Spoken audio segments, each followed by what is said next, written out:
Last pick Alistair. Gives Weibo a bit of tank in a place where they don't have. They do have 3 conditional frontliners now. All of which rely on either an ultimate, in the case of Alistair, or regular abilities on very long cooldowns in that Aegis Assault and that Hallowed Mist. FPX, I think, come away with a pretty comfortable draft for themselves. Care on Azir has been pretty good on that champion at some points before. Well, I say that, he's had some pretty tough games too. But I think that vibe for Shadow helps him lead the charge. On the other side, though, Weibo, strong lane with...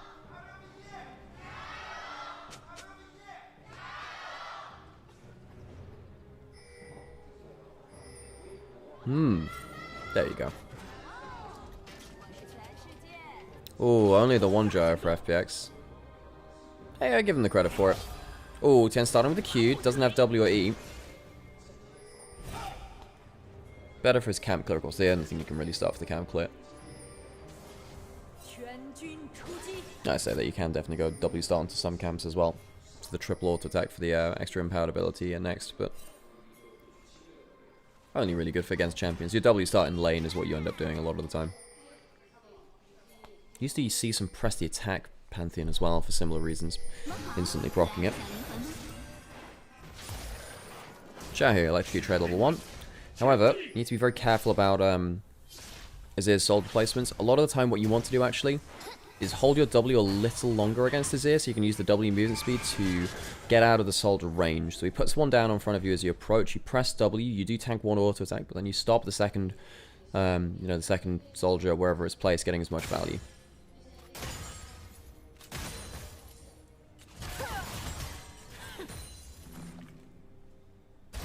Ooh, Jue cancelled out. Pull from the Alistair level 1. Of course, very good against the Rel. However, the shield from Rel does mean that it's not the biggest trade ever. Assume not actually getting that much damage on minions, and that means they're losing the race to level 2, and that could be a bit of a pickle, couldn't it? Level 2 hit from Xiaohu. There you go, using the W movement speed just to move out of the Azir soldier range. Cat trading about fairly well, though. Of course, Ahri actually has sustain in her kit. Gets that 9 minion kills, you get a little bit of a small heal. Nice. Making sure that he's using the long soldier cooldown to get some value, but then misjudges it a little bit, doesn't he? Because he doesn't realize that the lethal tempo stacks have kept themselves up. Didn't wait out the lethal tempo stacks, trying to play those short cooldowns, but then of course has the cookies, which do get more value at lower levels. So Xiaohu brawling hard, in one of the ways that Ahri's been very good at doing so in early levels. Can you tell I'm an Ahri main, folks? Several million points on Ahri.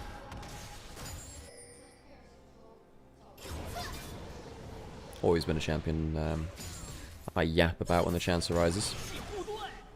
Breathe getting pushed on top side. Junglers both going bot to top.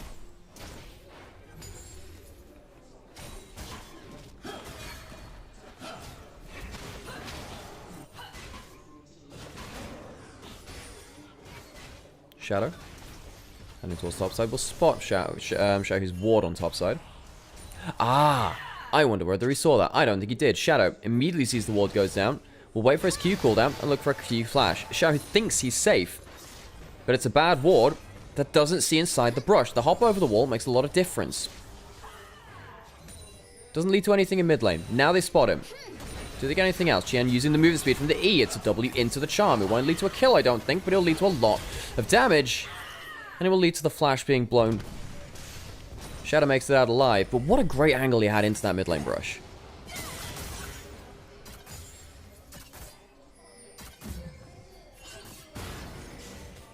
Hung gets a headbutt away. Jue could potentially look for a mount up. Ooh!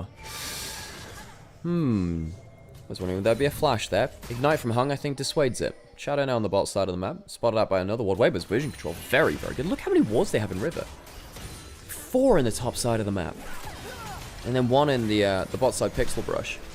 Very good defensive vision from Weibo to spot Shadow out. And we did say that this Vi would be very important to FPX to pull the trigger, enable these powerful pieces across the board.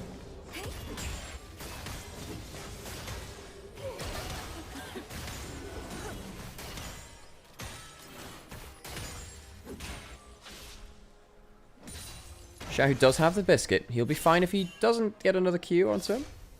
Pops it down. Of course, the biscuit gets more value the lower HP you are, so feel better about that. But Xiaohu's really using that to get lane pressure. Kaz is it. comfort champion for him. Working out fairly well. Tien going back towards mid lane. Knows that the Vi doesn't have a flash to counter gank with.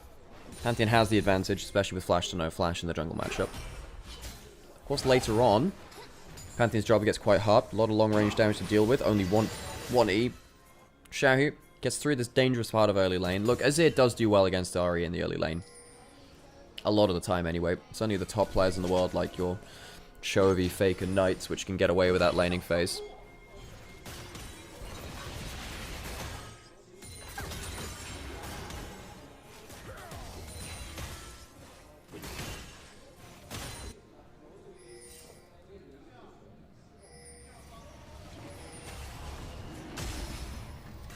Dragon started up by FPX. Grubs on the top side. There was a reset from Weibo bot lane to go towards them. Now, typically, we have seen dragons outweigh grubs in our objective strength. Will that be the same today?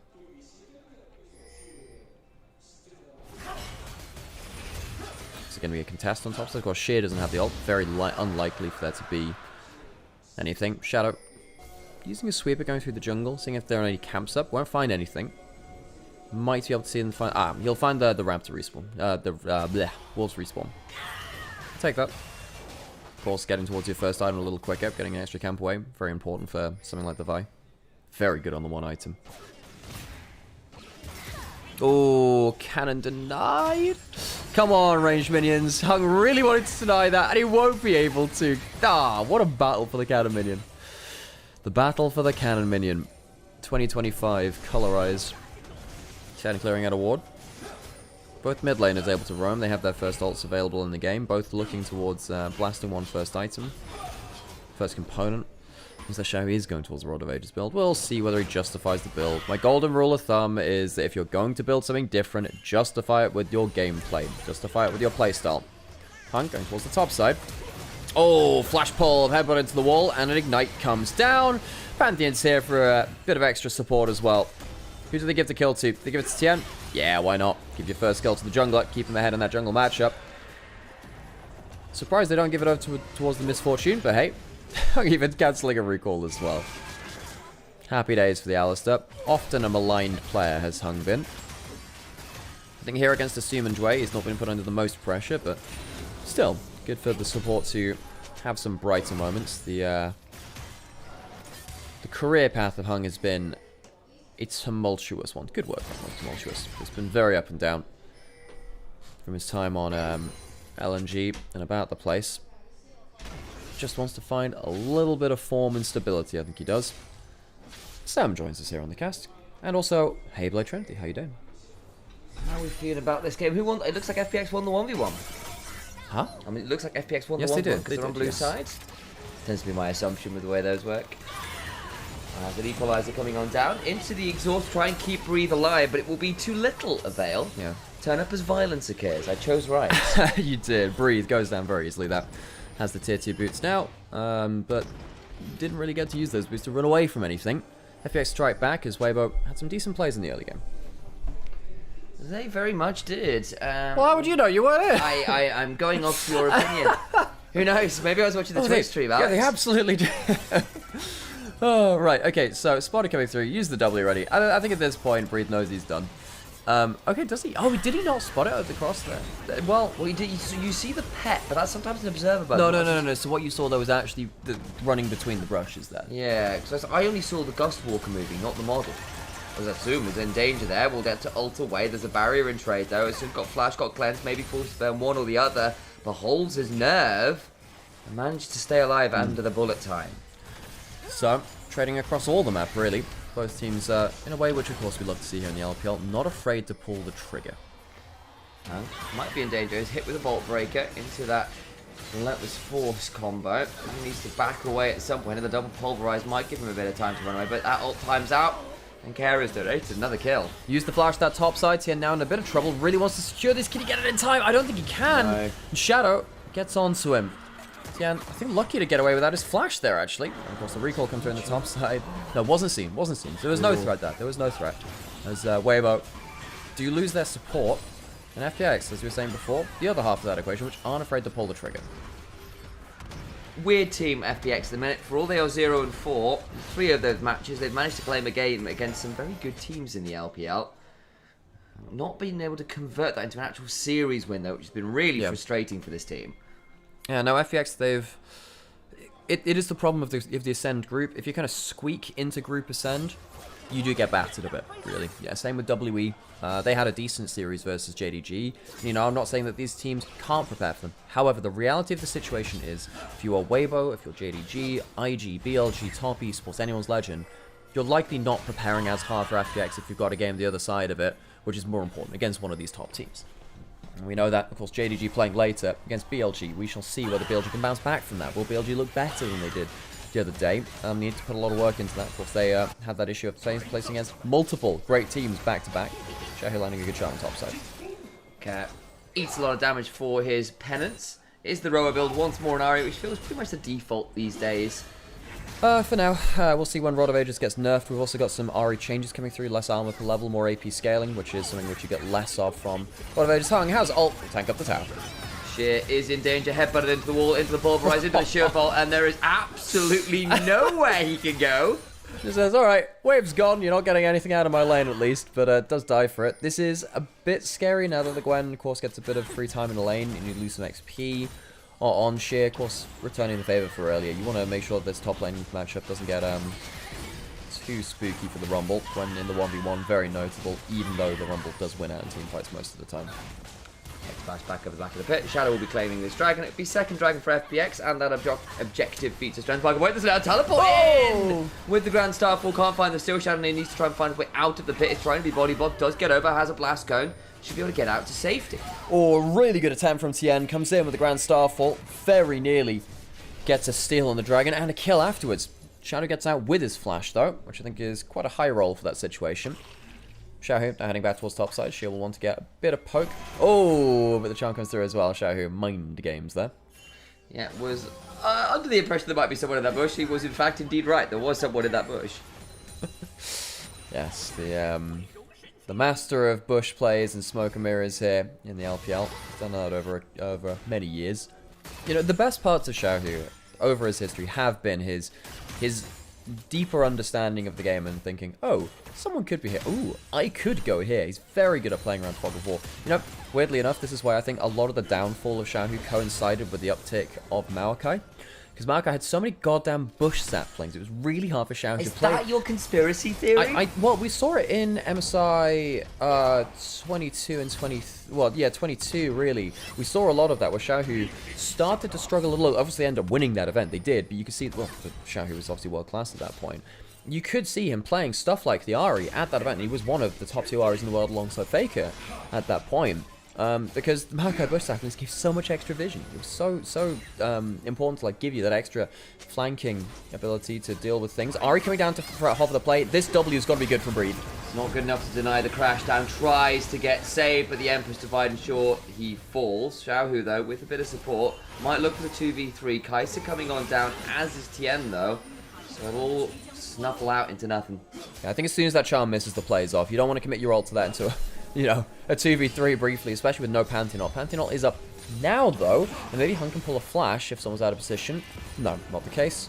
Weibo just lose 1 on the bot side. Well, I'm backing on the dregs of a ward here, and Shui was in danger. Headbutted into the wall. Xiaohu got a hold of the charm for a second or two, pulls him out of the crash down. Nice flash. And he may be forced to burn that flash. Can still keep looking for it. Shui, I think, is just dead. Wow, doesn't even pull it. Wow.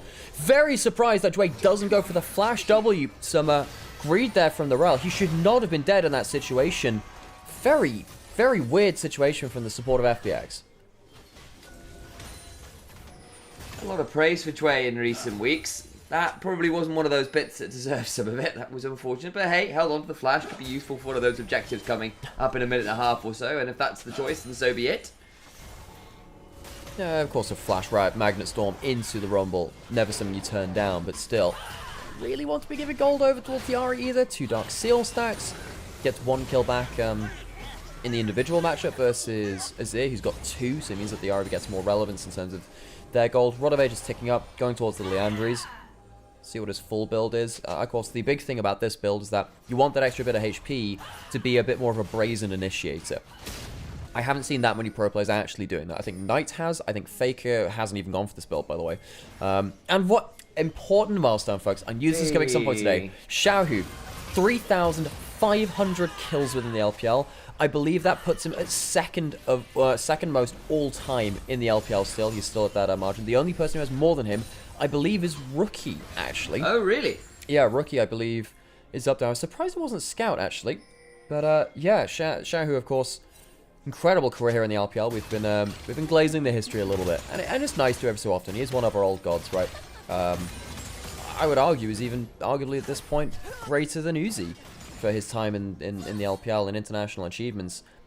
It's a bit hard to say, right? I think he's stuck around for some parts of his career which have been less good, but the fact that this guy manages to bounce back after a year like early 2024, like parts of 2023, and still make it to multiple world championships, it's such an incredible thing to see, despite him, you know, not necessarily getting that world, well, not even not necessarily, he hasn't got that world's victory in the way that many of the contemporaries has. What a player he's been. Yeah, he has been something special. The role swaps, the international trophies, that incredible tenure in RNG. A lot for the region. Now, of course, on Weibo Gaming looking to captain another team to success. See what Weibo Gaming end up leveling out. It feels like they have quietly dropped out of the conversation for, I'll say, top 4 teams in the league. But there's some players on here, the likes of Sharon, the likes of Breed Health, the likes of Tien, right? Never mind someone like Light as well, who's been so consistent over so many damn years, that you make them go, well, this team could definitely push for top 4, right?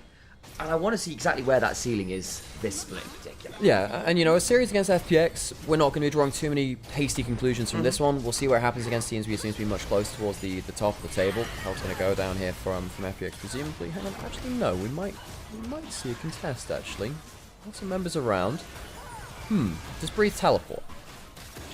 Considering it, there's to make it rain. Held secured by Shadow, but is going to get knocked around a lot as Shadow burns the ultimate, but still gets to Q out, so they won't fully engage on him.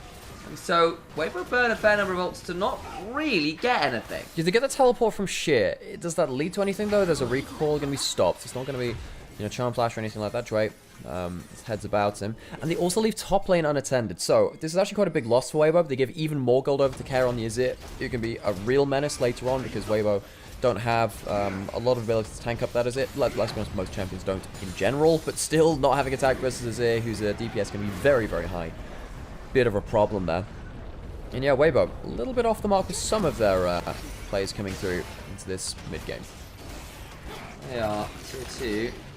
Falls away. Shadow now around. Xiao who has to flash. Doesn't have the ult, remember, so that's just going to allow a lot of people to come on in. Still, though, Light was trying to find an angle. Will not quite manage to do anything there as if they get the Kai'Sa ult on in. And Hung flashes away to safety, but the Ahri is dead to rights. Great trigger pull by FPX. Great trigger pull. This first pick Vi, this is why you see it so often. There are a lot of power pieces in the game right now. However, Vi, particularly in the LPL, enables the other power pieces better than anyone else in our current draft. Only getting a single game of it in Fearless has changed the way that we play the game, because you have to utilize this one pick so goddamn well if you are going to pick it up. Right here, you know, Dway goes first, but no ult, no flash. Xiaohu completely caught out. It enables the Kai'Sa in a way that Kai'Sa doesn't get to see in other drafts. The Kai'Sa Vi was so powerful. I mean, teams like Fnatic over in Europe were using this on cooldown. Of course, they have best of ones, but very important to see that enabling of those big pieces. Helps get Assume vaguely on the board. Finally got an assist to his name. All the while, though, Care is so strong. Another turret having gotten another kill. Yep. This is it. Is set up to be an absolute emperor, literally, in this game. The Leandri's now done as well. Very, very scary on this mid lane. Look how much extra gold he has. Extra 1,700 gold-ish. A little over that, actually, 1,800 gold. Over his lane opponent and over the next most fed person in the game, who is his own jungler at this point. The mid-jungle, the Viazir, not necessarily one which you'd say is like an intuitive combination, but it's still very, very powerful in Care. By getting that, Leandri second has the extra HP in pocket. He's getting a lot of extra resources to play around, and you know, while Xiaohu will have that Rod of Ages ticking over for an extra level compared to Care, he's behind enough in raw XP that it won't even lead to that much on the map. Weibo, we said, oh, we're not going to draw hasty conclusions from this game. You know, we're not going to go draw too many things about Weibo, but still, we know that because we've had so many top teams preparing against other top teams, sometimes they can slip up against an FPX who we consider to be an underdog. An under Phoenix, I suppose. I don't know whether Phoenixes can be The underdogs, Underbird. but they are under an under animal of some capacity. The Underbird. Tien in danger needs to be. Well, Tien is the danger. That's the idea. But the ward will spot him out. Breathe gonna get free time on the spot tier 1 though. No real contest from FPX. So Breed's been giving some gold over there. Of course, Xiaohu gifted some on the other side. Shit. Pushing in that top side. FPX 3 turrets to 1. Have those feats of strength. I mean, Weibo, they don't have multiple grubs. They don't have the dragon advantage. They're falling behind quite significantly now. I'm worried for Weibo. This game is on track to be difficult late game. They are arguably outscaled. I think it is much harder for Weibo to play out late game team fights. Now, Weibo do have damage. That doesn't mean they can't win team fights, right? A good enough MFL will win your team fight. A good enough Gwen back-end team fight can win you a team fight. However, the difficulty keeps going up. The Azir and the Kai'Sa are going to be very, very hard to deal with cleanly. The Rumble ultimate will be able to respond to your pick attempts too. So if you try and pick one of them off, it's a problem. And right here, Hung has to blow his ult. Doesn't have a flash. That's a dead cow. Yeah, but pulverize the bullet time buys some time, but a Magnet Storm in trade allows for a very swift kill on that Alistar. And with the man advantage, Care and Shadow head straight onto this Atacama. Alistar caught out just between things. Weibo will trade for the top lane turret. Weibo, one of the pioneers of giving up Atacama for something on the other side of the map, even when it was very strong in the, split 1. Atacama, that demonic figure, unleashed on the side of FPX. Converted suddenly into a field of roses, which will be empowering FPX even further. Sets them up nicely here to set up for a dragon, which will be sole point for them if they can claim it in about 50 seconds. They'll have most of their cooldowns available to it. Didn't have to use that much to kill the Alistar. And now, of course, they have the Atacama. Gives them some bonus on the Grubs, the Cloud Dragon, and the Ocean Dragon. 25% extra value for them. I feel like I mention that every cast because I feel like I need to. Because people... Look, we didn't see Ruinous the entirety of Split 1, but I got to keep yapping about it until people realize that actually the new Ruinous Atacama is not new. Whatever. I mean, new to pro play, because let's be honest, we never saw that goddamn thing. It really does warp the game once you get a large amount of neutral objectives down. And of course, the flowers as well, giving extra XP and adaptive force as well. Dragon up in 20 seconds. Weibo, I mean, they're vaguely in the same area of the map, but it doesn't look like they're contesting that heavily right now. They're not into River first. There's a lot of whale wards down. With 10 seconds till Dragon spawn, I mean, they have a vision ward on him. They have a ward there. So they'll know that's not getting rushed down. That gives them a lot more information to play with. To instead try and play for some of this mid lane control, like Xiaohu. Enough wave clear here, I think, so he can test FPX. Second item, Jonathan found the bullet time combo with that pulverize after, but don't get the kill. Now the turnaround comes flying on through, and Tien is just dead. Xiaohu, with the ult still running, can look to potentially kill someone off Blackenovich way. Is low, will flash away. Stays alive, so does Sheer, though. They get a nice equalizer back, though. Breathe throws down the Hallowed Mist, and will prevent too much of the burn. Needlework traded out as Sheer looks to find a chunk of his own. Weibo's front line is so conditional. You have to use the Pantheon Aegis Assault, the Gwen Hallowed Mist, or of course that Alistar ultimate. It is so easy to misstep on that. FPX can pull those triggers on a hair trigger. And right here, Weibo, they couldn't close the distance, couldn't find the good targets, and Weibo fall now behind to a sole point. And FPX look like, much like they have done against some other teams, will be taking a quick early march into game 1 on their first in the first game of the series. Hungo's looking for a combo. It's onto Care. You can see what the thought process is, but the bullet time isn't given enough time to do more than half the HP of Care.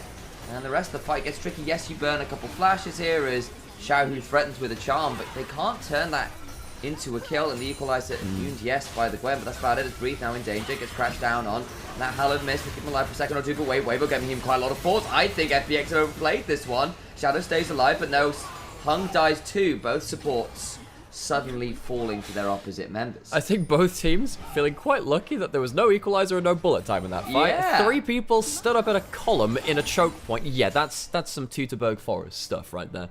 Yeah, Xiaohu can push in this mid lane. At least a kill back for Weibo. I think actually taking Joy off the board gives some breathing room for Weibo. Baron is about to spawn. Weibo do manage to get in and get some vision around that, and by killing the enemy support, some of that vision denial is now off the table. will potentially be pretty huge here as got a little while until the next objective, so they can start to potentially push in for that tier 1 mid that's still kind of frustrating them. Also, get ready for something like a Baron maybe if they really feel like it. You've got a Kaiser and a Nazir, he'll even the Rumble. Will disappear in short order if you really want to play aggressively there. Very good point. Yeah, you know, you have the very good objective damage on the side of FPX. Breathe walks into a very fair Vi, actually. Same level as Breathe in that top lane, but with the exhaust coming down, a little hard to finish that off. I think getting the flash out of the Vi, you're quite happy with that there too, because you don't get that Q flash combo or the flash ult into the Q afterwards. Your nasty combo. To kill one of your squishy members. And again, reminder, the way that these team fights are going to be is largely the team fights will hinge around how good the temporary frontline from Weibo is, and if that allows them enough time for Ahri, Gwen, Misfortune to get damage down. That's a big if. So he's got a Verdant Barrier now to Breathe to allow a little bit more safety. Between that and the Hallowed Mist should be a little harder to pick off. Not quite level 16 yet, but the Gwen still quietly scaling up here at 30 CS. That's the only member of Weibo Gaming with a decent lead right now. The problem is, look at mid lane. That's a problem on the other side. Yeah, it is. Now, the Ahri has the 2-item core, but, you know, Ahri is a champion that, at a core, does need to do damage, does need to be a threat. But for Ahri, damage is safety. You force people to step away from you rather than step into you if you have damage. And, of course, your passive gains a lot more value because it has an AP scaling on the heal you get for killing or assisting on enemy champion deaths. So, having that Azir so far up makes it a difficult angle to choose when you're diving onto it. Care, a player for FPX who I think has had some really good games actually recently. Now, Care has always been a player that will have occasional excellence and occasional disaster as well. I think a lot of people remember the spring FPX of last year. It's great. Is he going for a combo here? Hung doesn't have flash still. Hung, he's caught out again. This Alistar, good early game. He's going to have his ult forced at minimum. Oh, and that's just before. That won't be up in time now for the dragon fight. It's not level 11 either, so that cooldown is still... Well, that's why it won't be up for it. Breathe has the Verdant Barrier popped. That will be back up in time. Oh, no, the Verdant Barrier won't be. It's a very long cooldown, remember. It's 120 seconds on the first rank. Only when you upgrade it full to the Banshees does it go down to a 60-second cooldown. It's actually very long cooldown. I mean, I know it is, but I'm saying it was popped at 130, so I thought it would be just up as the dragon spawns. But 120 seconds is 2 minutes. 1 minute 30 is 90 seconds. Yeah. I thought, is it not a 90-second cooldown on the I thought that's going... You might be right. You may well be right. It'll be up just around the spawn. Just around the spawn. However, the thing is, the Verdant Barrier, very long cooldown. People forget this. It's the big thing about not finishing it and going towards the Banshees as well. I think you are actually right. It's the 90-second. I think that the Banshees gets a lower cooldown. It's one of the bigger things, actually, about it. It's also why Ingenious Hunter was super big on items like that, because it gave you actually a huge increase on it back in the day. Whatever. Not important. Mountain Soul on the table for FPX. That is important. They could look to close genuinely the last kind of hope for Weibo here around this objective. Weibo have been thunderstruck a little bit here. The AC/DC references will continue until morale improves. And we're on the highway to the Dragon Pit. At the very least, there's a ward there in the entrance to it. Just giving Weibo quite a lot of info about where FPX are. Yeah, Weibo trying to choose their entrance into the river as best they can. They will lose their mid lane outer turret for this entrance.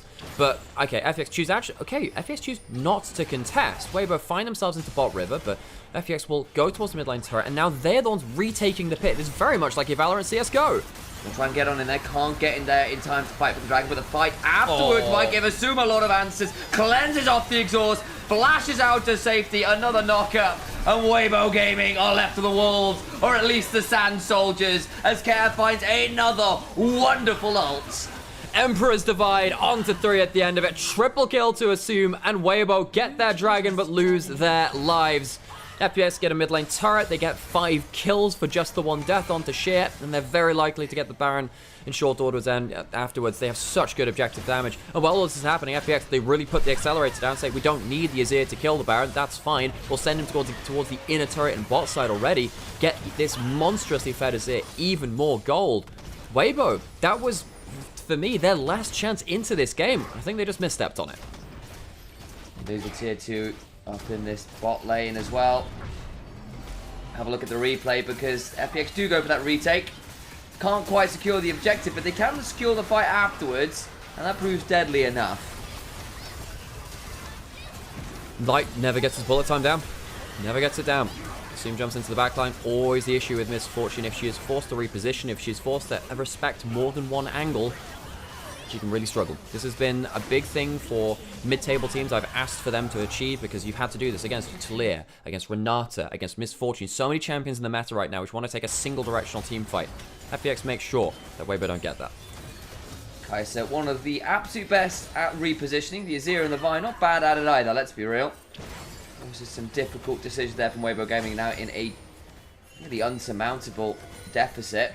We'll try and find an angle now as I speak about it. This might be the last gasp attempt. The equalizer comes on down. Sheer will go golden, but he's caught in the middle of a lot of members. The snip will come on through. Misfortune gets that one, but Light is left out to dry, snuffed out. They get another back though. Kai'Sa is down. That's giving resets over to this Ahri, who suddenly got free space. Finds a shuffle, does Care, puts up the turret, try to play out this fight as a 1v2. Care does some heroics to save the blushes. Tian has flash. Tian has flash, and they have one last Ariel as well. Can they go towards it? Dash away. Tian can flash over onto him. She'll vault in. Charm is denied by the statue. But where does Care go? Gets a few more autos down. But Weibo Gaming get the ace. Weibo with some magic in the team fight. How the hell do they end up fighting their way back from that against... You know, Weibo with, against FPX with so many extra stats available to them from the Ruinous Atacom, from the Dragons, from the goddamn gold lead. We'll go back into this. You know, starter is Breathe. Walking into it, Sheer completely caught out. The equalizer is poor. That's a big part to it. Breathe gets his own off the backline, and while the dive combo does come onto Light, you can see that Xiaohu is really quite tightly locked in this fight. That Ahri gets a lot of damage down and gets to kind of reset around the fight in multiple ways. Shadow and Assume do get that AD carry kill, but that's all they really contribute to this fight. Decent amount of Sun to Sky healing at the end of it, but then Care tries to find a way out, but that flash you called out into the shield vault means there's no real option for Care in the long run. Breathe, now with a gold lead, which is really the only one which Weibo have. Gold lead for mid lane has been shrunk a little bit. Xiaohu has a Crypt Bloom, which, you know what, not that bad in this game. You know, if I'm thinking about Xiaohu, think, you know, there's a lot of damage from the bullet time and the Gwen. You have an amount of damage, not the highest damage Ahri build, but if you get that first kill, that wave of healing across the team with no anti-heal on the other side, maybe it saves Breathe, maybe it saves Tian or Light. Huh, I hadn't thought about that in this one. It's not necessarily what I would have picked up on the Ahri, but we'll see whether Xiaohu gets value out of it. Of course, gives an extra cooldown reduction and a low cooldown reduction build too, close towards the death cap. With a minute until the dragon, we might see one chance to see how that will impact things. Of course, much less of an important completion though, than the death cap for Care. Yeah, that death cap will be pretty deadly. Got a Phantom Dancer done now on this Kai'Sa as well, so a lot of ability to try and dance around those fights with that extra mobility and safety. And that Guardian Angel, arguably even more important. 45 seconds, FPS can choose to give up another dragon if they so wish. Weibo cannot give up this dragon again. Mountain Soul for FPX. That is the problem of giving up these dragons, of course. You leave yourself in worse tactical scenarios. Shadow, off a vision right now. Has a sweep or spot Ahri in the brush. Oh no, just gets to ult away, but it is the ult pop before the dragon. Now, Xiaohu does have decent ultimate hunter stacks now and does have level 3 ultimate. It's not the longest cooldown, but it's not 30-second cooldown like you would do with that Malignance. They'll have to wait for that to fall off, and they'll have to stall now to get that ult back. See how long it'll take them to get as they throw down that Sun Disc in the mid lane. Fake pressure achieved by putting up temporary structures. Yeah, now Dragon's going to get started on spawn. FPS wants to take the fight in the next handful of seconds before that becomes an issue.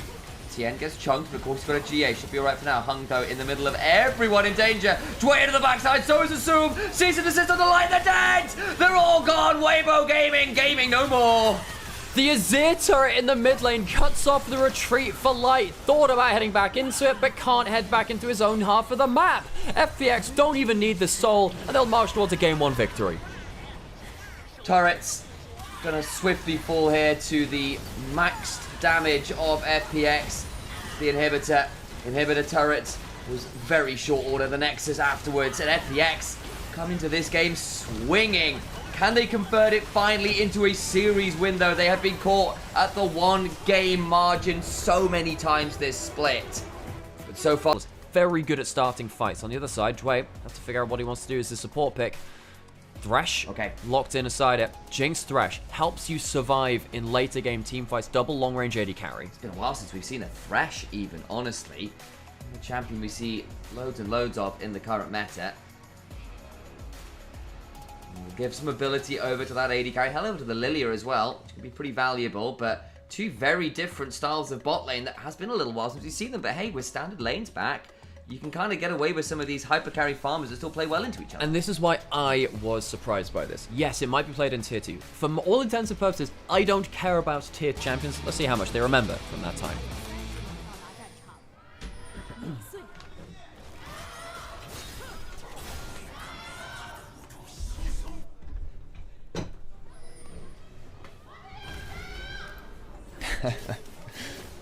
Jazz for our second game, of course.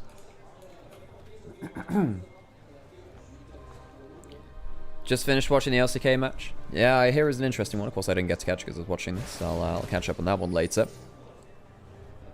I'm still sad that Care didn't pick in something like the Zed or the Diana. Would have been very fun.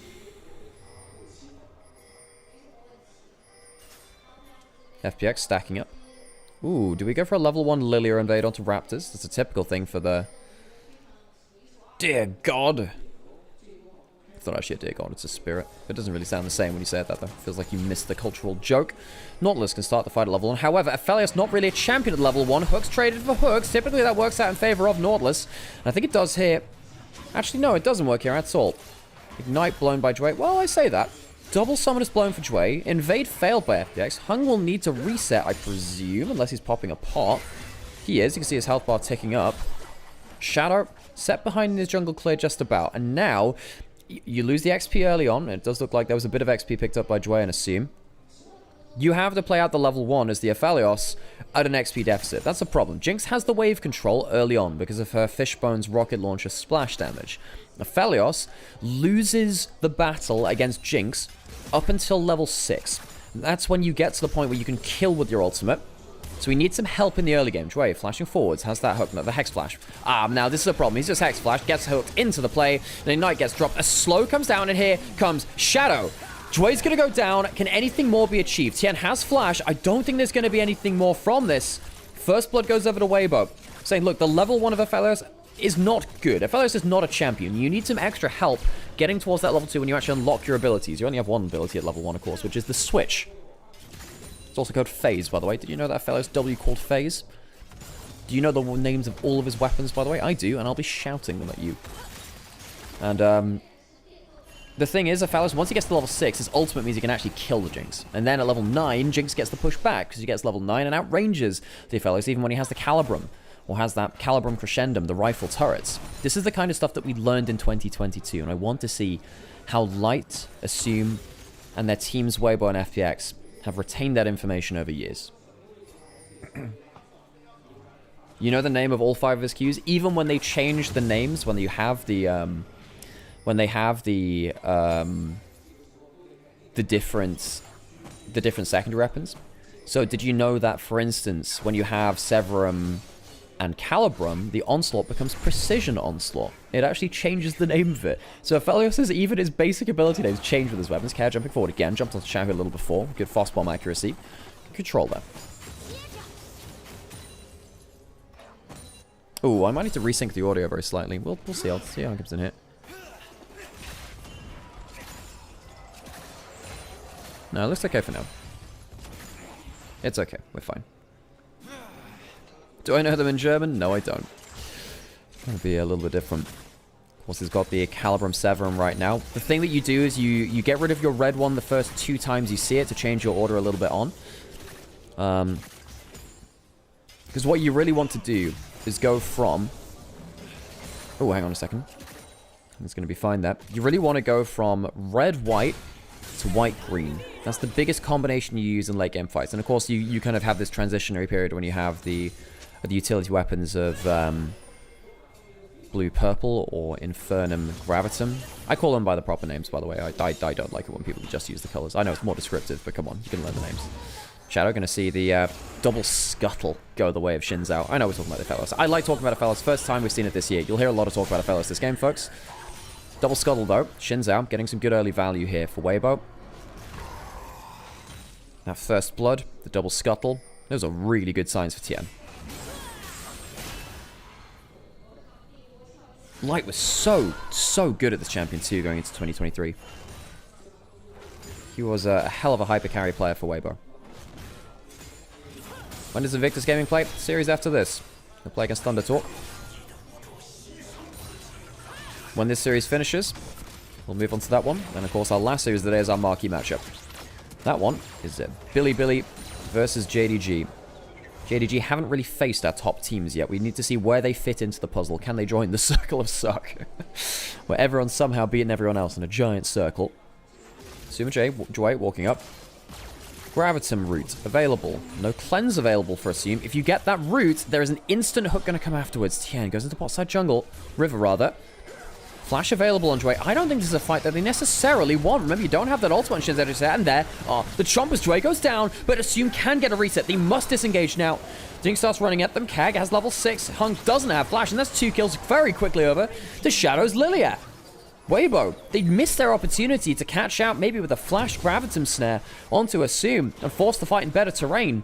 Tien goes way too deep and FPX are on the board. Top side, Bree doing well on the Ambassador. But is that really enough for this?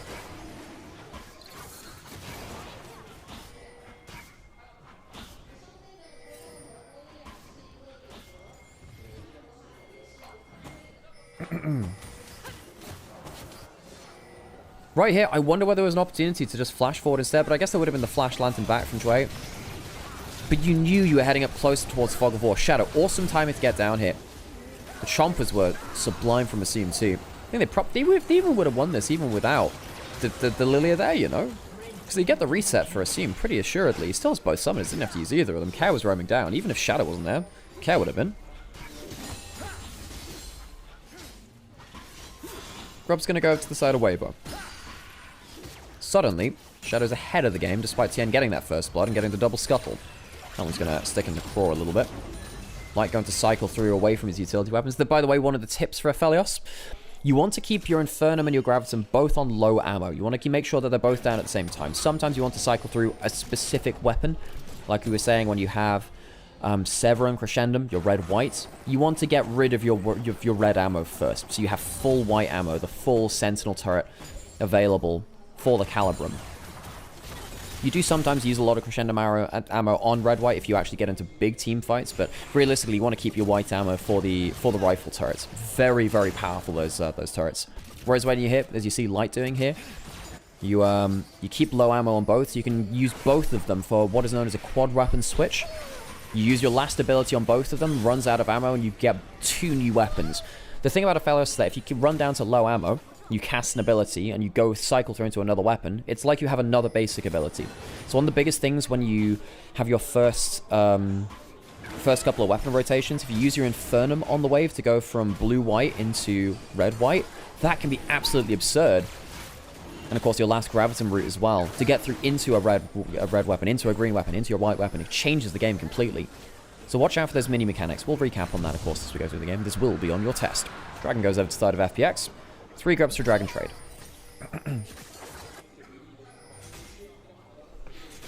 Is that too much nerd stuff for you all? This is what I think about when I look at Aphelios, by the way. Those micro mechanics do make a huge difference. You have a test? Well, yeah, no. You shouldn't have signed up for Nymaera's League of Legends course. It's like a language course. Sprachen Sie Deutsch? Sprachen Sie League of Legends? Tien going to take away the blue buff there. Light likely going towards Yuntal, I suppose. We did see some different builds coming through from the Aphelios. I think with a Scion in this game, you don't go Collector. I think that's the play. Light has that Severum Crescendum. Flash forwards into the Lantern Cancel. Light at that level 6. This is where we said that matchup turns around. Level 6 from the Aphelios, you can kill the Jinx. Before that point, Assume on that Jinx controls the wave. That's the classic way of playing against the Thresh, by the way. You cast if there's a Lantern on the ground, you hook towards Thresh. If the AD carry gets spooked and clicks the Lantern, they will be cancelled right next to Thresh. Very nasty. Light going to use that Severum onto the tower. Doesn't have any Chakram stacked up right now, but does get an increased attack speed, being close to his target. Box used, but it was broken by Hung, so there's no damage going on to Light. So a bit of a wasted ult there from Dwight.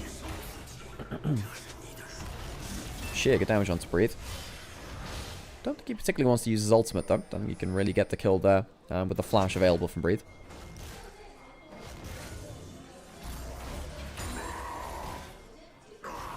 hitbox was strange. I mean, we've known a couple of them. Is this going to be stopping a recall? Ooh, that'd have been nice. Of course, the big thing, one of the big things about Jinx is that ability to stop recalls.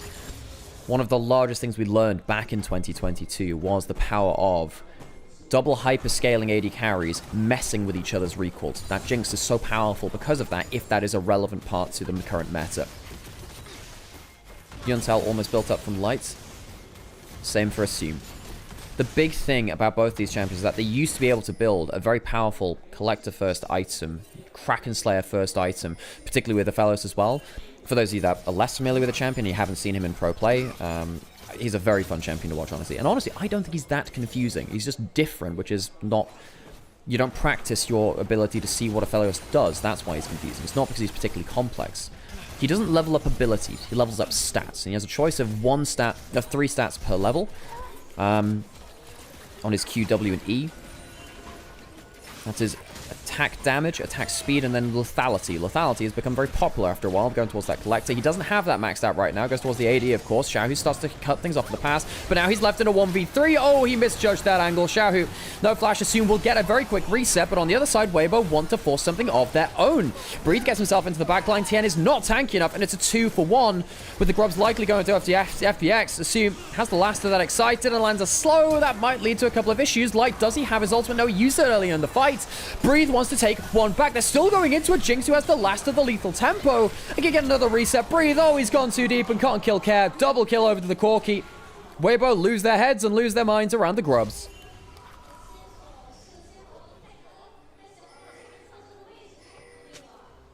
FPX, can they get themselves onto those Grubs? Light still on the top side.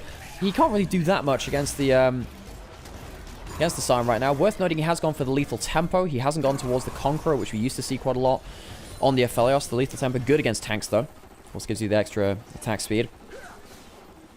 Xiaohu tries to cut them off for the pass. He should have hopped off on the other side. He should have hopped off on the top side. I don't know why he hops over the bottom side there.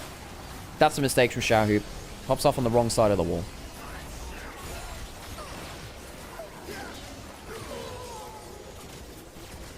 And while, yes, they do get one kill onto the Lilia, playing against a resetting Jinx is very difficult, even at this part in the game. It allows them to reposition, which is a big thing, of course.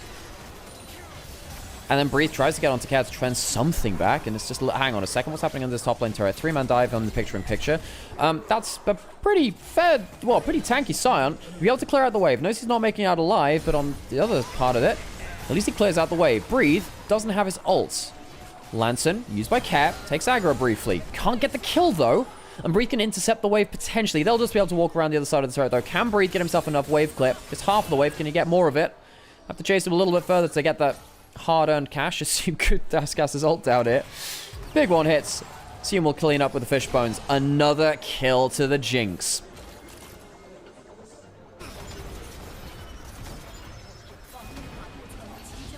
What the hell? Weibo is this bad? The thing is, Weibo... Just answering a question in chat there, that comment.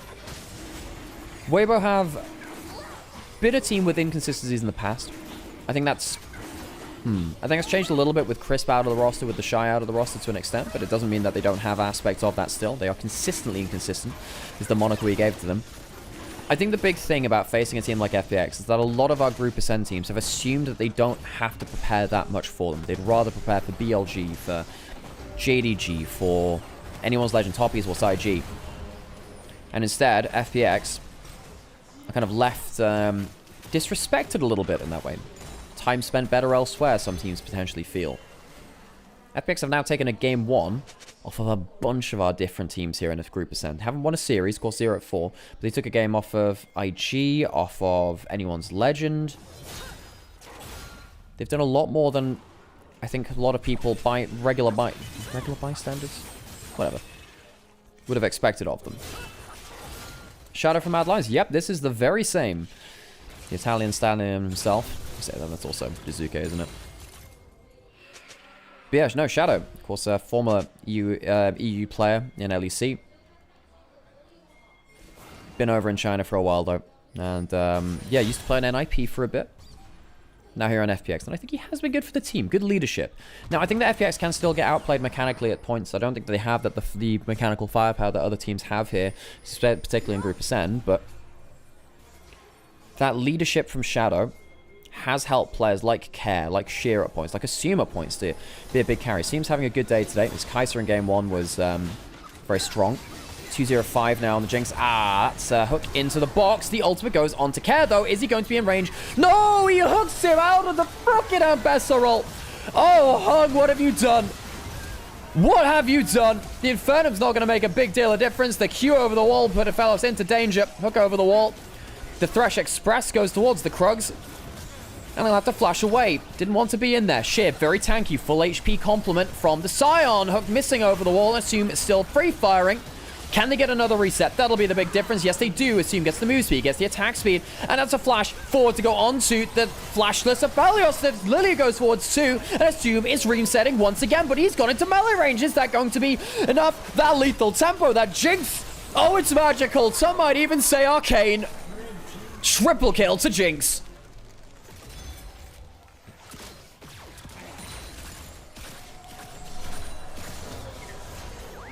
Six, 0, and 6.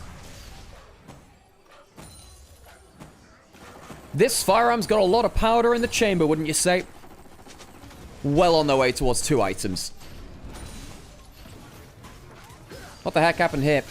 Hung. Good early game on the Alistar in game 1. Besides that, disastrous. Disastrous from the support away boat. I was having an argument on Reddit the other day, and someone was saying, but LPL supports are still good, look at Hung. No, look at this clip, I'm sorry. If you compare LPL's support level of play to years before this, it is a big point of concern. There are some real weirdos over in LPL Reddit at points, you know. One or two of them. Oh, God. Besides the point, though, isn't it? Relevant. I just like to vent about it sometimes. I can vent to you, can't I, chat? You're my therapist now. Light caught out by a really good flash forward. There are a couple of deaths here from FPX. I think maybe they give over more kills than they would have liked to. But it seems so fed now. Ooh, Jinx ult goes a little bit wide. Back into live. Do we actually have a proper engage? That's a Valkyrie cancelled out by Care. Does have the flash. Tien getting good damage down there. Hung once again getting down to low HP, but has he done enough? Assume is low HP and had used those summoners the last fight. Maybe FPX overindulged in that last play, but here comes the Lily around the back of it. Do they have enough damage without their Jinx, though? Perhaps they do. Sheer goes down. Currently, 4v3 on the map as Breathe will go down. That is a very loud Corky Gatling gun. For some reason, the audio has gone very, very strange. As Cat keeps going forward. Light goes into melee range with that onslaught. But can he get away from Shadow? One last Q, not even needed. The burn comes through, and Shadow gets a Lantern out to safety. What the hell is happening? As the game sound is gone, the crowd's still going loud. But Weibo come away with the one fight because Assume doesn't have the summoners. Why are we still hearing the Gatling gun? Why do we still have that? What? What? TM will live. How's Assume fires the ult to the side? Chinese production, please, can we fix our audio? I'm gonna go refresh this stream. Maybe it's just the stream. What the hell's happening with the audio? No. No, it's just infinite Zhonya's and infinite Corky Gatling gun. What is happening with our audio? It is not on this. This is not my stream of it. This is their side of it. What the hell is happening? Well, I guess we go into the replay and hear what the hell's happening there.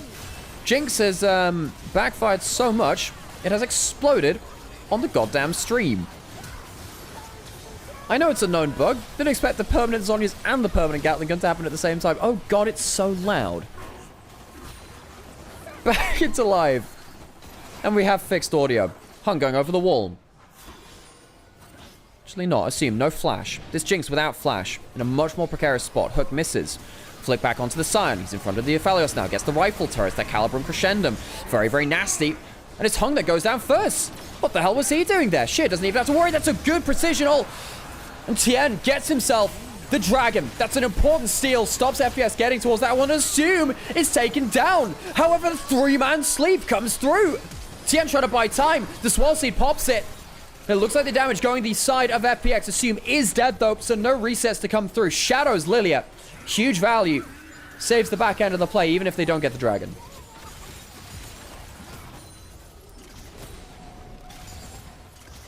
Oh, boy. 2-item Jinx. Not really able to turn that fight, were they?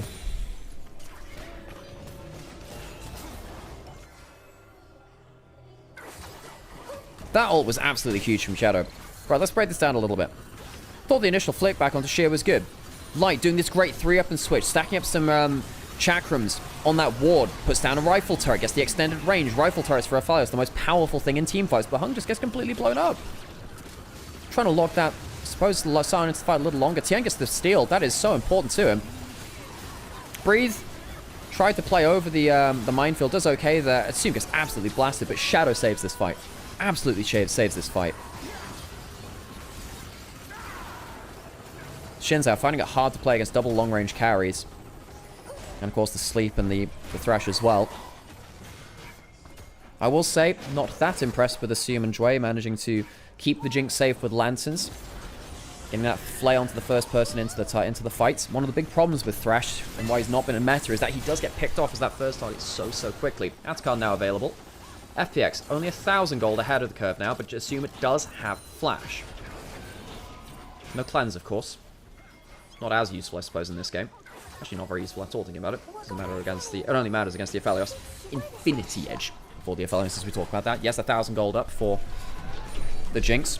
But Aphelios matches that item spike now. Level 13, you maxed out your attack damage, and most of the time, you've also maxed out your lethality second as well.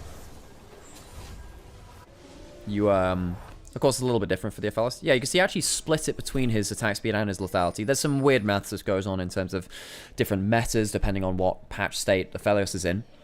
10,000 gold for Shadow. He's gone into practice tool and clicked the gold button. But yeah, Aphelios will max different things depending on his own buffs and nerfs and the current state of the meta. When we saw Collector Aphelios, we would see a lot of Collector lethality. We even saw some Ghostblade Aphelios too at points. I'm trying to remember if that was last year.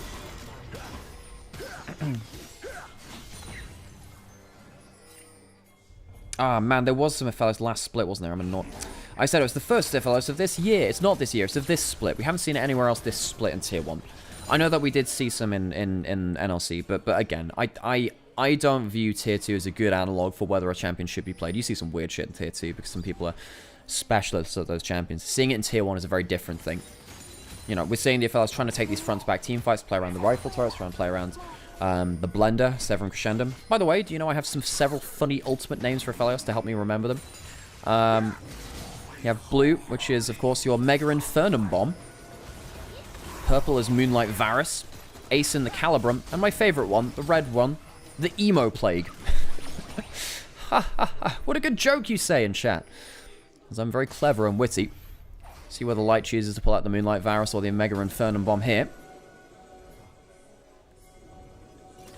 Probably need a couple bit more damage actually to burst out the backline. Hung really being caught out again. Oh, this Nautilus not having a fun time. Forced to flash.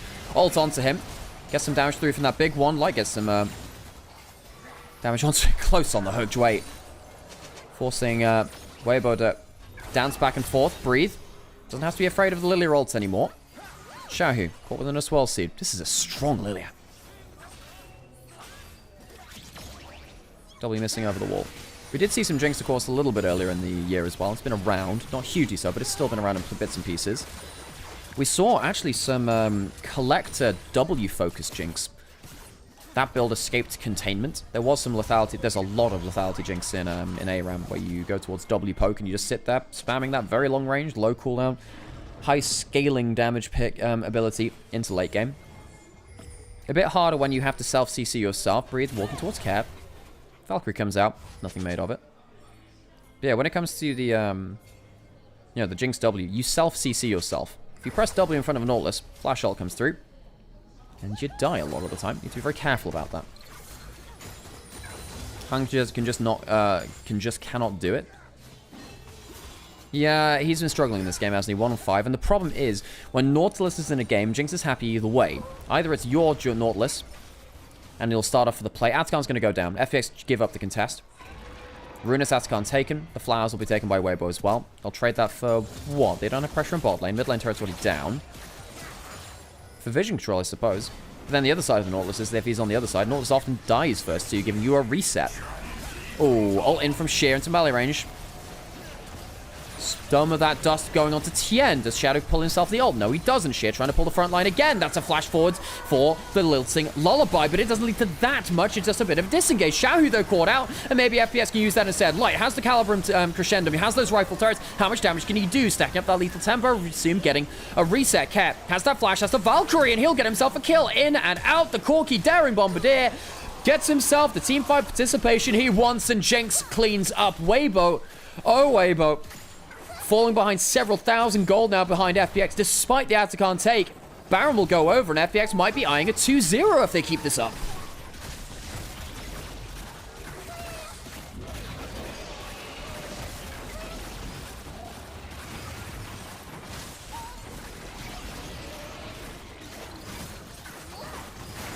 Baron taken by FPX. These double carries are doing some insane work. Light had the great weapons here again. He goes into a 3-weapon switch, gets the chakrams, gets a rifle turret down, gets good damage out of this. But he just doesn't have the items to kill the Scion at a good time rate right now. Not against double carries when Xiaohu is also caught out. Awesome flank by Ake. Awesome flank. Caught out by Dway, flashing forwards for the kill. And Light's doing a good job on this Aphelios. It's just, what can you do as one carry against multiple in this kind of play? Assume flashes forwards and, you know, they kept their powder dry. Goes off with a bang in that team fight. Doesn't have summoners again now. Maybe Weibo can play now that Jinx has no summoners. Care has no summoners. Breathe, Hung, can they get themselves onto those carries? FPX, when summoners are down, changes things an awful lot. Dragon being taken. Soul point for FPX on Infernal Rift. 3 items for Assume, has himself the rapid fire cannon. He doesn't have to worry about a Mortal Reminder or Lord Dominate's regards in this kind of game. The hook misses. Would have only been onto Sheer anyway. Not sure that's the target they wanted. Utility combo from Light. Has no cleanse. Breathe on the side. You can see way better they're angling for. Assume no flash. Care no flash.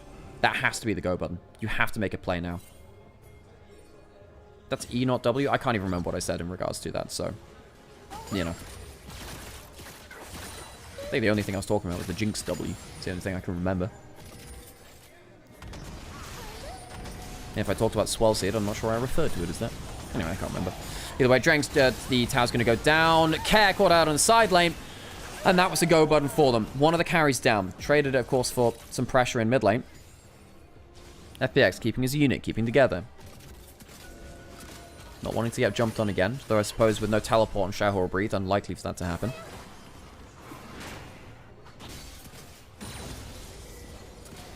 I don't even think the greatest of emo plagues, the Ace and the Calibrums, or the Mega Inferno Moms can save this game for Weibo. What happened here? Straight into the ult? Yeah. Knows that Kaz likely wanting to backstep away from the tower. It's often using the mind game against them. Great ult by Breathe. Very quick kill.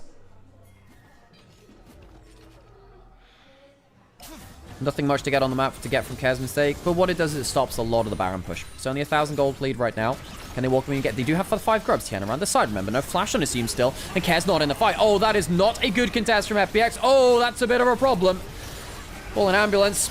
And definitely for Sheer, that's a good swirl seed, though, on the backside of it. Assume doesn't have the ultimate, and they do get the reset, though. Goes inside that prop. The ultimate from Tien. Is there a route left? Yes, there is. It gets a little bit of delay. Shadow, so much damage, though. In spite of the start of this looking good. Oh, it's a mess. Jinx go down. Aphelios dies in return, though, and Care is the last remaining carry. The ult misses from Breathe. Oh, that could be so critical. Breathe gets the Eclipse and gets the damage. Misses the ult, but gets the cleanup. Weibo find themselves somehow a 4-for-3 fight in the mid lane and fight back against Fun Plus Phoenix. So close. Oh, the Swelzy. God, that would have killed. That would have killed. So fed is this Lilia. I would have brought them down. So, initially, Dway caught out. Jinx not in position to fight, doesn't have that flash.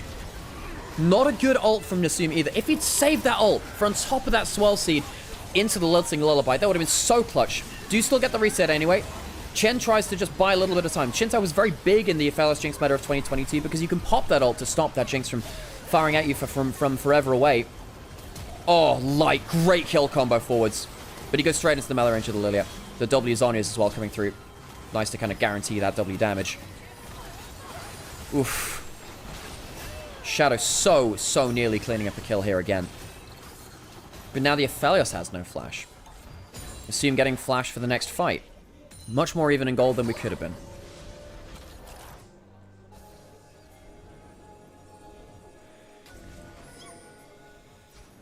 These have been some messy, frantic fights. A battle to take down each other's carries. Xiaohu, not too far behind Care, actually. He's gone towards the Black Cleaver build. We have seen a bit of this with the Shojin as well. Less crit corky nowadays. More towards a bit more brawling. A bit more HP, a bit more cooldown reduction. Of course, the shred from Black Cleaver and the Gatling gun means you're basically doing true damage after a certain point to the squishies. I think the summoners have decided every fight so far. That's my thought as well, Mecha. Flashback on Assume makes a big difference. Care, having flash makes a big difference. Like not having that for a flash forwards for that. Duskwave from the Infernum. One of those abilities. There's a Moonshot, Onslaught, Binding Eclipse, Duskwave, and Sentry Turret, I believe it is. Or just Sentry. I'm not even sure it's Sentry Turret. I think it's just called Sentry. Swelsey going down the mid lane. Rylai's put onto Shadow now. I like that Rylai's. I like that Rylai's a lot. I think with how close it has been on the back steps and stuff like that, very important to have that. Shield tanks up most of that from the side, but still loses a quarter of his HP. Doesn't have something like a Warmogs. That is important. Zion, however, does have one of the highest base regens in the game. Ooh, Hung misses that hook. And now he's melee range. Thresh, though, has the Lantern. Will get Sheer out to safety. Hung uses Ignite. That's a kind of important summoner. Don't like losing those for free. I say it's kind of important. It's one of the least important ones on the map, but still nice to have that for that first target kill. Death Cap for Talia. Can that be a difference maker? Swell Seed. Under threat. Shadow. Gets just a single one onto the Ambessa. Doesn't lead to that much. Light peeling back. Has the red-white. Wants to get himself those chakrams into a target, but it's going to be the reset first. Care jumps forward. Tien has to pop the ult, and I don't think it's going to be enough. Tien goes down. So does Sheer, but I think the difference has already been made. That Zhonya's from the Watch Out Eep. What makes the difference again? And Light, though he gets it all over the wall, can't make the difference. Breathe flashing forwards. Can he kill Jinx? Yes, he can. Powder goes down, but there is a second AD carry. And FPX will clean up the fight, get themselves the Infernal Soul, and Weibo, oh Weibo, cannot win out the late game fights. Care having the summoners, Assume having the summoners makes so much difference. Light is trying to summon his 2023 self, where he was that hyper carrier Phelios player for Weibo. Regardless of what happened in the early game, he could clean up so much. The single Swirl Seed, well, not say the single Dream Dust, starting off the fight, meaning that Breathe can't just counter engage. I still think it's not the best ult. It would have been a lot cleaner otherwise. But how hard is it for Weibo to get through that Scion and get towards Assume and Care? Very, very hard. Captain Jack from Light on one side of the fight, which I missed when they were killing out Tien. Shadow flashed forward, gets that W into the Zhonya's for the full Watch Out E damage. Care flashing away. That is so important here. Breathe flashing forward, sees an angle onto Assume. It's an Arcane reunion. No, they didn't exactly have the 1v1 that they wanted in that show. Tien caught out again. Scion going forwards, bopped again. Tien goes down. 3 and 8 on the Shinzao now. A bad day here for Tien. Goes down easily. FPX managed to find a clean pick just as the Baron is around, and that is a problem. Weibo would love to take a fight now that Care and Assume don't have their summoners, but they can't do that if their jungler's dead.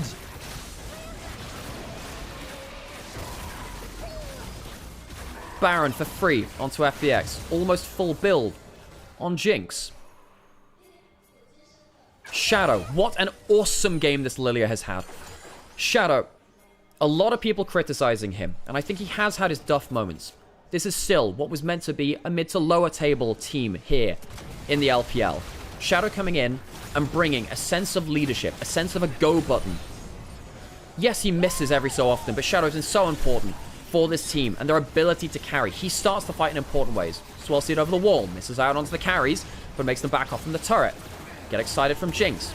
From that tower definitely helps. Remember, still no summoners. Care taking a lot of random damage from the flamethrower. The Infernum doing so much work. Light trying to carry, but the Swell Seed comes through. The Mega Infernum Bomb gets the damage, and Breathe gets on to Care, but does go down. Assume looking to threaten through a reset. CC misses Sheer. Trying to get some frontlining done. Jinx gets the reset, but is it too late? Both of their their top lane in support, taking a lot of damage. Care and Jway going down. Sheer as well. The base is broken. But the fight goes the way, arguably, of Weibo. Well, definitely in the side of Weibo. 1 for 3. But their base survives.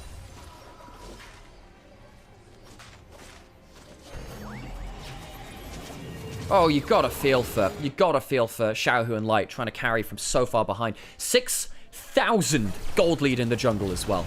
Oh my word. So what happened here? Is the Infernum splash damage comes through. Kaya gets hit by 3-4 auto attacks. Oh, wow. Level 17. Late game Aphelios. The splash damage doesn't get onto the backline. I wonder whether Light could have held onto that a bit longer. If that hits onto Assume and Kaya, maybe it makes it a little easier for Breathe to turn onto Assume instead. Great double shove from Talir. Great double shove. Xiaohu. Important part of that play. Now we have almost Shadow at maximum build. Cosmic Drive with the extra cooldown reduction, the extra move speed. Look how fast he is. The Infernal Soul as well. Swirl Seeds.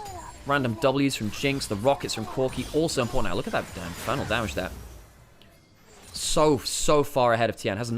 He is that full build on Lilia now. Jinx almost at that last item too. Light has a Bloodthirster. Will that make a difference? Makes it much easier to kill the Scion. Has the Lord Dominus regards himself. Look, we're into the point in late game now where a big enough combo from Weibo maybe ends the game. You still have a moment where Flash is down on both AD carries both AD carries. Flash away. Not flash away, flash in. However, Swirl Seed lands. That's important. Can they get the kill afterwards? Hung putting his body on the line, and Xiaohu lives through the initial engage, but the same cannot be said of Nautilus. 1 for 1 so far, and the Lilia goes down. Shadow goes a little too far. The 6,000 gold lead there makes a difference. The hook goes wide.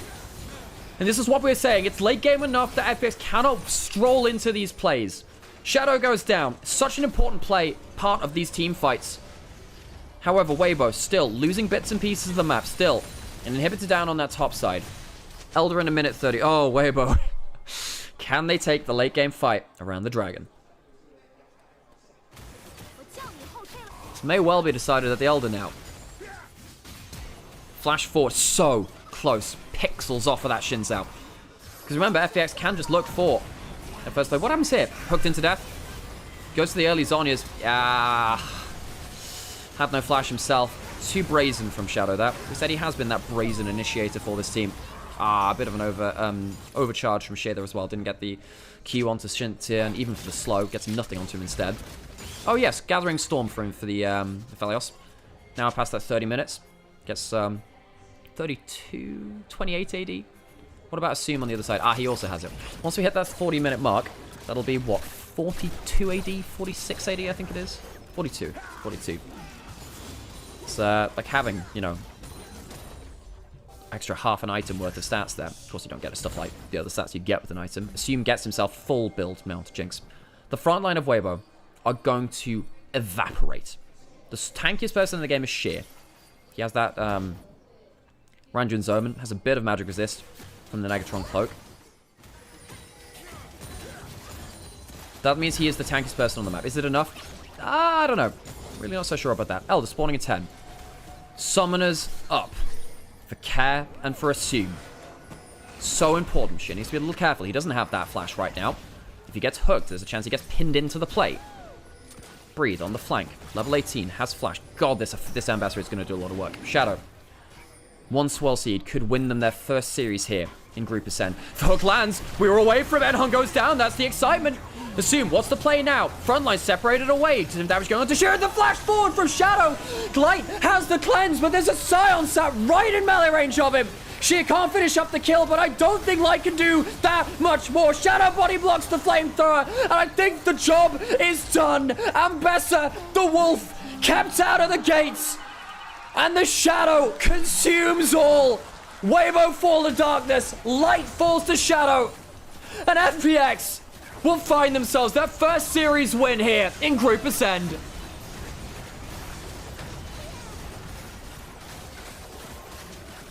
(2-0 for Fun Plus Phoenix. And you can't say they didn't deserve it. Weibo, shocked. His international performance of last year was something which a lot of people refresh in the mind. Gala is still a legend. He is on the shortlist for best support of all time. He's such an incredible player. In fact, one of the newer supports in that role. Obviously, it's hard not to look up to a guy like Mako.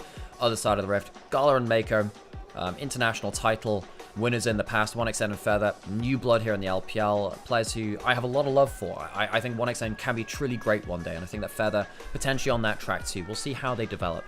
TT, they were going up against an IG that has faced recently top esports, Anyone's Legend, and BLG. They have had a rough schedule.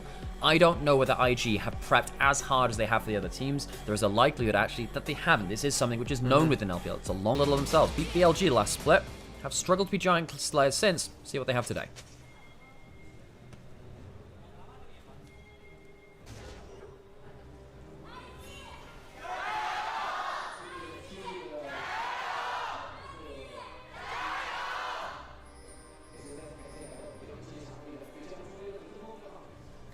Invictus Gaming fans, it's definitely out in force. A real surprise, it's been that way all year long. There you go, there's our statistical analysis of when the comps feel slightly stronger than the other. Turns out IG, as the game gets a bit later, gonna look a little bit more dangerous. But hey, you've gone for Azire, Azir, Sion. The later you get, the better it is for those champions in a lot of ways. Front to back gets very, very scary, was of course for TT. That Talia, that Kai'Sa spiking in the mid game when the Ambessa. Valuable. Ooh, hook missing at the level 1. You can own chat saying that the ban pick can be a bit confusing. Is that this one in particular or in general? I think both of them are actually valid answers. Sometimes you forget, League of Legends, how much information you need to understand the game at points. It's pretty silly. No, I was speaking to my granddad months ago, maybe even years ago, this one, a while ago, who loves sports, loves competition, was trying to understand our interests, was asking about bits and pieces of the game. I realized, holding the wave! Oh, that's nice. It means they can get access to level 2 just a little bit easier. Bring the wave a little closer to them. Can hide behind this wave now, less threat of the hook. But anyway, yeah, trying to describe the game of League of Legends to someone who has no concept of, like, a lot of the concepts in there is not very easy to do. Missing out on an XP of a ranged minion there, but IG looks like they will survive through to level 2 with a mostly full HP. Fair enough to me. Some feathers around. There's the hook. Though after the stacking blows onto the minions, killed that one off. Mako still got to level 2 at the same time, so loses some HP, but it's not really a threat. And I think a lot of this early lane for the Alistar, you just kind of react to what the Nautilus does. You try and hook him out, or you try and pulverize him out of the hook, or in some cases, if he gets too close range to your AD carry, you headbutt him away instead. Hook lands onto this time, and he's quite low HP. The pass is going to come through after Shock saves him.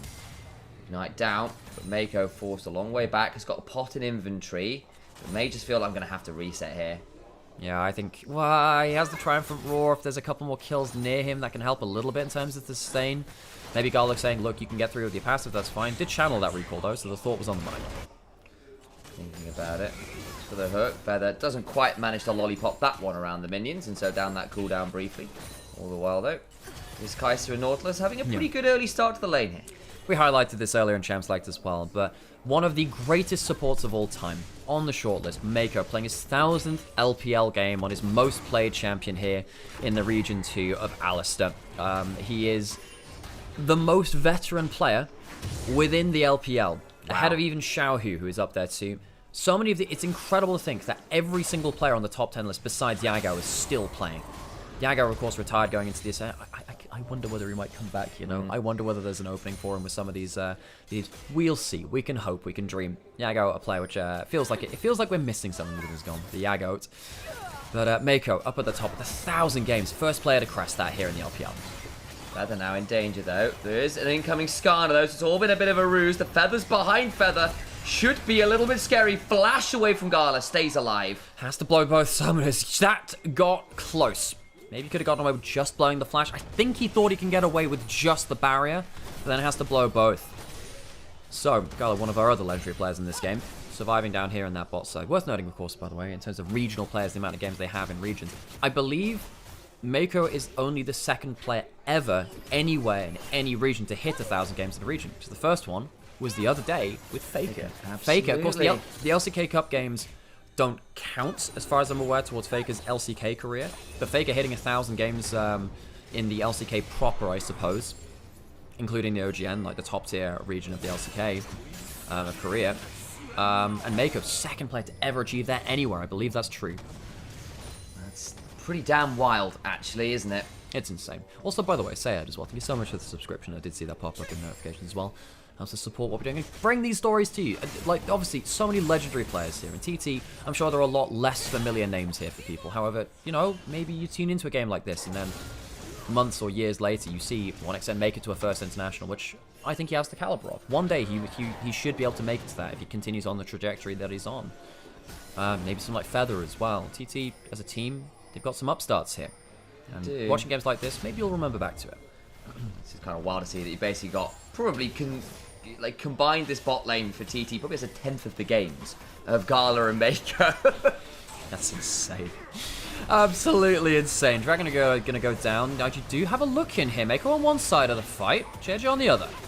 A split. JJ got driven into a wall. There was a bit of a shove back, but Baseman has to flash away, trying to get in range for the Dragon's Might. Should be able to get that. Does so. Down that summoner as the collapse comes on through. IG look for that shuffle back on, and then Feather left out to dry as well. And TT try to play both sides of the fight, get neither, and IG get to collapse. Dragon secured, sure, but at what cost? I think TT were lulled into this state thinking, okay, most people don't genuinely fight for Dragon. IG, they do though, because they do love a good scrap.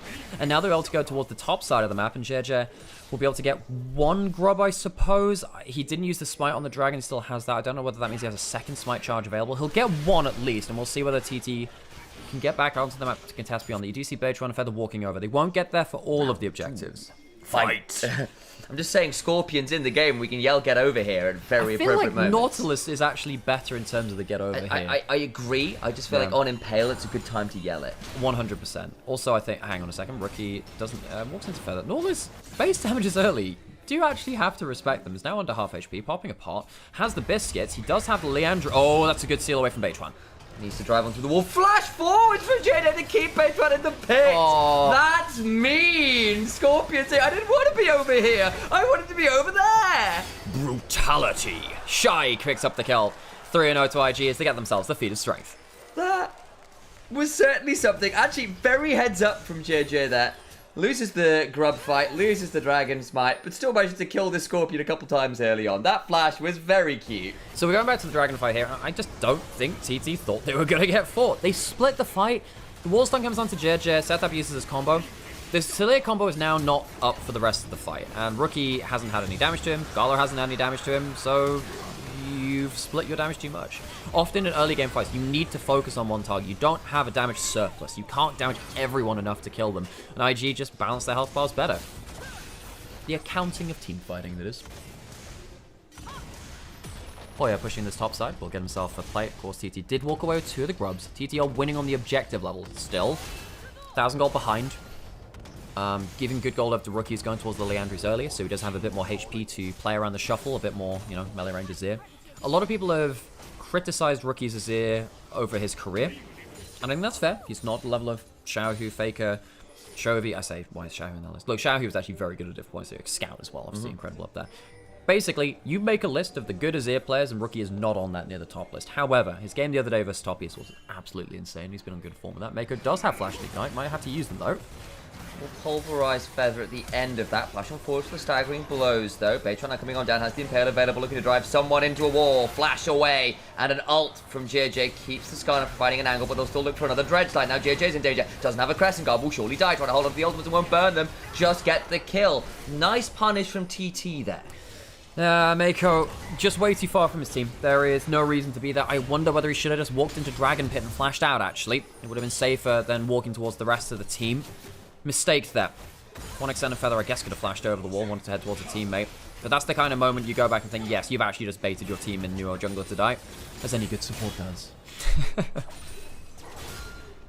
Well, they do, and now we've got a little bit of work to be done. I don't know why I've decided to go West Country on this one. Oh. He's got 77 CS, whereas Shy's got 79.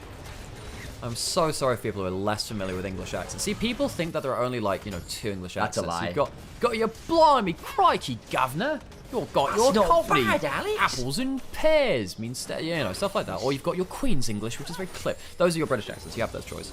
Turns out we have 50 accents. We have the most densely populated amount of accents of anywhere in the world. And the accent for this one is tinged with death. As 1xN takes half of HP. There's a densely populated area of feathers, just in terms of Xayah and Feather being there. Public execution from Hoya doesn't quite work. Wanted to catch JJ on the other side of him, doesn't quite do it. Under the turret, there'll be a 3 Talon strike, and he's out of there. Okay, IG, pick up something on the top side. Can't find much on the bottom side. But IG walk away really just out skirmishing. They are out muscling. They are better in their skirmish as it stands right now. Setup going down towards the bot side. Can't find the setup. Can't find the setup. Can't find the setup. It was very good stuff. Thank you. That was very funny. This was very weird. Yeah, it can be a bit like, God, this is going to be absolutely unintelligible. Well, the other thing is, like, Amber saying or northern. It's like, it's just generic northern. It's not, like, actually considered northern. Yeah, they're a generic northern accent. Like, Lancashire is like this. Oh, bloody Lancashire. Whereas Yorkshire's more like this one, isn't it? I lived there for years. Our Alex, of course, went up to Doncaster, Donny, to go get Folks, it's getting a little bit derailed here. However, we've done all the gameplay stuff we want. However, if you want to know one famous phrase in a Yorkshire accent, tin, tin, tin. Now, you might want to think about what that means. What it means is, it isn't in the tin. Tin, tin, tin. Tin, tin, yeah. That's all I'm going to say about this, folks. That's our break content. That's our comedy skit done. Now we move on to greater things. Dragon, up and available for TT. Would like to stack that up. But again, they are putting themselves in the crosshairs of IG. If they want to fight, I think they'll fight. Well, work to do that. No fighting, they say, in the immortal words of one Mr. Tommy. From Birmingham, there's another accent, isn't it? Rookie. It's a bit of a chunk there on to set up, but Dragon's up and available. It'll be second Dragon for TT. Last one went a bit awry for Thunder Talk, who split their focus on two sides of it. They're giving up 2 kills as a result. They are in the river first, but there's some decent wards here from IG, and they've managed to find a way into the river through that bot side tri-brush. Of course, this is, level 6 for the Alistair. Rookie walking into the Talia, of course. A bit dangerous there. Flash for Flash. Flash went looking for that shuffle. No way to shuffle over the unraveled earth freely, so had to burn the Flash, did Rookie. And does earn that Talia's Flash in trade. Feather will blast Cone out to safety. Aftershock down. And the Scuttle Crab, the clear biggest prize here, secured by JJ. Rookie throws down some more soldiers, uses them for some vision control in that bush, at least temporarily. JJ just about wide on that dread. He's going to get so much damage onto the Skarner, who gets knocked up multiple times. The seismic shove comes on through. It's too little, it's too late. And Patron dies again. Oh, Gala gets to walk forwards too, gets to leave the tempo. This is one of the most dangerous things with Zyra and players like that. People don't realize, look, Zyra's not good at running at you unless she auto-attacks you with W. She just struggles to get in range for that. Once she gets that W up, she gets the extra movement speed. I think it's like 30% movement speed. It's really, really high. Feather has to swiftly leave the scene. IG are just brutalizing TT right now. Setup does have an ult. I mean, the Shy doesn't have his. Okay, this is a dead Shy. Ibagum, this Scion's not having a great time. Wants the blood of an Englishman. They'll make sure that there's none to be found, and they'll bring down the giant like the beanstalk. Shy goes down in the top lane. As Invictus Gaming take themselves some pressure on the bot side. Oh, give over, says Bechuan. Get off that. Gromp goes riding on forwards. Looks for that depth charge. Finds double knock-up. Keep on going. Looking like a crime scene in Donny, this one. Make it look like Yorkshire.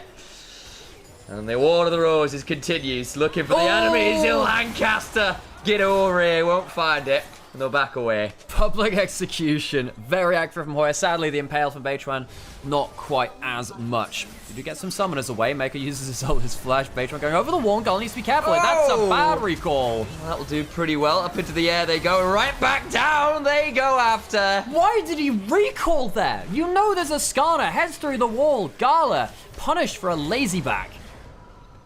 They get that punish. The Shy will throw out a Decimate Smash to Little Lavelle. And TT get a kill back, which is nice. Of course, they did still lose that Dragon, and IG still in the end up with the kills, but that's an unfortunate one to give over. Oh, TT. They get themselves a decent play there on that boss. And this kind of couldn't have come much later, actually. 1-0-1 on Kaiser. 1xN we know can be a carry against all odds for TT. He has been such a big part of that team. What happened here, though? JJ, I mean, just Beitran flashes over him, trying to get a wall stun, I suppose, like that quick wall bop, but JJ dashes onto him, kind of Beitran outplays himself. Such an important player for TT, and this is a lazy back. It's a lazy back that you see the vision plan over the wall. You have to back off from there. JJ's not close enough, and then he flashes into the hook anyway. Feather predicting that. Great flash predict. TT's AD carry picks up that that kill as well. 1xN, 1-0-1. Kraken Slayer picked up. TT, maybe that's something they can play around. That Kaiser can do a lot of work, as we've seen in the last week, from any team here in the LPL. Chinese Kaiser is something else. Down in the LDL, I'd argue that 1xN's most successful champion down there was the Kaiser. Kind of wasn't really that meta last year when he was really fully becoming a mainstay in the LPL. And now on this meta and this era might be able to bring that one back and look to carry around on it. Of course, takes it away from Gala as well, who is probably, I think, the most famous Kaiser in the world. The number of pentakills this man has on that champion is pretty wild. The problem is there are so many famous Kaisers, it's very hard to pick that. Of course, you have... Hang on a second. Play on top side. Okay, not going to fizzle out much anyway. But I think Viper is up there. I think that...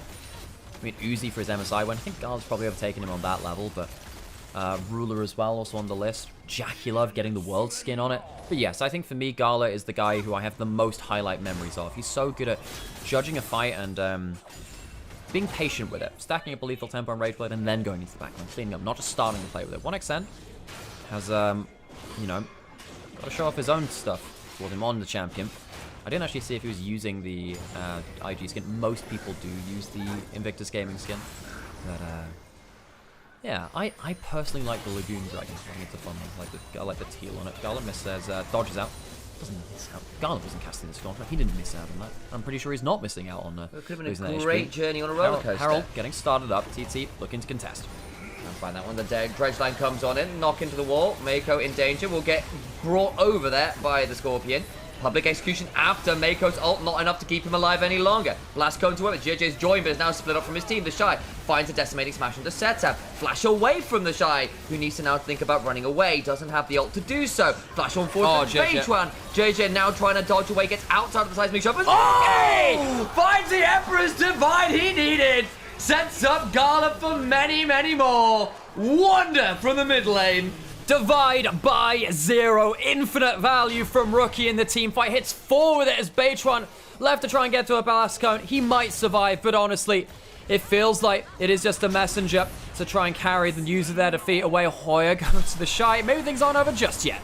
Keep on going. The Shy goes for decimated Shash, but there's still some repudiation in the clip shield. I think that is the Shy just going to die. He overchases and Hoya hadn't reset, but now Gala and Mako coming on over. How much do they want to play for this? Mako looking for a Hepper Pop. Range! He got the slow onto him from the rock thrown backwards. Mako flashes. Oh well, Rookie will close down this mid lane turret. Rookie's mid lane Azir doing a hell of a lot of work in that. Getting himself a great fight, and then that's Hara as well. TP in. Mako kind of caught under here. Takes turret aggro. I think Mako might be in danger, but he doesn't have the ult. Hoya doesn't have the ultimate of his own. Dredge line just wipe, but does land that sundering slam. So there's a world where could have kept going forwards perhaps. Can't quite do it. Still mid-tier 1 falls, and that's another win for Invictus Gaming. Gets them feats of strength, by the way, on top of everything else. And they find themselves up a fair amount of gold here, 2,500. Let's have a look at the replay, because it looked okay for TT to begin with, and then Rookie finds an angle. Yeah, you end up throwing a lot onto Mako, and I wonder, look, that's how many ultimates? 3 in second, Two, I think, total. Hoya gets the kill onto him, but that's a lot for just analysis. Sets up his caught 1v1ing the Shy. You know, and the Shy does his job pretty well here. Flashes out of the hook, so that's an important cooldown down as well. As you know, it's not max rank and there's cooldown reduction here. This is where I think it's too much. You've used a lot of your ultimates. You used the wall slam, and you've used nothing on the carries. 4-man ultimate from Rookie. That's an insane amount of damage. Of course, has the level 11 for this fight too, so it's the second tier, and he has the Leandries. Insane, Jeremy. I bet it is. Dragon gonna go to the side of IG and then get up to 2. That they do, and Rookies is it sometimes a bit of a mixed bag. Today, the bag is full of good ultimates, apparently. Rookie's going to get that tier 1 bot side as well and feel pretty happy about it. Now, Karovan talking about how dividing by 0 is undefined. Well, the thing is, it is still infinite. It is still infinite. The reason it's undefined is because the calculator doesn't show infinity. One of the reasons it is undefined is that. Now, 0 divided by 0, that is truly undefined, because that goes weird, because it can technically be 0, infinite, or 1. It can be any of them, depending on different stuff. But I say this as someone who has a physics degree. I'm actually qualified to talk about this, weirdly. In what context do you divide by 0? When you mess up maths. Now, what it ends up becoming to is it becomes like that when you have like logarithmic stuff yeah, when you have logarithms and stuff like that. When you approach the axes, you end up ending divide by 0. Just stay in 4/4, thank you. So what it means is it shows you what the limits of an equation are or something like that. If you go towards a 0, it means that it will go to infinite one way or the other way, which kind of goes kind of crazy. It knows where you know where the boundaries of a solution or problem lie. That was actually very informative. Yeah. You ignored my silly rhythm joke in there, by the way. What? I said it should stay in 4/4, like all good standard rhythm. Everything is 4/4 if you try hard enough. Yeah. Oh, some very fun riffs by Meshuggah, who use a 4/4 drum beat with a 7/8 guitar line, which is very, very cool. Atakan started up, and IG wanting to force TT to play to their tempo. Again, TT, are they going to be here in the right time? We shall see. Alright, well, Beitron will go sugar, and try to fight his way into that Atakan pick. Can't quite as yet, but the Decimate's mess we got forward. Mako is down about half HP. They've claimed the Atakan, and the Flathers afterwards looking for the fight. Can't quite do it. Beitron drives through the wall and regrets his choices. That was a closed option. The tunnel was a bad idea. Hoya doing his best to dash around, get some value, but the feathers from Gala will find a few more, as it is a Raptor in the AD carry role, finding some serious damage setup, rooted up again. And Rookie continues to look for more. Birds in mid and bot fight absolutely everyone, blocking all over Thunder Talk. Yeah, Bird up, IG, fantastic team fight, claim the Atakan, and they completely punish TT as they try and come through the Tri-Brush choke point. This is going to be, hang on, is this going to be the double charge thing, by the way? Because it's really close to the tower. Do you get the double charge? No, it doesn't work like that. Maybe they fixed that bridge. But that's 2 towers very quickly taken. IG slam home. A huge play, and just much better team fighting. The Shy, great knock-up in that fight. Gala gets to tank the Naught Assault through the ultimate, get a great feather pullback. That is like a perfect Dire team fight. We'll watch this again in the replay. We'll watch particularly for me, the Shy and Gala and how they hold this choke point. This is one of the reasons why fighting Atakan is so important to know which entrance you want to go through. Beitron tries to open up one option by saying, I'm not going to go through the Tri-Brush, I want to bring up another angle, but then the Shy closes the door shut. Double knockup. Feathers come down into this choke point as well. Mako keeps them in here. This is the worst possible position for TT. Even though they have the minefield of Talir, Gala's the one that's really holding the fort down there, and TT can't ever get through the Tri-Brush. It's not a great space, and now suddenly IG find themselves very, very ahead. They've got 2 dragons, they've gotten some grubs, they've gotten that Atakan, they've gotten all these turrets, and we were questioning the first pick Sion, but the Shy's making it work in these team fights. He's being so obnoxious, and the rest of the team is delivering. Oh no, Rookie even immune to the ultimate. The Impale hits nothing. Trying to steal a statue and not a living person. Rookie, great game on the Azir this time around, and TT, they have been schooled. They have been left looking a little bit dumbfounded, not really having the tools or the execution to deal with Invictus Gaming on a rampage. Oh, what extent just about survives, has to burn everything to do it. Setup's dead. Hoya's pushing on the other side of the map, trying to get an objective bounty, but, well, you've lost 2. You lost all your summoners and already carry, which is, you know, important. IG taking in a tower anyway, so you're still trading even in towers. So it's just the objective bounty you have over that in the structure trade. And then you have Dragon in a minute. IG have been on bot side for the entirety of this time. They've got on all of the wards. They'll get themselves recalls where they need them. And IG, calm as usual. I don't think they've really been pushed this game.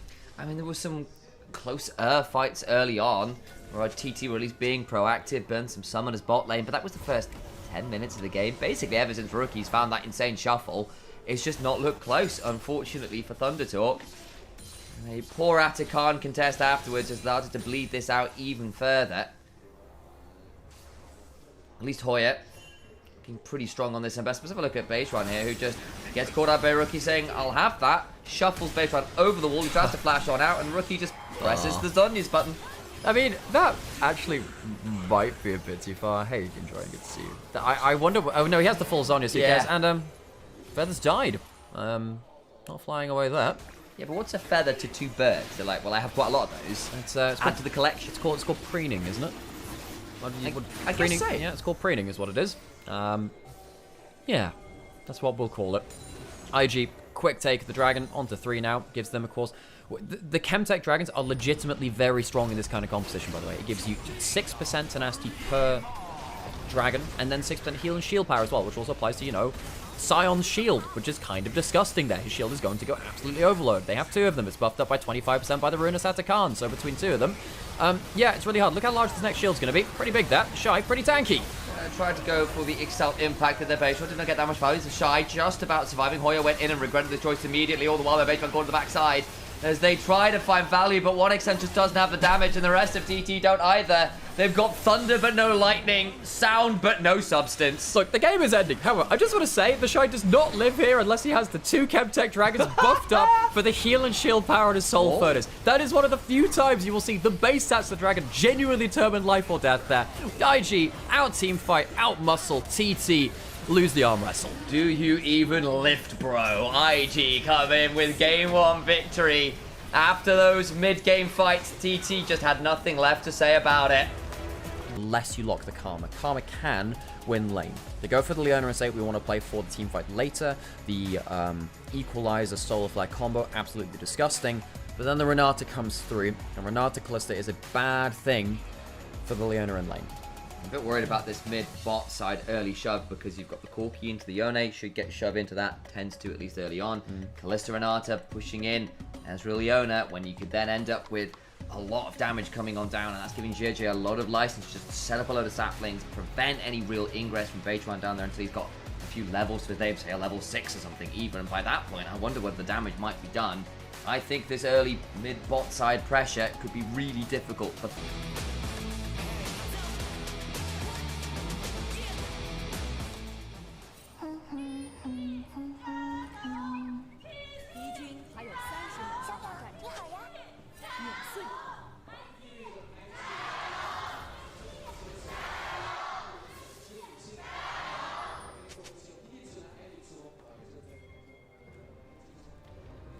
Onto the Rift, we find ourselves. TT trying to match the weight of the IG crowd in here.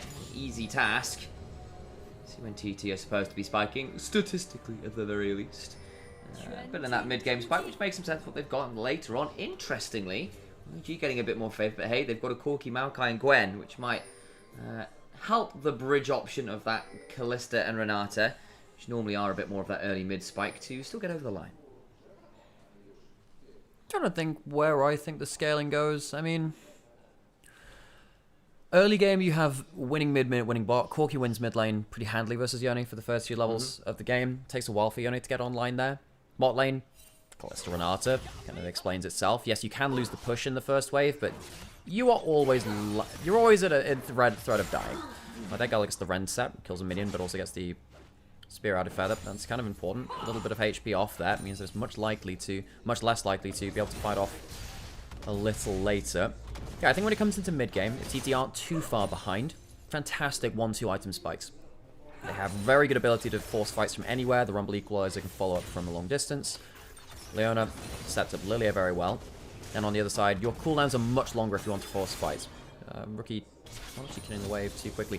He's trying to do the bounce back. Because he's taken really good trades versus Satab, so he knows that Satab wants to be under tower. But if the wave pushes out from it, like this, he will be dropping minions like that. So he has wave control. Rookie, one of our mid laners in the LPL, which understands wave management the best. And of course, he's been doing that for a great many years now. Over 11 years of his career. And look at this, Satab not able to keep that wave under turret. There's no point Rookie forcing the wave under turret, allowing him to pick up this farm for free. He will just keeping it frozen a little bit away from him. He's a melee champion. He can't farm that for free. Taking hard trades when he can. And making him punish him with HP trades when he tries to get farm. Got that level advantage now, set up nearly at level 3, so we'll at least now be able to unbind the soul a bit more freely and look for something with that full combo that Yone often needs to threaten into some of those ranged champions early on. Otherwise, you can just sit there and suffer, really. Yeah. Is the way I think sometimes. I think that, yeah, I think it's going to be quite hard for TT to hang on a second, that's a bit of a problem. And also, even if he did go forward, there's a chance he gets, even if he... Well, I was worried about the Valkyrie backwards as well. It's really good damage, even at that first level. In fact, the first Valkyrie of the game is really nice because you don't level it that early, right? It's later into the game where you end up leveling it. So the first Valkyrie does the same damage early as it would do, you know, much later into the game in terms of the base damages anyway, which is where a lot of Corki's damage comes from. JDG, level 4, heading towards bot side. Ooh, they might be going for a bit of an old, the Rend plus bailout dive hit. Hear ye, shove in mid and bot allows IG to look for plays like this. It's another aphorism of League of Legends. No pressure in lanes leads to early tower dive. Flash out from JJ, was looking to see whether Feather could also be an option. The tower heated up enough that needed to run away, and they get that kill. And now Feather's in danger. Look for the kill, flash to get that tower shot! Gets the kill anyway, and he'll stay alive. Yeah, no, that was always the plan. When you see Gala tank that first aggro with the bailout, you're like, okay, they didn't use that cooldown in the first dive. They allow Gala to die because you have to get the kill after you've hit 0 HP.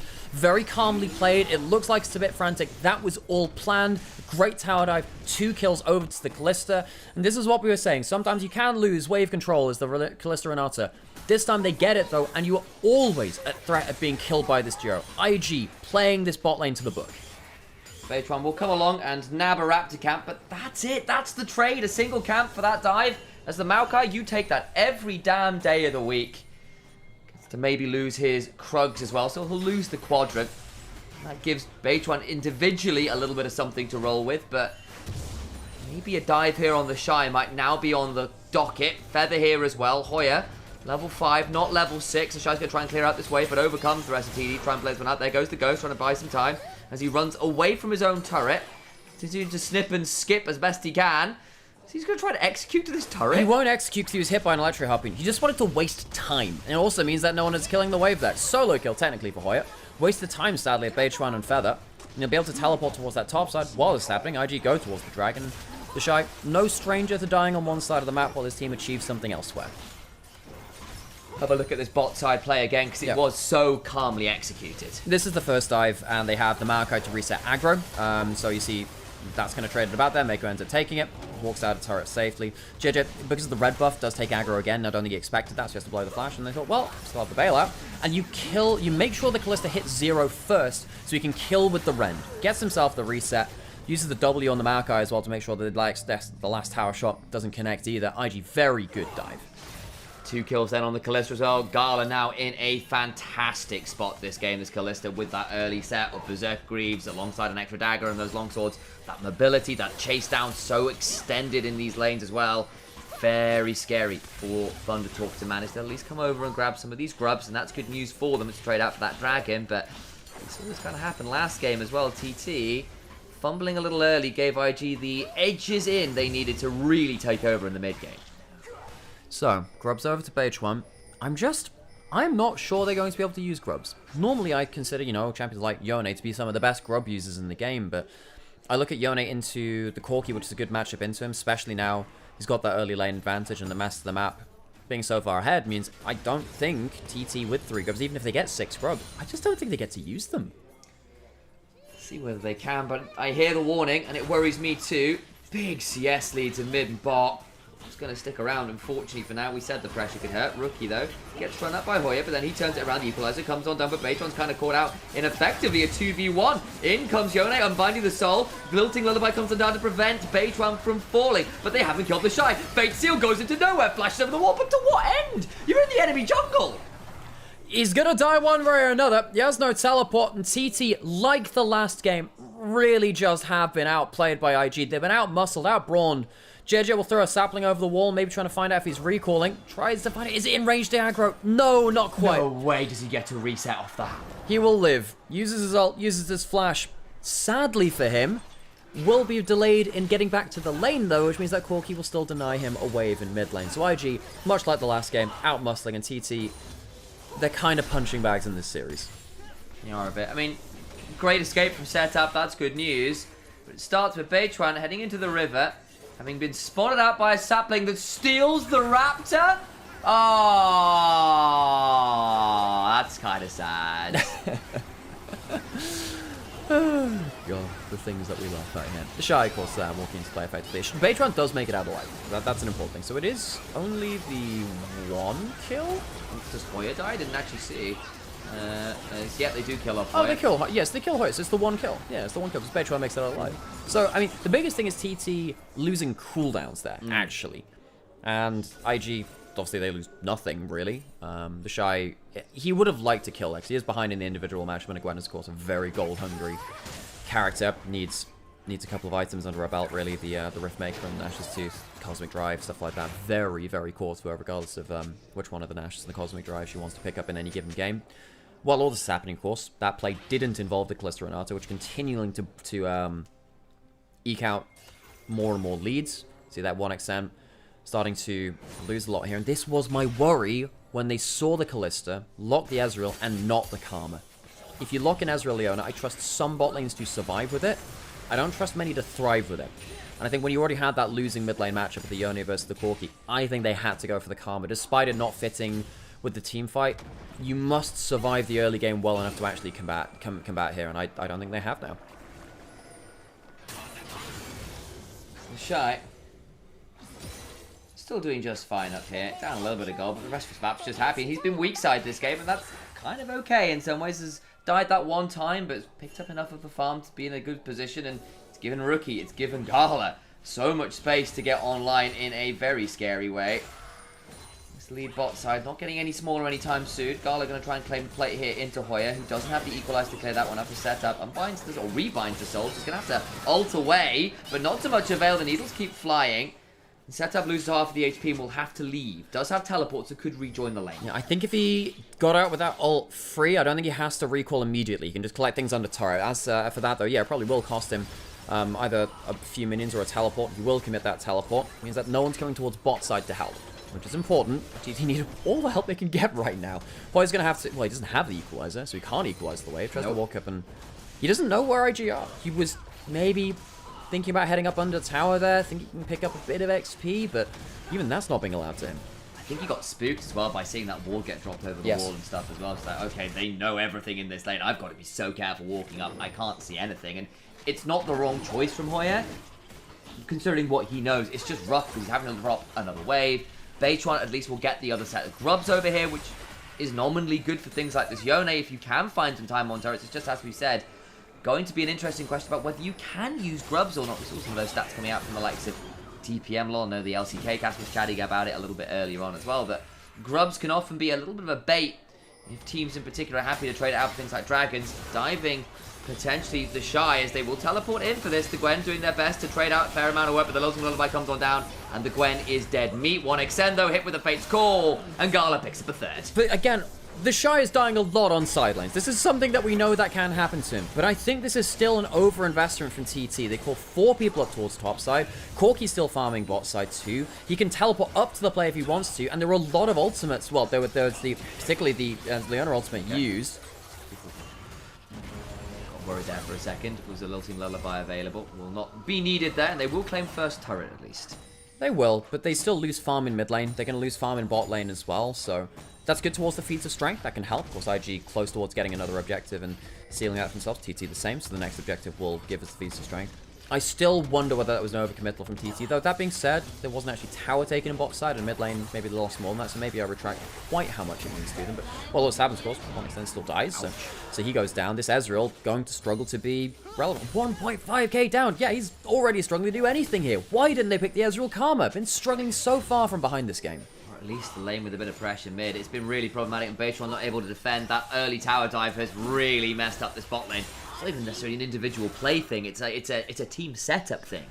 Imagine if they banned the Callista on that third ban in the draft. They missed that ban. Maybe some tilt coming through, maybe some miscommunication, but either way, it's not working out for TT. I know they're only 1,000 gold down, but it's still 12.5 minutes in, and we said that, you know, IG have some really powerful lane leads to work around. Hoya has to use that equalizer. Clears out the wave. The Shy is stacking up his Q4 again. Won't look for the kill immediately. Doesn't have a ghost on either side, so Hoya is able to clear out the wave and look to reset. That'll be the end of that little play. We've got ourselves Dragon in 3 minutes, and Herald also in about 3 minutes as well, if I have read my timers correctly. Always a challenge for the mathematically challenged. Rookie eats Spirit Cleave, and that's about it. Oh, Rookie tried to guess where the Q3 was going. It's hit. He'll be safe for now. Losing out that little mind game doesn't matter that much. JDG on bot side with Markel. They want to go towards this turret, which is very low HP right now. They could just, you know, throw the ultimate at the tower and then see what happens, but they don't have any grubs, and TT potentially could have fired back with the Solar Flare and the Lilting Lullaby. Looks like over we now look.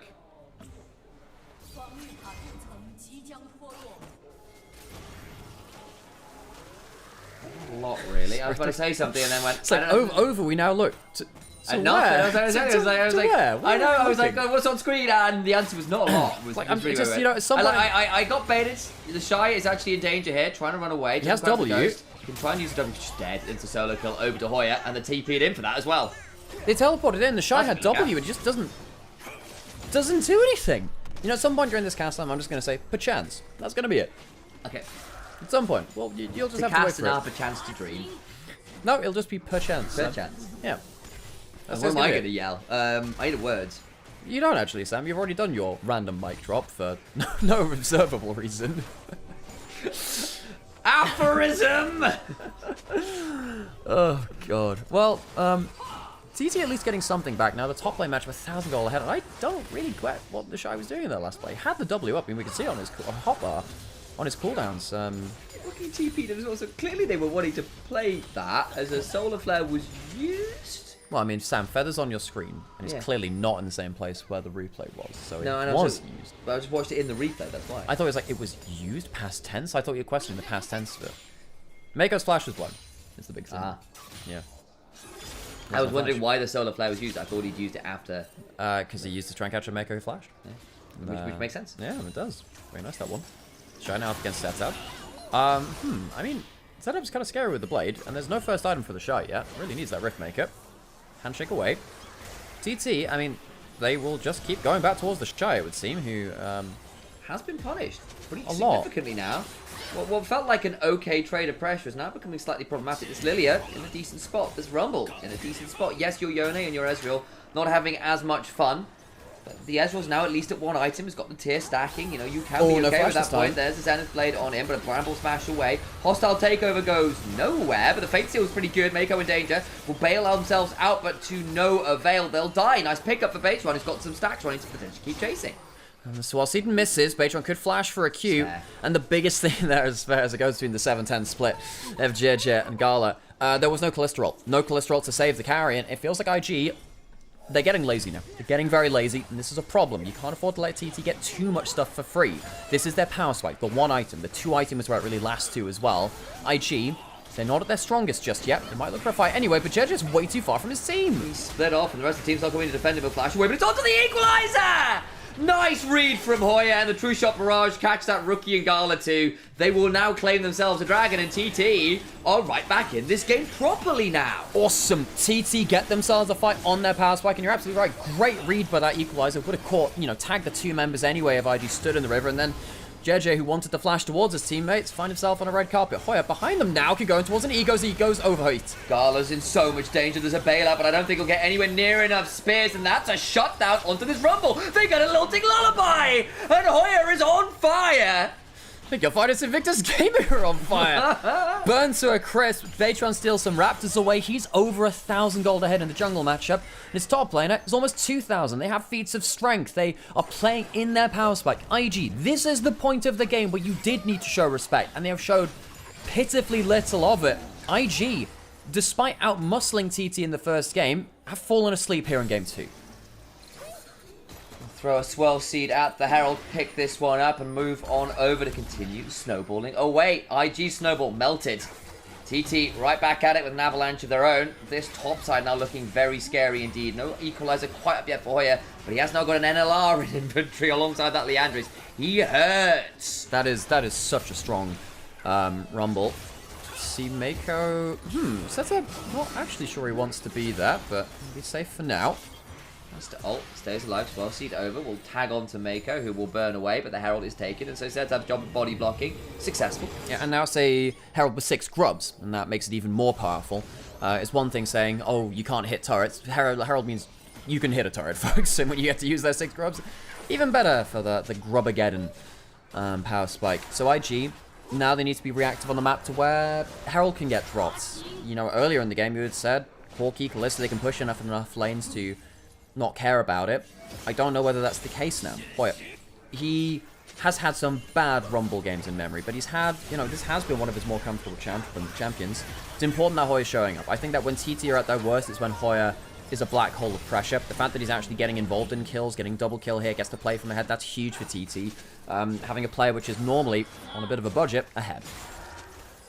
Lillian now got a Dark Seal with a few stacks, is in a pretty good spot, can start building towards something pretty spicy, I'm sure. Next, we've nearly got a Shadow Flame for Hoya on this Rumble. There's not a lot of people building MR right now, and this Maokai, especially having gone towards the Leandry, is not a tank yet either, so we'll be doing a lot of damage to these people. Atacon up in a minute will be the Ruinous variety. TT obviously looking towards that now with 6 grubs and a dragon to their name. They will absolutely love that one. IG on the other side. I mean, what's the play? About to hit 2 item completion from Corki in terms of the transformation of the Muramana. Kalista has that already. I mean, they're strong. I just don't take them in a 5v5 right now. The Gwen is not providing frontline assistance. Typically, the way that Gwen impacts teamfights is being so scary that you have to pay attention. It's not necessarily going to be the case in this game, sadly, from Invictus Gaming. IG need to be, maybe bide their time a little bit. Not something that they've always been that successful at doing. No. Arm guard completed for Beitwam. Alongside that Fiendish Condex means he can look for some very aggressive plays. There's the Lilting Lullaby, forced to cleanse on Gala, but now he's still in danger. Fate's Call will keep the Wonder Member alive, but it will not keep Gala up, who gets popped. Beitran goes golden, immune to the Maokai ultimate. Now Rookie in danger on side. One side is the Equalizer, splits the team apart. Mako down. They get the kill on the Corki as well. The Shy finally turns up, but can't even kill Hoya as he's stunned up too. Thunder Talk. All right, into this series, and are pushing IG to the brink. I think TT have paid back their loans to the Bank of the Shy, who has given all the gold needed for TT to take fights like this in the mid game. 10 stacks on the Dark Seal for Beitran. He is snowballed. This is his best jungler by far. And this is after an early game, which IG should have rolled over to a win. I think too many deaths went onto the Shy. At first I thought, okay, well they can trade across the map, but it's been way too much of a good deal for TT at this point. Inner turret taken with the Herald. 6 grubs will take them. The top turret, inner turret as well. That is a huge amount of gold. Now over 5,000 gold ahead. In fact, they're just under 6. They're going to reset again. Setup gets another wave shoved. But that Soul Unbound is safe. If we look at this replay, because it starts with a fantastic play from Beitran. It does. He's been taking a camp, so he has the move speed from his Q. He doesn't even need to fish for a swell, so he goes up for the Q. And then this is the nasty stuff, right? Because you have the Leona passive onto him as well. So 1xN gets a huge amount of damage from the ultimate coming through. Rookie tries to get a turnaround play, you know, fight while the cooldowns are down, but he uses his Valkyrie to go into Beitran, who has that stasis. And a great combo from Setup, finishes him off. Doesn't have the Valkyrie to outplay. Really just feels like TT have way too much damage from all across the map now. They have 4 carries who are online. Mortal Steel, Flash, Fate Sealed is absolutely unplayable against at that point for Rookie, who finds himself looking at his team with mild despair. 3k lead for Beitran in the jungle now. The Zhonya's is complete as that stasis right back up and available. Hoya looking for an angle. The Equalizer on 3 again. The Shy's in the pit. That's a pullback on Feather. Dragon secured at the very least, but they lose the Corki at trade. Looking to turn this one around. The Shy just about alive. Got a bail on top of him. Looks to try and survive at least a little bit, but the Zhonya's means there's nothing to be done. JJ going to try and get some damage on the Feather as they keep on playing. 1xN just about alive, playing with range. As Beitran looking to kill off Mako, who has nothing like the Final Fantasy VII supreme source of magic left in him. They'll head right back on to that Atakan, and the lifeblood of the planet is all over the floor. Oh man, Invictus Genova, I guess, getting ripped out here. Ground, root and stem. Atakan by TT. And yes, Mako, 1,000 games in the LPL. This one is his 1,001st. Not quite as pretty as the last one, sadly. Thunder Talk have really snowballed well off of good map play, good playmaking now in their power spike. So many teams do not realize it is time to fight at the right point in the game. Gala getting that swell seed onto him and having to play the fight out so defensively is a big problem. Hoya, great angle into this fight. Judges things well and says, all right, I can get a good play to kind of deny Gala good value. Does get taken down. Maybe he overstays a little too much, but his job's already kind of done by zoning off Gala from damaging the important members at the start of the fight. IG, you get some damage down, yes, but it's only, you know, 1 kill back. It's 5 for 2 all in all. Rough place to be at. And I just saw that statistical jump of about 20% on the win rate. Went up to 85% momentarily there. Yeah, this is the problem. Is that now you've hyper farmed, you know, a Lilith. We saw this from Shadow early. We've hyper farmed a Lilith to the point where you have a 4th carry on the map. Yone going to be quickly going towards his 3rd item because he's got so much gold in pocket as well. The Ezreal is in their 2-item spike. You know, so they're online. That's as powerful as they need to be now. IG, they don't have a front line. The Gwen is not a champion. You are playing in a 4v5 as IG. Gwen needs way too much time to come online. And JJ's going for a Rift Maker second as well. That is a non-tank Maokai build, and that's all well and good, but you are 3 levels behind on the other side of this. You've got the QSS now done on the Yone. You've got 2 items done on the Rumble. It's not getting any easier. Yeah, I think the thing about JJ's decision-making is, look, no amount of tank is going to be enough. Setup doesn't have flash. He's going to ult out, though. Twisted Advance will still follow, so Setup likely dies, gets a bit of a shield, but it's still not enough. Nice little pick from IG, who managed to get behind the lines of TT somehow, some way, and pick off the mid laner. Yeah, that Does is it turn nice. into anything? Shy in mid lane, not able to set up a play there. Good start. So that's some gold away from the Yone. Nice stuff. JJ. The logic to going towards that AP build, the high, you know, the double mask stacking, I think, is effectively no amount of tank is going to save you against such fed carries. You go towards the Leandris first anyway, that's fine. I think after that point, you think there's actually just no point in me going towards Hollow Radiance, Unending Despair, something like that, because I will never get tank enough this game. However, big enough sapling, an ultimate in the right point. In this case, it's the bloodletters, which is completely fine. Because also that does build out the thing as well. You can set up a little bit in terms of that magic resist tread onto one target that you're picking for the Gwen. Maybe that does help out. And maybe you can get those miracle picks. The way you get into this is by TT making mistakes and picking off people before they bring everyone to the play. There's no one that tanky on TT. You can kill them even from behind the game. You can be the attempt they need to go for. Need to find a few more of those. You did have a strong Callista, not so much anymore. Corki's at least at 2 items now. Gwen's at 2 items for all that they are 1 and 5. And it was the Bloodletter's Curse second for JJ to give some magic pen. Try and manage some of the MR and QSS and stuff coming on in, but an interesting build choice nonetheless. Swelsie comes across. Solar Flare a little bit wide, but the Equalizer's going to be on. They're going to keep playing for this. IG in danger. JJ just gets melted. That tree is burnt and turned into charcoal. Back to his base go setup. Did get taken low, but Shy can't finish up, and 1xN now gets to unleash. Looking for more. Lilting Lullaby is still available. Balo on Rookie means nothing. 1xN continue to hunt for more. Mako in a 1v1 with the Ezreal. And Ezreal can't land the Mystic shots required to keep that one rolling, but all the while they'll just head on to the inhibitor turrets and look to break the game wide open. I think they can just end right now. Yeah, I don't think it's the brain being broken wide open. I think it's the door being completely shut. IG, they have messed around, and I think they've found out. A bit of silly gaming here. Alt forwards from Southab forces the flash out of Mako. He is the only member left alive. JJ, I don't think he has the ability to wave clear. 6 scrubs marching to the Nexus. TT have done it. TT come back after a rough early game. IG, disrespectful, lazy were terms we used, and I have to echo them. And Thunder Talk was sharp enough to...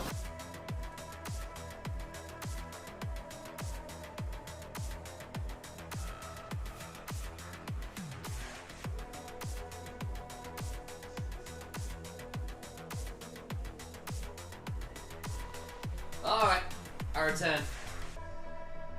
I have drinks. I have a dream. I have a draft to look at. Game 3 of Invictus Gaming versus Top Esports. Back in Game 2 against Invictus Gaming.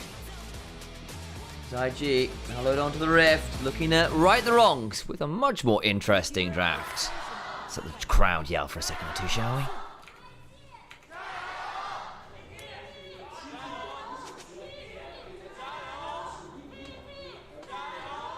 100% win rate. What sample size? Like 2. This is like his 3rd game. So, you know, very notable sample size.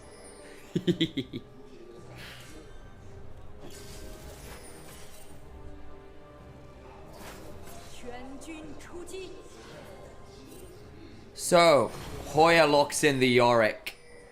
Setab's gone for the Victor.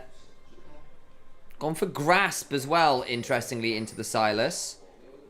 Used to be a thing we saw on stuff like the Ari a little bit briefly. See exactly what he decides to build. Is it going to be that rower build again? It's very safe. Lacks a little bit of the damage. There we go.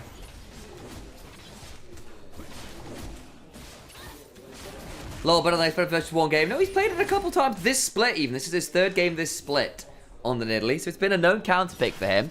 It's into the Yorick. Theoretically, you can pounce out of the Dark Procession.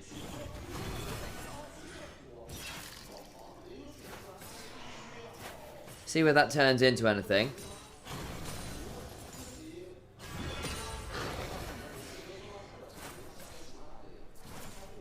As at least early on, Shy bullying. Tends to go for an AD variant on the Nidalee as well. So expect Trinity Force and the likes. Love you, keep it up, thank you.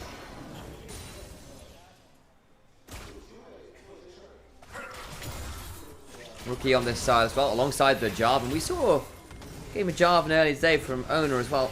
A rough series in general from T1, so I'll be worth a watch for that one later, folks. As Rookie eats a death ray. Did not enjoy it. Well, Hextech ray now, isn't it?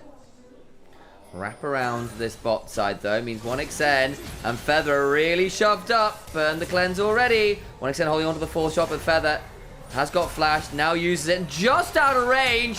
Flash on forward, the Martial Cadence helps secure the kill. As Mako gets another Shattering Strike. Summon is blown, but kill secured.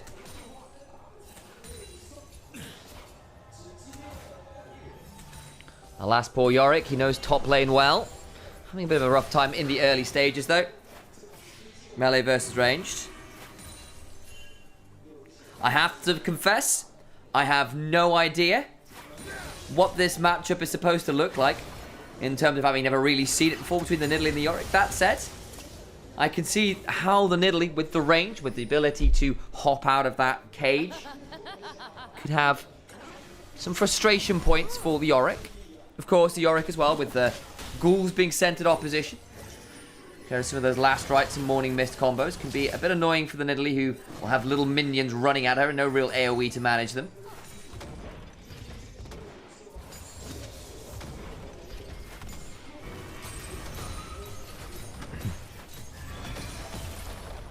Plate secured by the Shy nice and early. There go the ghouls, brought to life.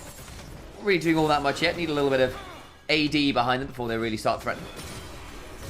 I'm not sure what's going on. Lands the morning mist. Dark Procession comes on down. But again, Nidalee has pounce. And so can jump over that wall relatively freely. Please, I'm trying to forget that second game. It was pretty rough, wasn't it? Crash down in mid lane, though. I mean, Setup's in danger. Has got flash, yet to have to pop it. So everything is fine. At least for now.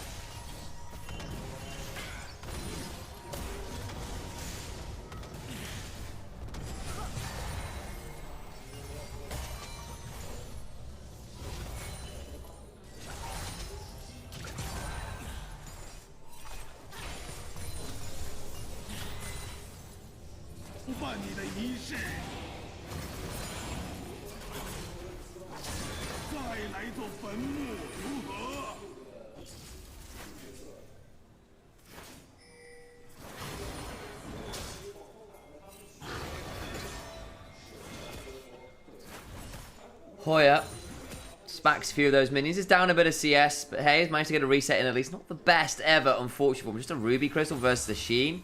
Yeesh. Not a fantastic first back, has to be said. Wants to build towards a Sheen himself, I suspect, and has only got the Fairy Charm. JJ can't quite find the knock-up. And Setup will siphon the power. I've got power! That's what Victor, I assume, says on a regular basis. How are we feeling, Victor Nation?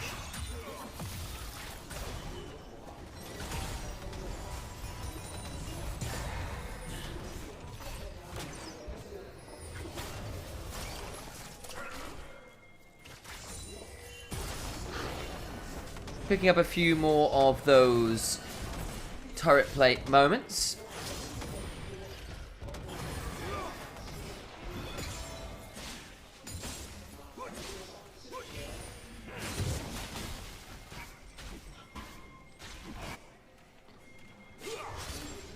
Grub, single one taken, but they don't want to give up the dragon on the other side, so they say we'll take a grub. And they'll look to roam to the other side. Rookie hijacks the glacial prison. Dark Possession comes on down. The Maiden is summoned. Lots of those grubs come on forward, but the Shy thinks he wants to take this trade, but he's having to run away as that damage coming on forwards from the Maiden. Really frustration. The ghouls keep chasing at him. We'll be able to Primal Surge way back to something resembling HP, but suddenly the trade's looking a lot better for the Yorick with that Maiden available.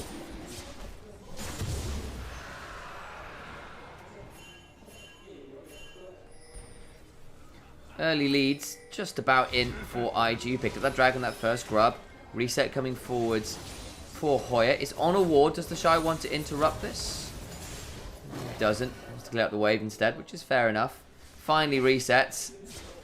Picks up a longsword and some boots. You can stroll towards bot side instead, getting a bit of a lane swap in. Be looking to play for some of those grubs as JJ is here. Picking up that scuttle crab. Hits level 6.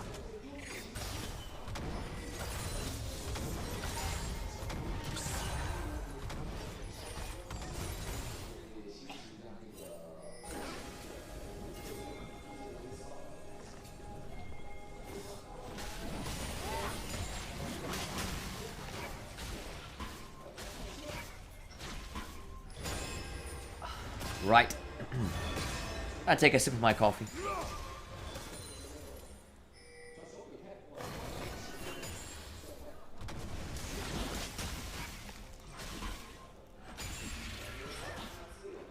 Get ready for some violence on the rift. About 1,000 gold or IG out of these lanes. I'd look at bot lane, really, outside of that early gank. Varus, fine enough down here. Go for the poke variant.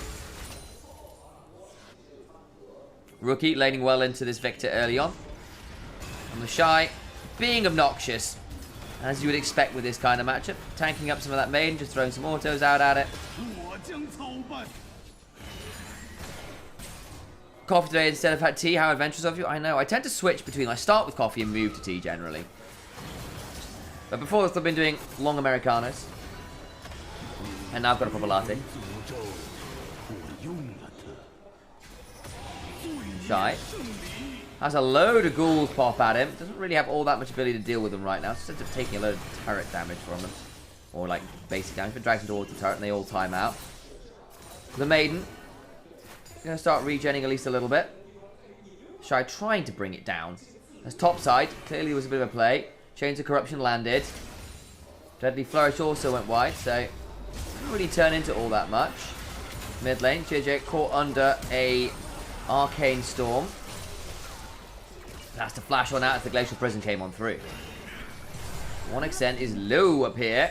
Probably as a result of that Chains of Corruption we just saw in the picture-in-picture. What's the reason Yorick got started getting picked so much recently? He had a slight rework. Freak did a whole video on it. But they tried to make him a lot better to do things like team fighting with. JJ gets the Cataclysm down but doesn't get the kill. The heal came on through from Feather, looking to find a play here.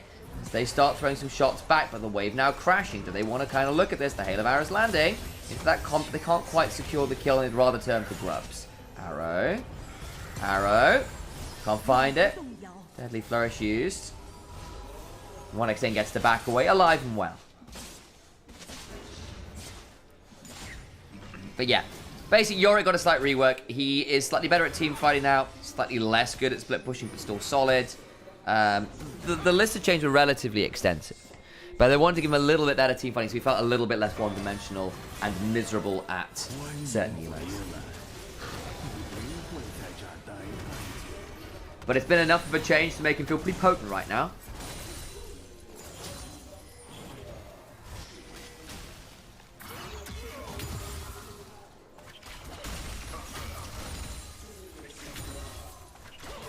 So he gets a little less armor. The ghoul scale off your bonus AD rather than your total. Which makes it a buff before level 9 and a nerf after. Basically because it used to be basically accounting for the loss of Yorick's own base stat contributions. He gets a little bit more potency out of the ghouls early.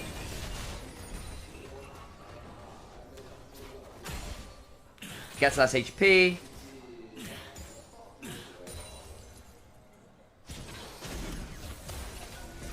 Gets a little less attack speed, so the 1v1s are a little less potent.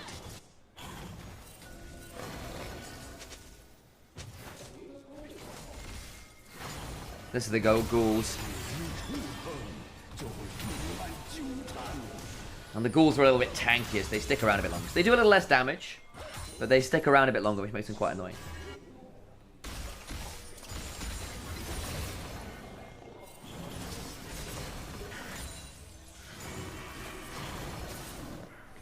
H1 hanging around mid lane as Gala's gone really deep looking for that poke. Here comes Mako to try and keep him alive. Flash away, Shattering Strike. Does 1xN want to open up the curtains? Will do. Mako needs to keep body blocking this, but it means he's in danger from this fourth shot. Oh my days. Gala and Mako just about survive, but that is anything but close.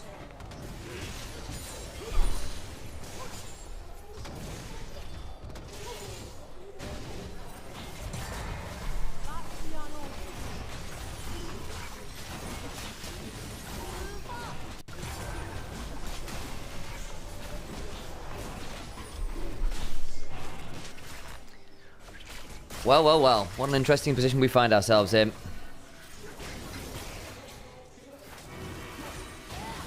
Was there any recent game where he really popped off? We saw Yorick get 5k ahead the other day and not be able to finish it off, which was really rough. Did we see one of the LEC? Can't remember. I think it's been a mixed bag, is the honest answer. Check GOL.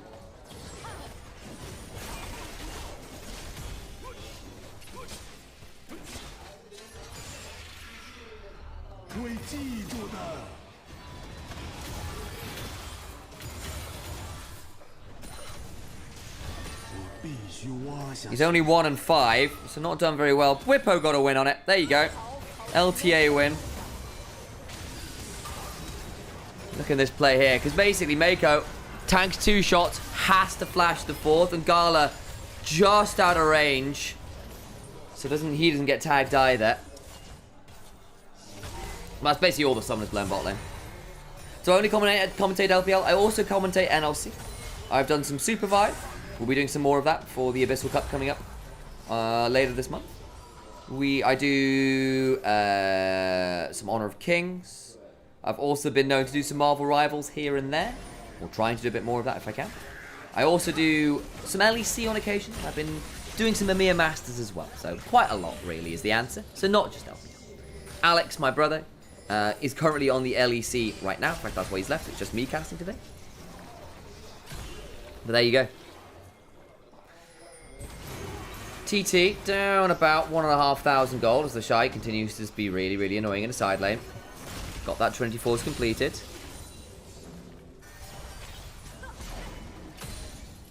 Means the spears don't hurt that much, but the basic autos are very obnoxious. I think Whippo's Yorick's seen the most success recently. Yes, it has.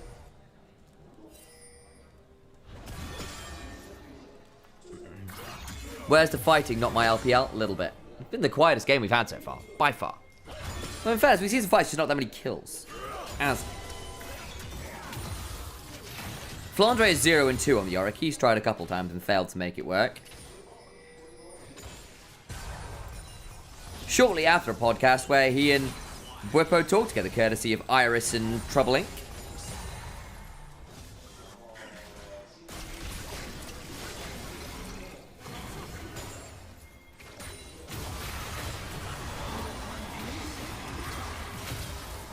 Well, caught in the dark procession, Rookie did not enjoy it. Being eaten alive by the maiden, stolen the maiden. What does that make it? The mother? Maiden on maiden violence. Where doth thy maiden lie? In a shallow grave, apparently, as Rookie helps claim that tier 1.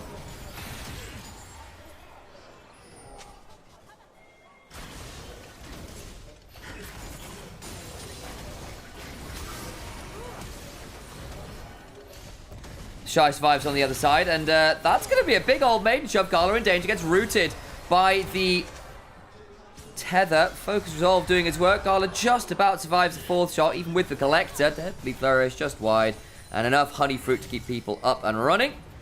Rookie's work here is done, though, with that maiden steal. Gets to leave it chunking out a tier 3. Hoya's going, hang on. Why is my maiden not doing this? Hello? Chat?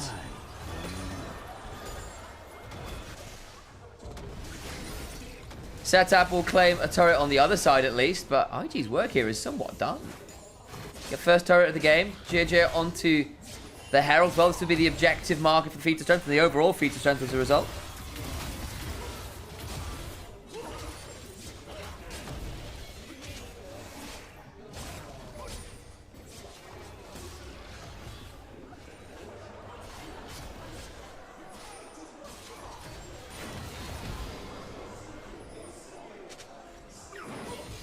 Scuttle Crab, BJJs.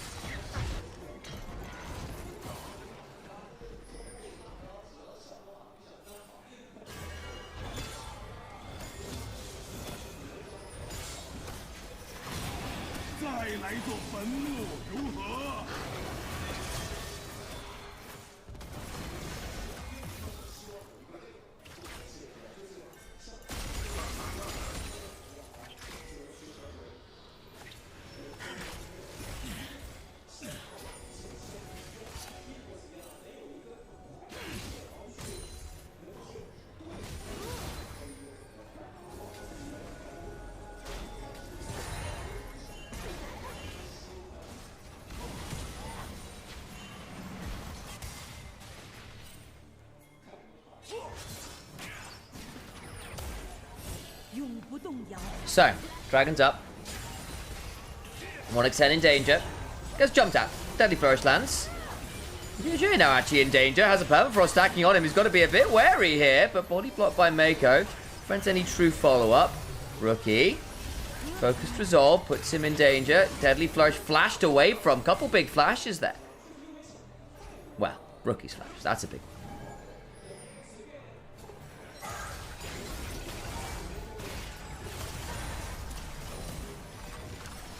And over towards the dragon go Thundertorch. Do IG want to contest this? They got a stolen Glacial Prison in a dream. Over we go into the pits. There goes the missed Glacial Prison set up side set with the Cataclysm. Otherwise, it's brutal. Flag and drag onto one extent. Feather means they are likely going to die. And Ignite back means it's still going to be a trade, but it's on to just the Rel. Rookie healing up best he can, but there's ghouls everywhere. It's a zombie survival movie. Hoya knocked up, knocked down. The Maiden there will finally burn out. The Shy hunting for some more, wants to land a Javelin toss. Ends up being a 2 for 2. But with everyone else having to run away, should be Invictus claiming that dragon. Reminder, Rookie's AP will work on the Maiden because whatever the ult's scaling values are, they're converted to AP for Sylas. So the reason things like set ult is so silly on Sylas.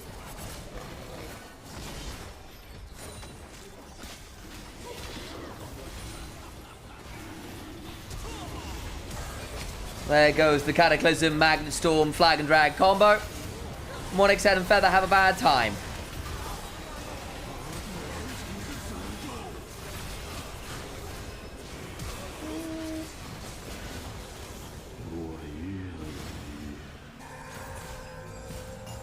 There's Atacon spawning with a big old yell.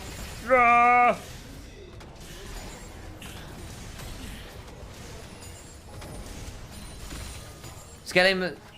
So let's have a look. Let's look what. I'm actually curious what the Maiden scaling numbers are. I've not looked in a while.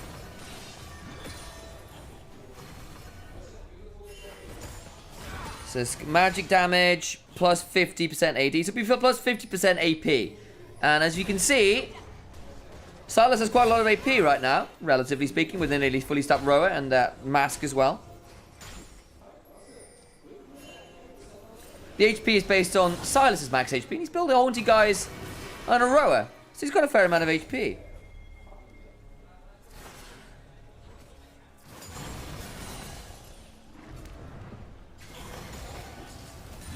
So yeah, I guess at the minute, doing okay scalings. There's a Bobcat on my screen and just run around and demolish all the structures. Yeah, this Nidalee been quite annoying. Looking mid lane, Gala, flag drag to try and defend. Buys some space. Well defended by Mako and JJ. Beige one now in danger, gets crashed down on. And the Sejuani, desperately trying to run away, cannot do so. Heart still not, the Shy is in danger as Hoya keeps running at him with the Dark Procession and the Maiden of the Mist. Gonna pick up some Honey Fruit, lands another Javelin Toss. Really wants to keep chasing this. Needs to dodge that Morning Mist, does so. Javelin Toss just wide. Here comes Mako trying to make sure that the Hoya can't run away. Dark Procession will be crashed down over. Shattering Strike now comes on Ignite on top of Hoya, trying to find range to get in range for those autos and those last rights. Summon some more ghouls, but a hop on forward to pound to take down, and Hoya dies again. 1 and 3 on the Yorick, not enjoying the experience of Nidalee in this lane. Remember Yorick Mori. Sylas does it better.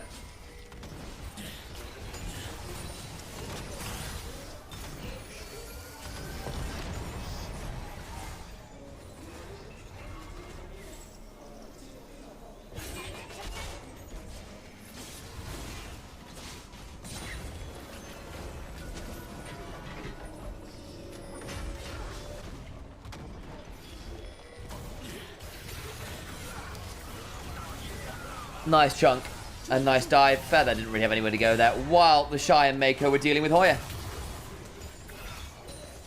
TT now in desperate straits, down, what are they, 6,000 gold, something like that. 2 dragons and 4 grubs as well. Oof. Challenging stuff. Gala now 1.1k ahead as Onyx, despite playing an okay game, has been forced to run away a fair amount. Those kills and plates and turrets are all adding up. Sylas now at 2 items as well. Sure, you've hit 2 items onto this Victor, and that's great news.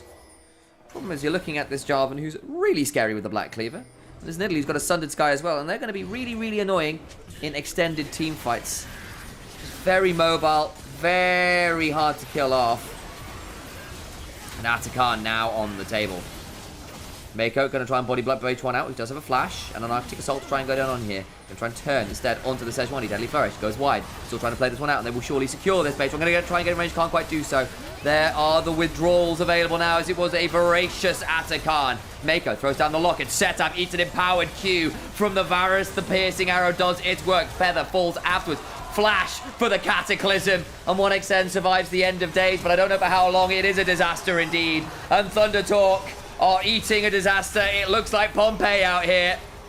The withdrawals will allow 1 or 2 members of IG to come back to life afterwards, but all the while, everyone else is dying. Beichuan, it's Poro Bacon on the menu, and 4 members die, everyone but this Yorick. Flee!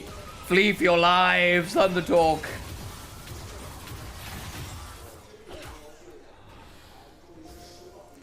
This one's looking like an IG win, folks.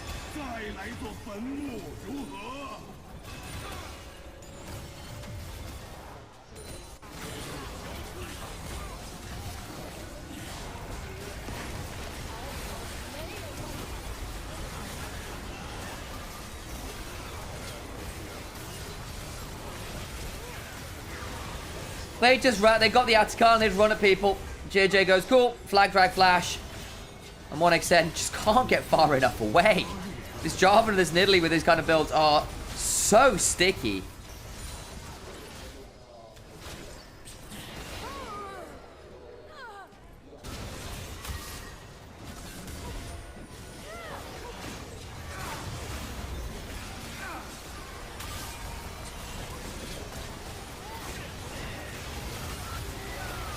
Fight keeps going. Hoya dies again. And they just keep running. Rookie. Stolen Karma Alt W. Oh, that's nasty. Just to secure the route.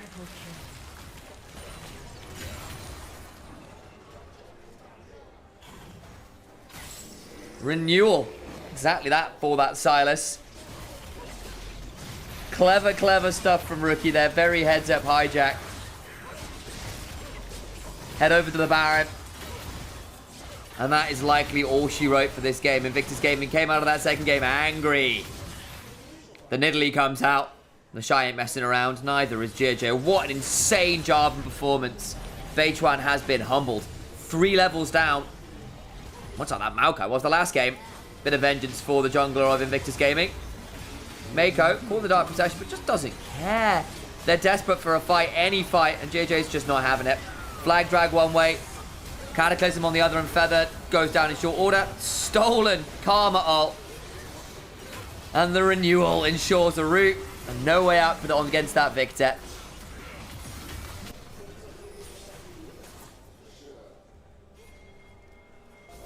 Giga Shy online. Rookie having a good time. Gala as well. 7-0-4. He's having a spot-on performance on the Varus despite multiple attempts from TT to catch him out mid lane. I thought Gala would have died at least 3 times this game. How many times do we have 4th shot not quite execute or someone body block? TT going to be kicking themselves for failing on those executions. Little too late now. With the Baron on top of everything else, Thunder Talk seem to have run out of spark.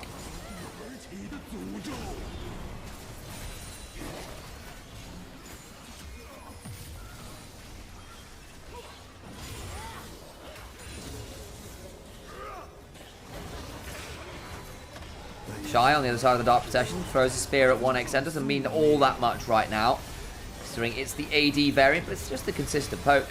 Auto. Spear into Sheen proc. Very annoying. Onto the Nexus turrets themselves. The curtains are called. Perhaps an apt ability to be using what seems to be the end of the game. A stolen Glacial Prison. Chunks feathered at half HP. Rookie will go golden briefly. Gets off that captive audience, but not before actually taking a fair amount of damage. Gets a decent Kingslayer heal, so should be alright. Needs to think about backing away, though, as a flash for the 4th shot. Brings down that rabble rouser in Silas. They can't quite end the game. Deadly first sidestep by Mako. The Shy also begins to leave. They can't end the game. They overpush just a touch, and 1xN punishes.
So, base defended from Thunder Talk. Briefly. They're still down 13,000 gold. They've got one Nexus turret remaining and one inhibitor turret remaining. And so G clearly take that as an offense. Want to keep going on forwards here.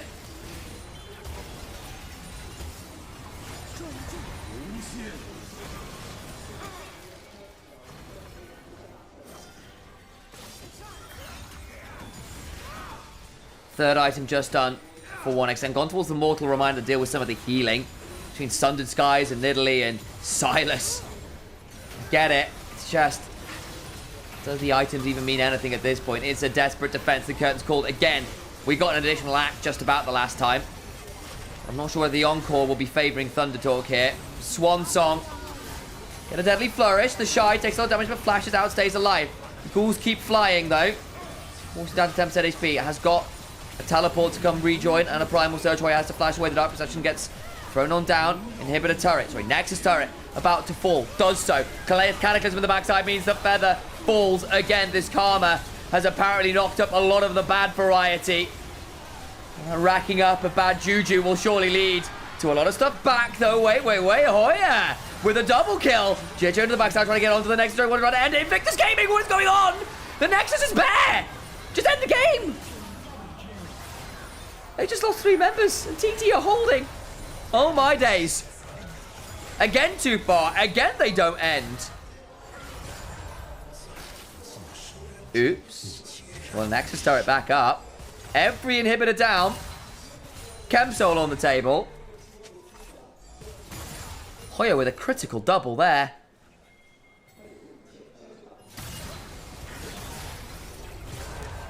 They get another chance to bow on stage. I thought the curtains are called again. Another encore, another chance. Another run. Last Nexus turret gets seized. Last inhibitor falls and you're thinking it is over. Hoya jumped on. Doesn't die. The flash out important. The Ghouls keep running at JJ. Rookie also then looks for an angle, goes on forwards. The Cataclysm comes on down. They blow up. Feather is looking good. The knockup's there. But then look at this damage back with the last rights and the turret dive. The fountain dive goes wrong. Ghouls keep chasing. JJ and Rookie trying to buy space and time for the team to finish it. Don't quite do it. And Hoya gets to run people away. And Daney's like, what are you doing, boys? And I don't blame him. He's understandably a bit annoyed about that one. IG would have won by now if the Shy had more deaths. Yeah, he is unkilled in this game. Off towards Baron we go. They've got Chemsol. They surely get Baron here. Surely. And they can run at the Nexus one more time.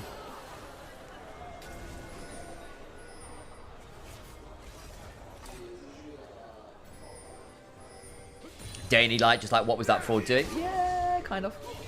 Kind of. An oopsie was had.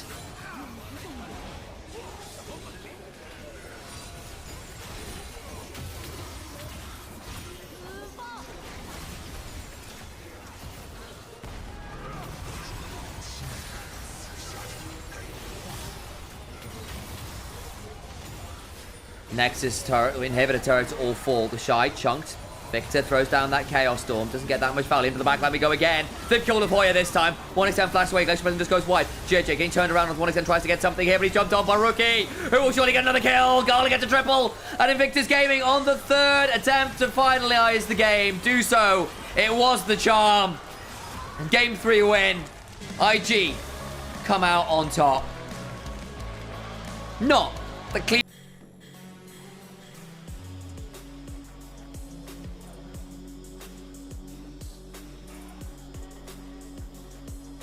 Sal has so many good options for the ults. Yeah, he kind of does now. Dominus is a good one. Magna Storm is fantastic. Crescent Garb's not bad at all.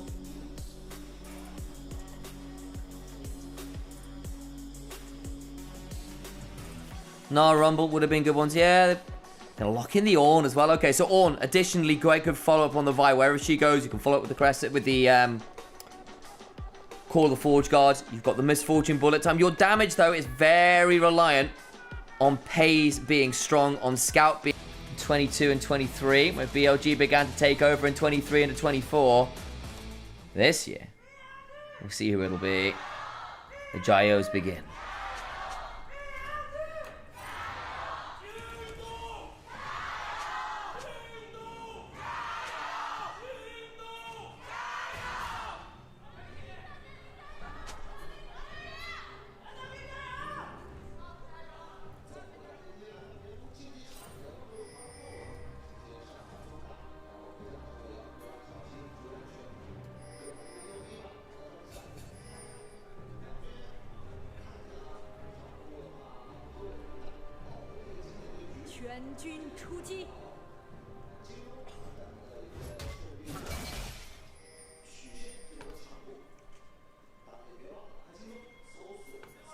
Arla.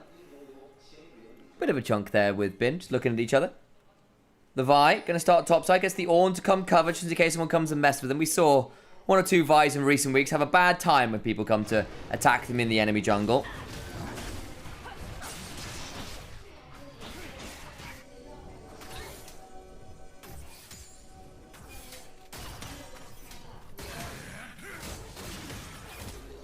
Poke Varus for Elk, I don't think should be a surprise this game. Wanted to keep that range up as far as you can. Not fantastic necessarily into the Ornn later. But in terms of trying to deal with the Sylas and the MF, can be pretty good. You've already got enough damage elsewhere. You aren't absolutely relying on Varus to be your tank killer. Flash on forwards for the headbutt. Force a flashback out from On.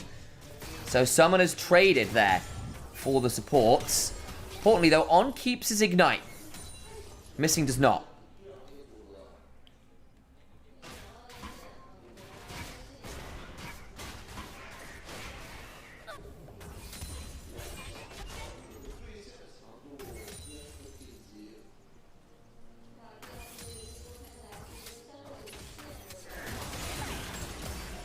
Some of that poke coming on forward. Zelt a little bit lower, but it's got a lot more pots in inventory to match up with Pays. Level 2 hit now for both sides, but it is about half level advantage over towards Elk as it stands with the early wave shut. But it'll be an early reset here on this timer. Can Missing come and interrupt? Oh, they've cancelled the back. Okay, do they feel like they have to stick around now? They might, you know. Missing reset at least. Ward over by the Raptors. Have an idea that Vi's around. That's probably partly why they're backing. Don't want to be at risk of a Vi gank. Especially with Shinzao pathing in the other direction. Tier bot, control ward bot. Should get back in time with a little assistance from On, probably, to hold on to this wave. Let's see where the MF looks to back as well. Maybe pick up something like a Carl. Whether she wants to hold on for that BF sword or Vamp Scepter first back that also feels really good on the MF, and especially when you're into the Poke Varus. The Vamp Scepter in particular, really valuable for managing this lane. Headbutt Pulverize prevents On from looking for the combo he's necessarily hoping for. Takes a fair amount of damage there. And MF throws out an impure shot with those. That's actually no longer called that. It's just love taps. Used to be the W passive before it was just Strut.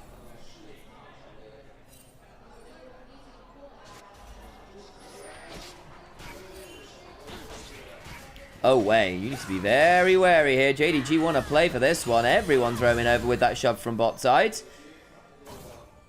Raptors fought over.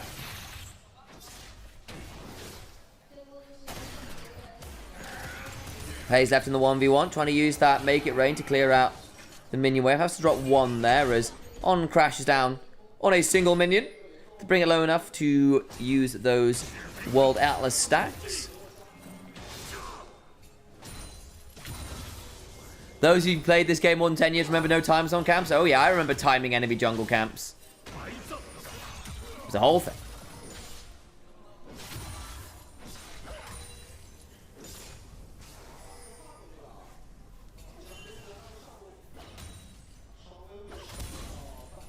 I remember when you could buy wards and everyone just had wards everywhere. Ward stone in the jungle. Core item on at least Rek'Sai and Lee Sin, the holy trinity of jungle for a long time. Counter jungling used to be so punishing. Yes, it did. Mount up onto Arla. Puts this Alistair in a difficult position. Sorry, the Ornn in a difficult position, I apologize. Caught out, thinking the wave was free. It was not. Saved the ignite from earlier and gets some value. Good work from BLG. Means they haven't rotated up to match this Fortune Alistair, but that is way too far on the Ornn. Burn to flash, still dies. We'll have to TP back in now and claim this wave. It means they cannot really look to move out of this lane anytime soon. And so BLG will claim the dragon on this side of the map, having done the due diligence in bot side. Done a bit more than that, really. They've done overtime. Picked up that kill on the Ornn, who's gone for very early Bramble Vest into a pretty heavy ADT.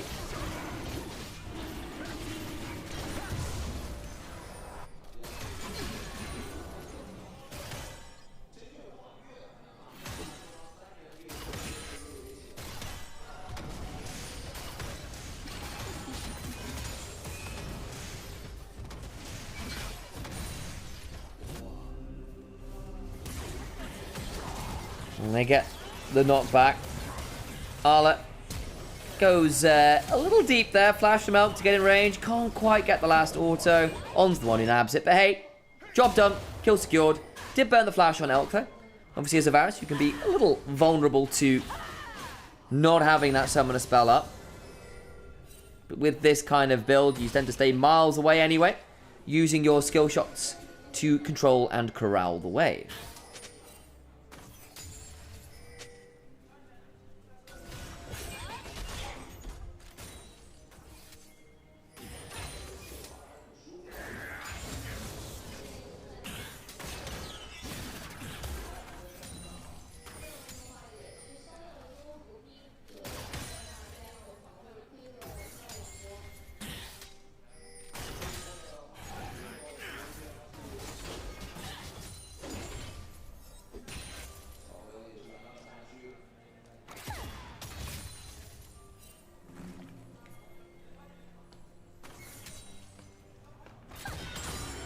Grubs were taken by JDG, worth noting that. The gold lead, not that nominal yet. Well, not that explosive yet. Shun. Looking for an angle in. Flash. Seasoned assist. Crash down. And the headbutt pulverized. Kind of being timed out at the same time. But Elk with no flash. Means he is dead to rights. Nice combo from Shun. Getting some vengeance against his former bottom lane. Of course, Shun in general, right? Replaced by BLG. It was Wei who took over. Being subbed out at Worlds as well. Kind of finally got back to the starting place, but let go by the squads. Would love to say he chose the wrong jungler, huh?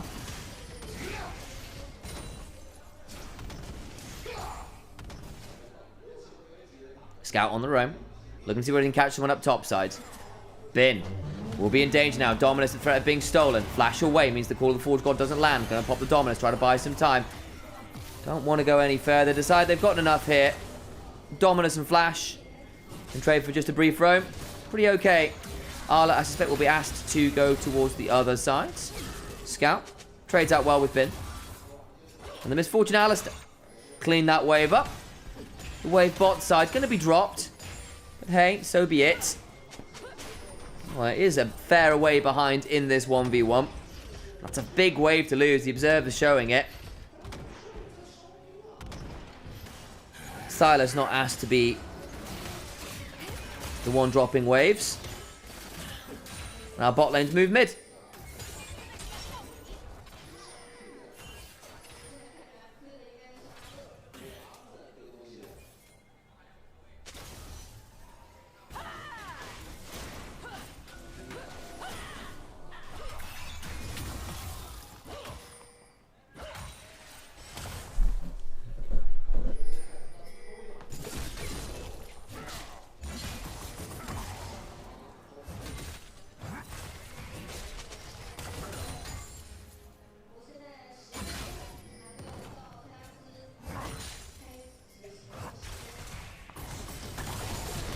Slide on forward from Bin. Not too much more though. It's been a relatively slow early game here. Gold next to even. Killer piece has kept that one that way. Slight lead to the MF who got the kill. Always vice versa, this Renekton in the 1v1 having a pretty good time early into the Ornn. Often is. The Scout and Knight relatively even here. About a 10 CS odd advantage over the night on the Azir, but there's a bit of a wave there, so it'll be something like 3 or 4. So nothing super crazy, considering the fact it's range versus melee. And Sylas versus Azir is a matchup mid laners have played a fair amount over the years. But Paul on, crashes down, bullet time. On the slow because he's waddling around unmounted. Down to about a third. It's a fair chunk to take on that support. Might make this grub fight a bit harder. Azir ult for Azir ult. It's the Macedonian phalanx, and Knight's now in danger. Maybe asked to flash. Keep jumping forwards. On reminder, has no HP. And the Chains of Corruptions don't land, and so it's a quick pick onto On.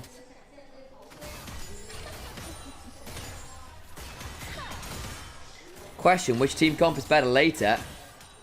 That's a hard one to answer. Bit of a nuanced one this game around, because Azir, Varus with decent front line, is pretty good in terms of your front to back in terms of the range. Because JDG's damage is a little more conditional, with the Sylas and the MF requiring big ults in a lot of ways. We've still got Ornn items and an Alistair, who do scale exceptionally well, and Knight, having burned his flash and teleport, is just dead to rights here. JDG, get grubs. We'll get one extra grub, get an extra kill, can head back to the grubs. Just picked up the feat of warfare there. Nice sequence there from JDG. Get the grubs on top of it, all the while bot side. Arla had to flash. As a result of that Dominus play, but that's about it. Stays alive. May need to leave shortly because there is Sylas, a Shin'Tao behind him. As there's the replay of what happened. Forced to flash from the chain lash. Chose the right direction.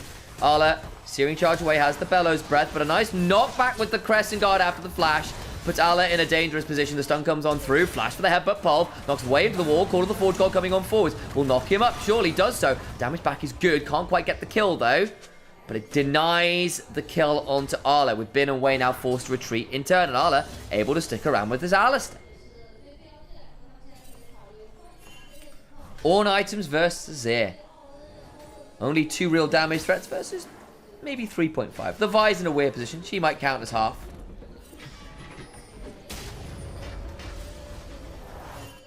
Hard question in terms of the scaling. I think it's pretty even, all things said and done. Front to back for BLG. Fantastic later on. The all-in engage with the ornaments. With the Ornn, Vi, Alistair, Sylas. All layered over by a big old bullet time. Pretty deadly as well. BLG can't hold the line. Challenging. The more I think about it, the more I'd argue maybe JDG as the game gets super, super late. But I don't think it's a surefire thing.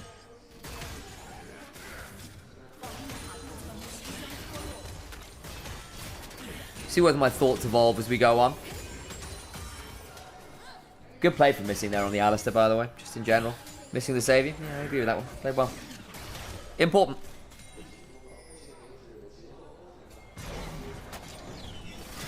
Missing. Ults for ult. Chains of Corruption for the Unbreakable Will. There are no chains on me. Will headbutt Pulverize with the last ends of his ultimate. Still gets jumped on though, as that's a bit far. Missing, I just praised you. And Wei comes in and unpunishes in real short order. Shun and Arla were, Shun and Scout were around, so they thought they could do it. Flash on forward from Ben, looking for an angle onto Arla, who's now in danger himself. Has Call of the Forge God in a moment or two, but not quite up yet. So that means Ben can keep on running. Searing charge away keeps Arla alive. All the way on, very low. Wei now in danger, does not have those Crescent Guards to wait with on, just out of range of the bullet time.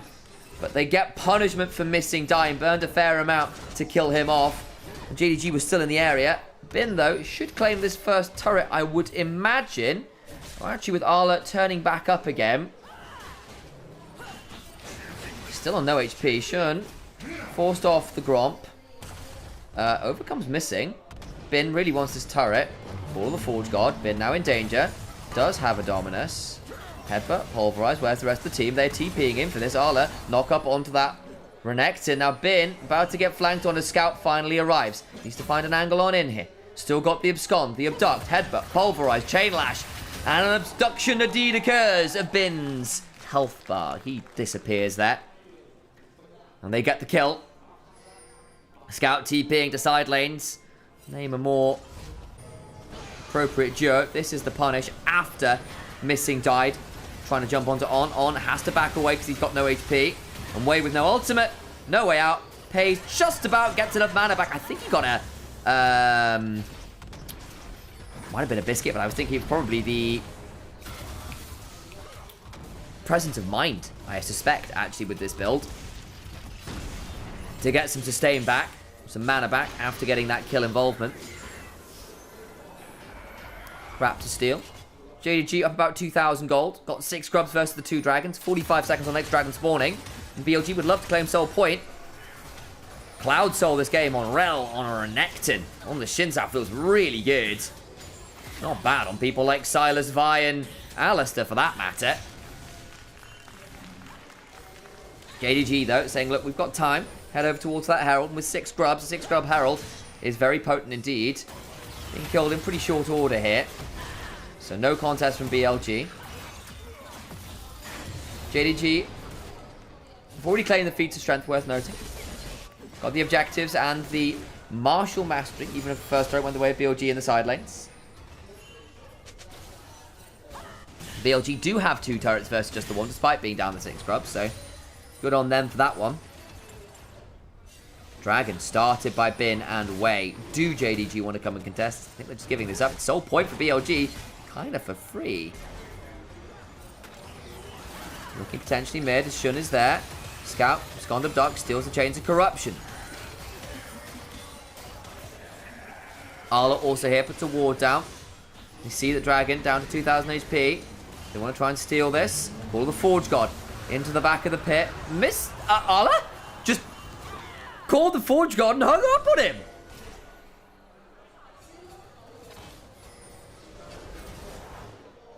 Huh.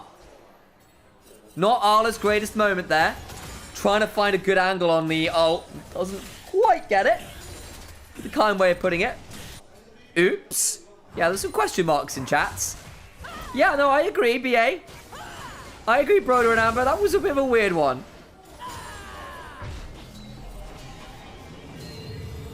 Not the best moment. Has to be said there for JDG. Well, Soul and Arla trips over his own feet. Forgets his own number. Embarrassing, that one. Lost the 1v1. Clearly tilted. That's what it is.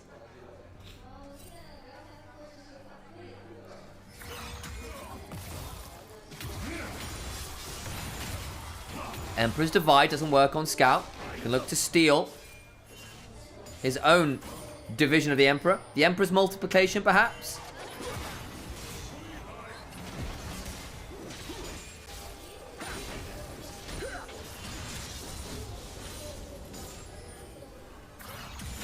Silas clears out the wave.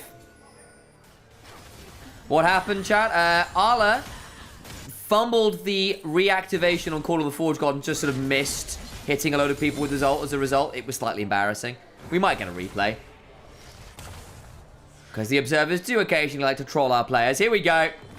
So this is what happened topside. Scout buffers through the Emperor's Divide with a really good abduct after that abscond. We won't get that fumble in the jungle, apparently. That dither in the river.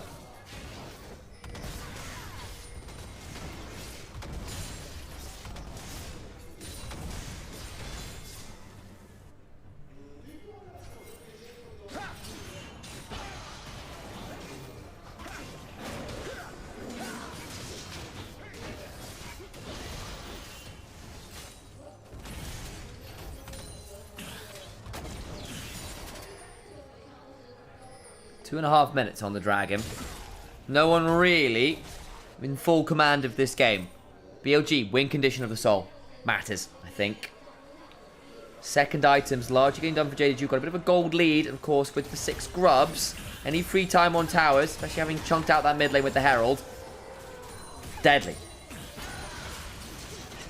All the while, Shun is 1v1ing Atakan here with the blast shield. Surprisingly healthy doing this. No one knows it. It's also secret. Arla's headed on over. This is going to be slow, but it will be done. Everyone else thinking they want to play for lanes. Way now a known quantity. As Arlo goes to clear out this wave. What HP is this Atakan at? They don't know. They have to pull off. Back in. Starting up again. 8,000 HP. The half HP done. Oh my days, it's a sneak. Quiet, chat. Don't give it away. Shh. They have no idea. Finally pull off. No, go back again. Still not reset entirely. Takes too long. And the attempted secret agent Shun moment doesn't play out for them in the end. Scout, though, given free time as a result. Picks up that turret. He's got a teleport, so can afford to reset a little later and turn up to the play. Shouldn't have wasted so much time for that. Kind of did, didn't he? It was a nice idea, and it was doable. It was. It ended up being too risky. Let's have a look what happened in mid lane. Chains of Corruption, just wide. That means Varus no ult as yet. Should probably be back up in time. They're back on it again. They're going again. Shun? The dragon spawning in 45 seconds. They will be coming over here. Oh my days. Here we go again. Force a fight before they're ready. Before the setup's there. JDG have got the better vision. Arlo with TP. Good wards to come to. They've got to warn that bush. They have to have an idea it's happening. Missing. Body blocking 3. Zir, not here. Headbutt, pulverize, but he's got to whoop the option for those unbreakable will moments. Scout looking for an angle. Steals a big ult. It's a Shin's out option. Bullet time in the choke point is good. Knock up across multiple members down to 2000 HP. They get massive knockouts, but they still not taking the Atakan. It's beginning to reset. Bit of the backside. On goes Scout. Still got the Crescent Guard. Buys time. Goes gone. Atakan secured. They've got withdrawals to work with. It's worked out in the long run. Scout's going on forward. Will finally be forced to withdraw. Shun on top of Knight. Emperor's Divide gets another withdrawal. They lose 2. Only get a couple back on and way dead. But with the ability to respawn and come back out, Missing will lose his. This gets interesting. Dragons just spawn. It would be sold for BLG, but they don't have a smite, and Pays is so damn scary. Flashing on forwards. Bing gets in. Pays cleansing. Trying to get one more. Can't do it. All of these withdrawals mean so little. Scout at least returns back towards the scene of the crime. Knight doesn't know he's here. That control ward is blocking off the vision, and oh, Knight, you've got no ult. That means it's surely a dead Emperor. Scout in revolutionary scenarios on the Silas. Arla goes to mid lane. And the secret agent plan, it does just about work out. It wasn't all that clean, but hey, what plan does survive contact with the enemy?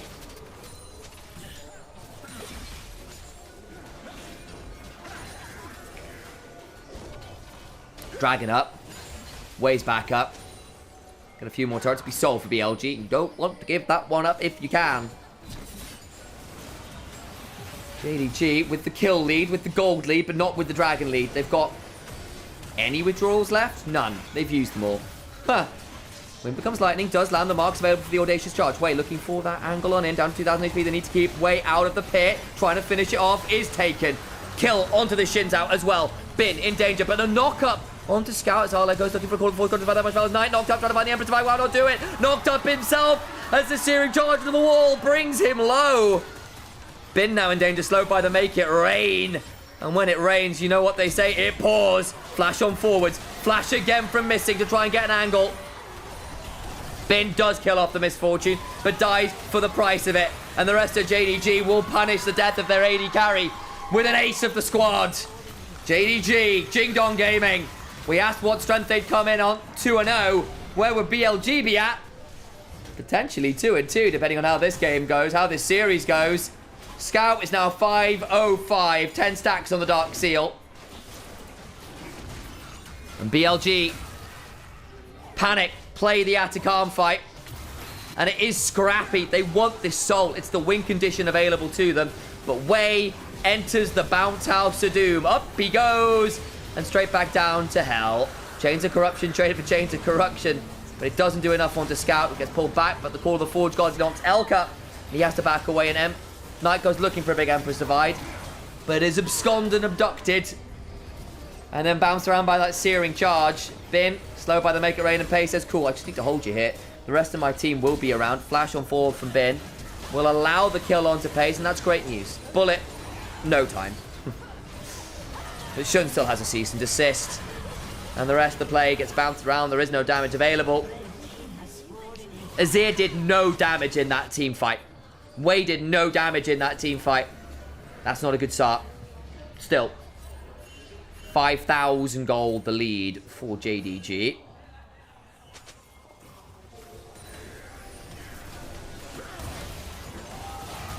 Engage comes on forward. Call of the Forge Guard. Bounce around. Knock up on tonight. They've killed off the Rel.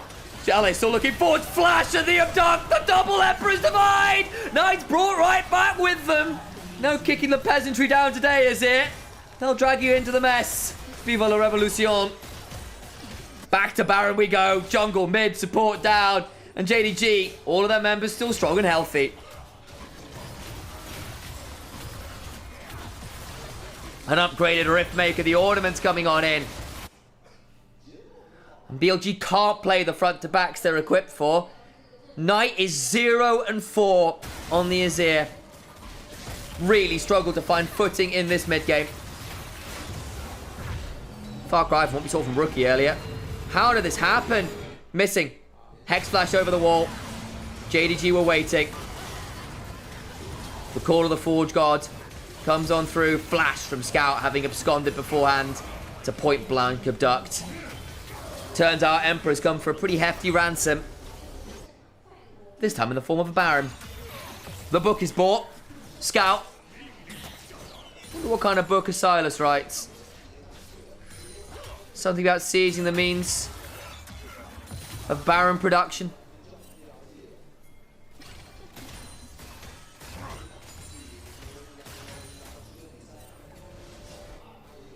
Knight Azir has gotten a lot better over the years, but still not necessarily one of the champions he's known for entirely. And when it goes wrong for this man, it doesn't tend to go wrong quietly. He always a little elo held.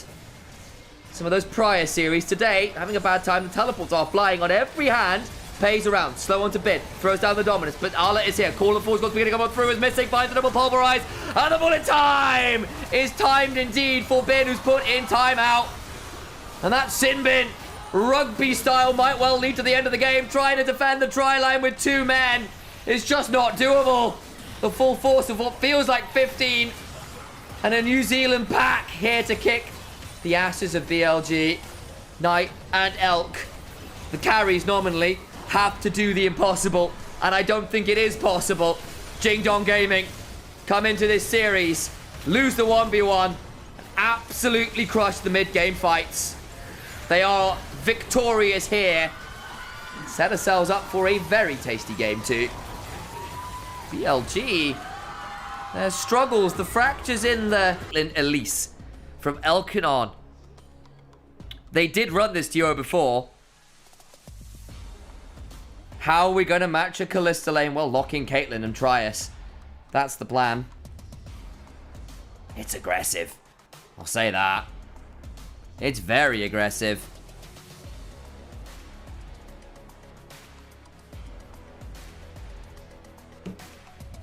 That bot lane is going to be interesting, isn't it, folks? Yorick into the Scion. Should be a good matchup for the Yorick. Free farm becomes a threat later on.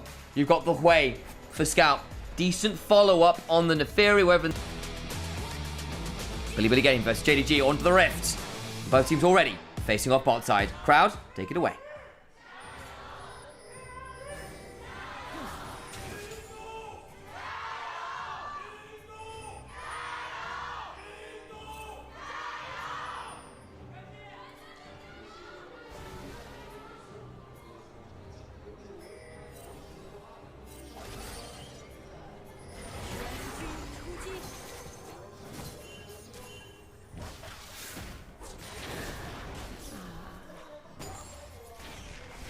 Okay.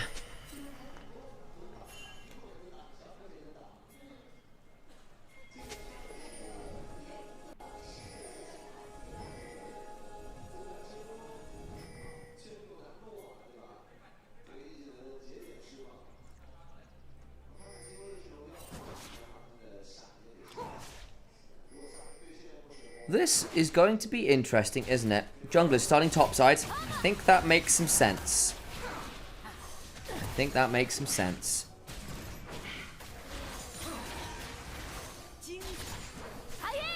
Getting as much value here as they can to get down towards the spot side. The Early Cocoon lands onto Pace, fighting for that level 2 really hard hit. It's big on both sides. Blooming Burst from Missing. It's a bit more AoE on the wave, though, so I think it should be just about JDG's, but it's bloody close. Level 2 pretty much matched. Missing has to flash back on out as the Cocoon combo lands. Has gone towards the Shape Change a second as a result. Missing down that Summoner and both down the heal. Win for BLG in the long run. Good combo there from Mob.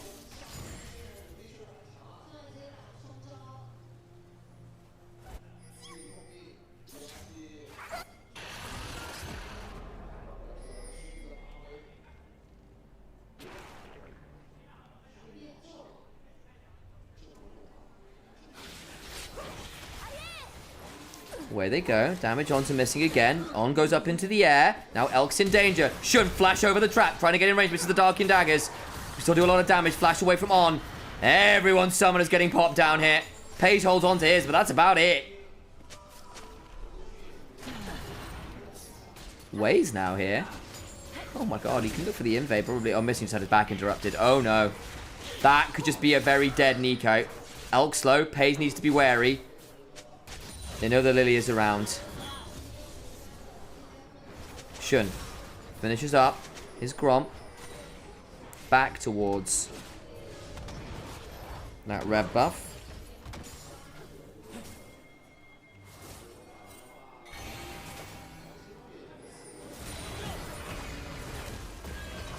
Slow on tonight.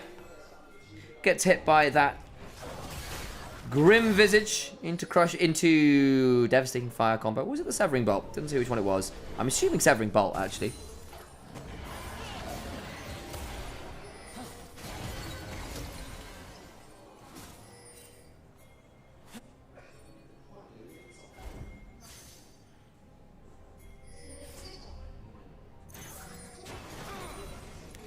Top side.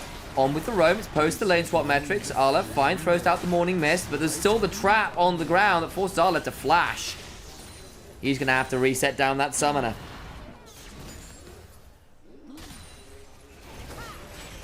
Missing is here. Interrupt on Arla.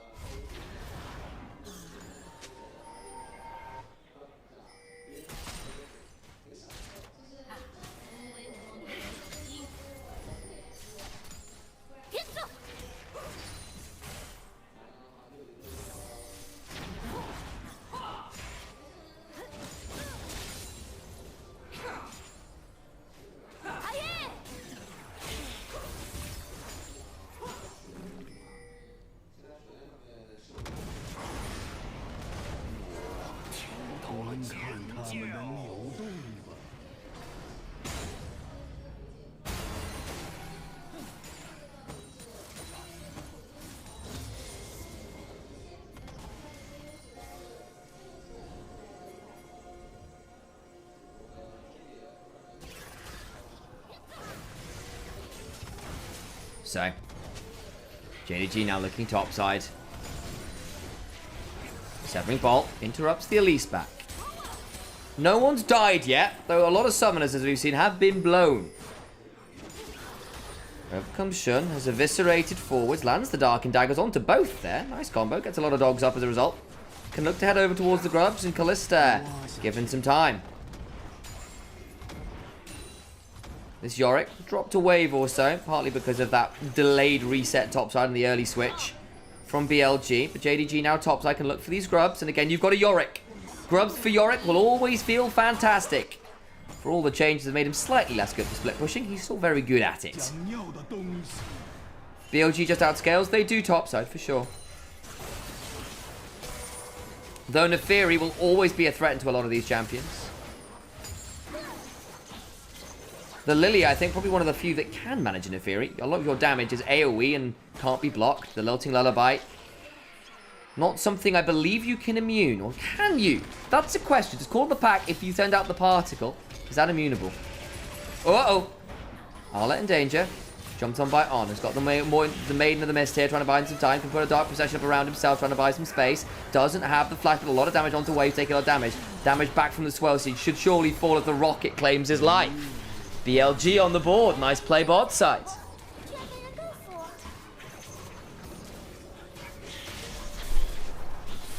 Should now here. It's a 1v3, wins the smite fight. This poor Yorick been under threat quite a lot this game by various members. Does give a lot of time elsewhere though. Scat will get a plate here. Bot lane down towards there to get a push on out. There we go, plate back. Callista mildly ahead, Sion mildly ahead. No one really actually ahead. A dragon for grubs as well makes that an even enough trade. About 3 minutes on both objectives. Spawning next, so the dragon slightly longer than that. So a world where if someone's really fast on grubs, they could run over to the dragon and contest both. Alas, poor Yorick, I knew him well. I've avoided the Hamlet references too much so far. To back or not to back, that is the question.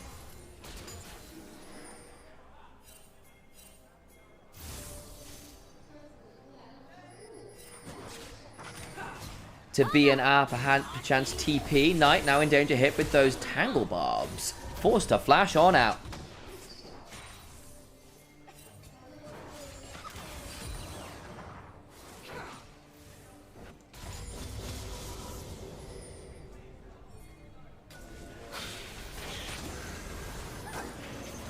Missing, looking for an angle.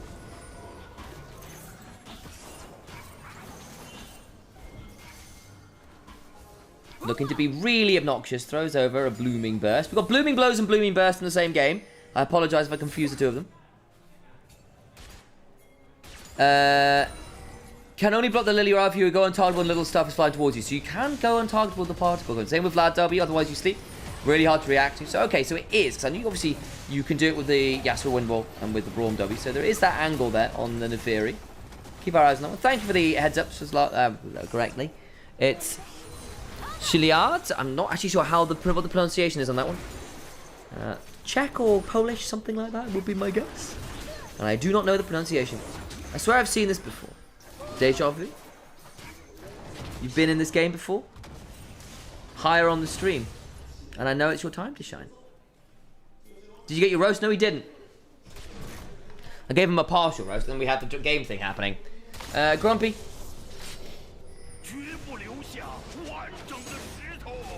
You are, you know, you're a gift subber, right? But you're kind of just sort of like a wannabe Mecha fanboy. And Mecha's in chat, and it's just sort of like, have your own personality, dudes. We love Grumpy. He's been a wonderful part of the community. Been a wonderful part of mine and Alex's Discords and just the community in general. Long-time chatter and a great supporter of the channel. But he asked for a roast, so we get to roast. Some people are just masochists, what can I say? Hungarian but good guests, there you go. Where about in Hungary? Got a couple friends from around Budapest way, but that's a lot of people in Hungary find themselves around Budapest at one time or another. Missing. Hit with the ace in the hole. Not too much more to be found. Actually, feel free not to dox yourself online. I just realised that's where you live, and that's probably a mistake, so feel free not to answer that question. Over towards Grubs, BLG go. We'll make sure that that is a traded objective in the grand scheme of things. Oof, says Grumpy. Charge, says Sion. Scout has to flash, can't get far enough away around that corner. Throws out the Spiraling Despair. Gets a bit of a chunk onto Bin. Not too much more. Give some time down towards this bot side. No interrupt on the TP, but Arla will whack it down and get a demolished prop. Extra plate claims. On. Interrupted.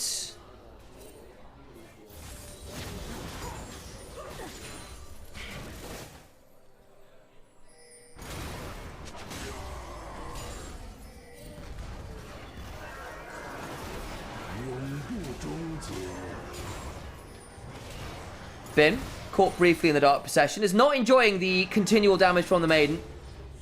Yorick not bad into tank matchups. He's gone towards the early Sunfire to try and deal with a little bit of the AoE and help try and clear the ways in the face of the Yorick, who will otherwise be a split push menace. Not quite at that first item for Yorick. Will likely be the Trinity Force, often is. I thought the roast was for BBQ for a minute there. Now, that would be lovely. I've actually ordered some food, just as a background thought. Thanks, Sam. Changing my username to Budget Mecha now. A budget mecha anime? So you're talking, well, I suppose it'd have to be Code Geass, wasn't it? Because there's not really all that much mecha action in there. It's about politics. The mechas are budget. Sorry, what? Just continue on that line of discussion.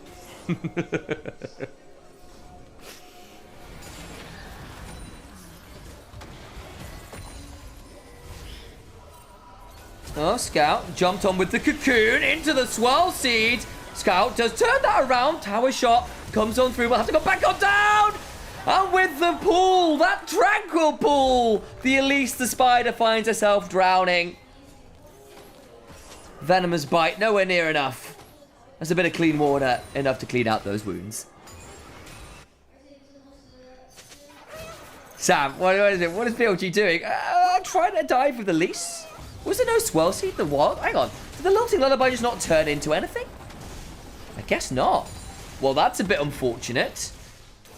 Get the kill back. Scout picks it up. Tranquil Pool doing so much healing. That was a huge deal. Already throwing? Kind of. We'll see. Elise is a little bit Nico-like. Swell seed is wide. Knight's still here. Dark Procession prevents Wave from getting on over too easily. And Arla goes, yep, I'm out of here. Whack that ward, I suspect. Boop. Let's have a look at this again. So on, Sea Scout has Knight waiting. It's going to tank the aggro, and Wave's here as well. Flash into the full combo. Swell Seed's in. And the Lilting Lullaby comes across, but I think it must have been interrupted partway through. Either way, it goes very wrong. They don't secure the kill. Knight has to leave. And despite the turret juggling, Elise can't go 1-for-1. Also just had no wave, which made things quite tricky. Twicky. Leave Arla and his maiden alone. Look, they're on their honeymoon in top lane. Going to see the sights. Pick up some plates for their new flat. Might be stealing them from somebody else's house, but you know, that's not the point.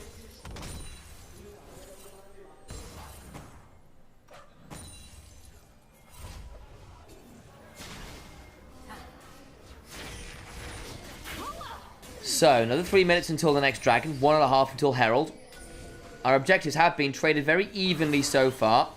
We've got, what, a kill each so far this game, so nowhere's near that mark of mastery.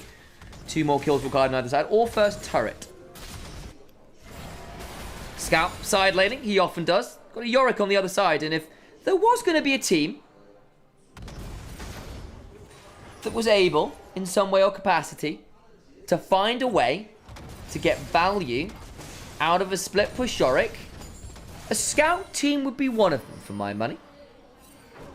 Flandre's not been able to do it particularly cleanly over on Anyone's Legend.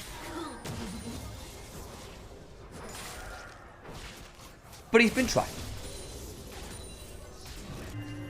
Arla's on an E-date now. Now, the more that I think about it, yeah, basically.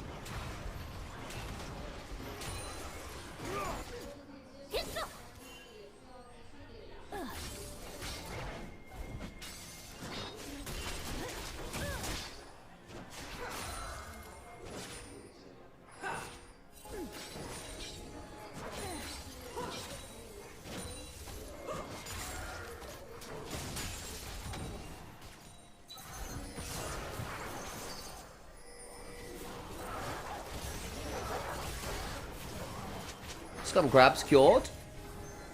Knight. Oh, Knight. You can't walk through there.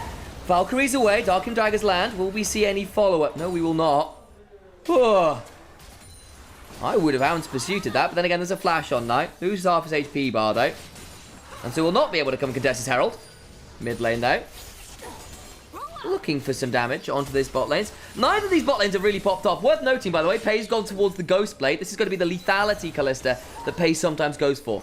A lot more damage on the initial hit into Pierce combo. Get to play from a little longer range as well. Can be helpful into things like the Callista. Less consistent damage, less hopping at people and then pressing E. Missing.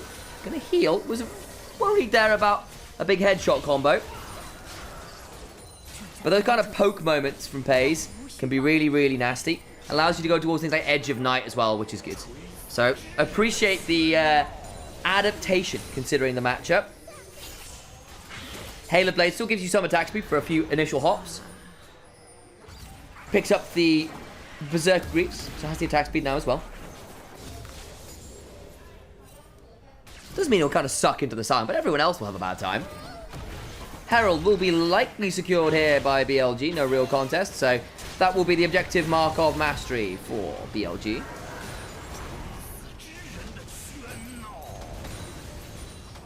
Bim. Whacks down on the wave. Ka-chunk. Sound down. Well, up about 20 CS. That's partly because Ala dropped a couple waves earlier on, but Pay's now given some time to whack onto this. Well, Seed hits onto the minions, but doesn't splash onto Pay's. Otherwise, you can guarantee that would have been a lilting lullaby into a cleanse. Over goes this Neferi into the jungle. Shun nabs that one. Knight. Look at this turret. There's no response. I actually think that's going to be feats of strength now to BLG. On in danger. Oh my days, that burst. Forced to heal. Needs to back away. His way comes steaming over with the passive. Turret secured. Feats of strength secured for BLG. Over towards the dragon will now JDG look. There's a Herald available. Do they want to do something? That was Nico changing form. Not just a random white box on the minimap. I guess the Andres way probably has to be no. Otherwise, who's going to deal with the Sire? Yeah, it's a mask. So yeah, it'll be the Seros into Leandri's build. Blackfire afterwards a possibility. Didn't go for the Blackfire Leandri's build. Wanted a bit more survivability with that Seraphs. Understandable enough. Scout now down here, looking to claim this turret. We'll do so. And bring JDG to a slightly more meaningful gold lead. It's only 600 or so 100 gold, but it's there. Got a second dragon as well. So objectives looking good for JDG, but the feat of strength secured by BLG. I just feel like JDG lacks consistent damage. They'll go stream rolled at 3 items unless Shun does magic. Yeah, that's kind of my word. Yes, you've gone for the Caitlyn Elise, and both of them are very pickable. Very pickable. And there will always, always, always be threat of a spiraling despair into massive lethality burst from Pays onto squishy members who will just die and you play at the 4v5. However, you are right. Lilia, Corki, even Caitlyn, plus a Scion frontline will just be better at 3 items. And JDG haven't really started anything off here. Pick up that mid lane turret. Herald survives. The Yorick win condition as a split push, also something they can look at.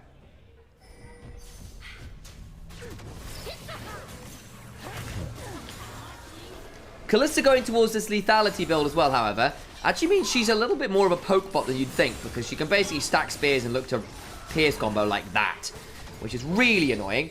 The quick pierce rend. Good chunks on people.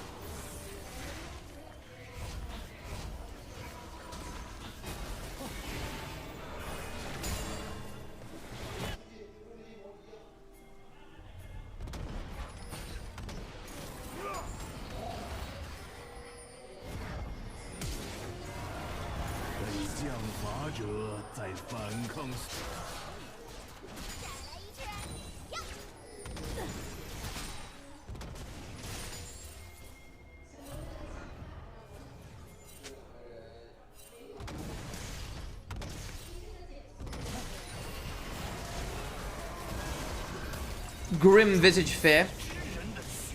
2.5 minutes till Dragon. Will be soul point for JDG. And an important win condition to potentially secure. The Edge of Night now done full Pays. He's going to be a lot harder to pick on this Kalista now. But I do need to see JDG finding some inroads here. Otherwise, I do get worried for BLG scaling. Not quite the Muramana transformation. Bin drops out of the bush. On, in danger. Rocket Belt away from the Tangle Barbs. Nice little steps there. Other side, Arlet in a 1v2. Can dart procession, flash on forwards. Lilting Lullaby means the watch out Eep will allow Knight to secure that kill. Flash burned, but the damage is done and Arlet dies for a second time this game. Is it just another loss for the Yorick? Over we go, on to the Atakan. Gonna try and rush that down. He goes to have a Kalista. JG gonna try and pick that one up. Teleport towards the other side. 3-manning this. There is no jungler. That would just be Atakan. It's only the withdrawal option. But when it comes up, we'll give them that opportunity to have the withdrawals coming in to that dragon fight. 2.5 minutes with it. And that'll be well in time for the soul point fight. So good timing for them. Price for Arla. More amount of transformation for Corki.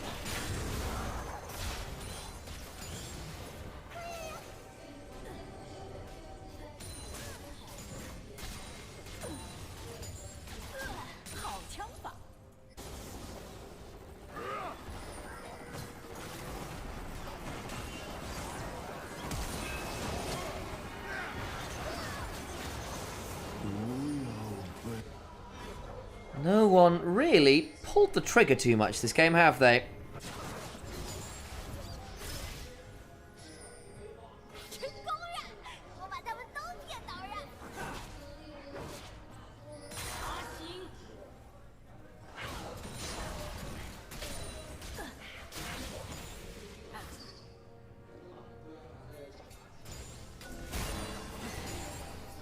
"30 seconds on Infernal Dragon.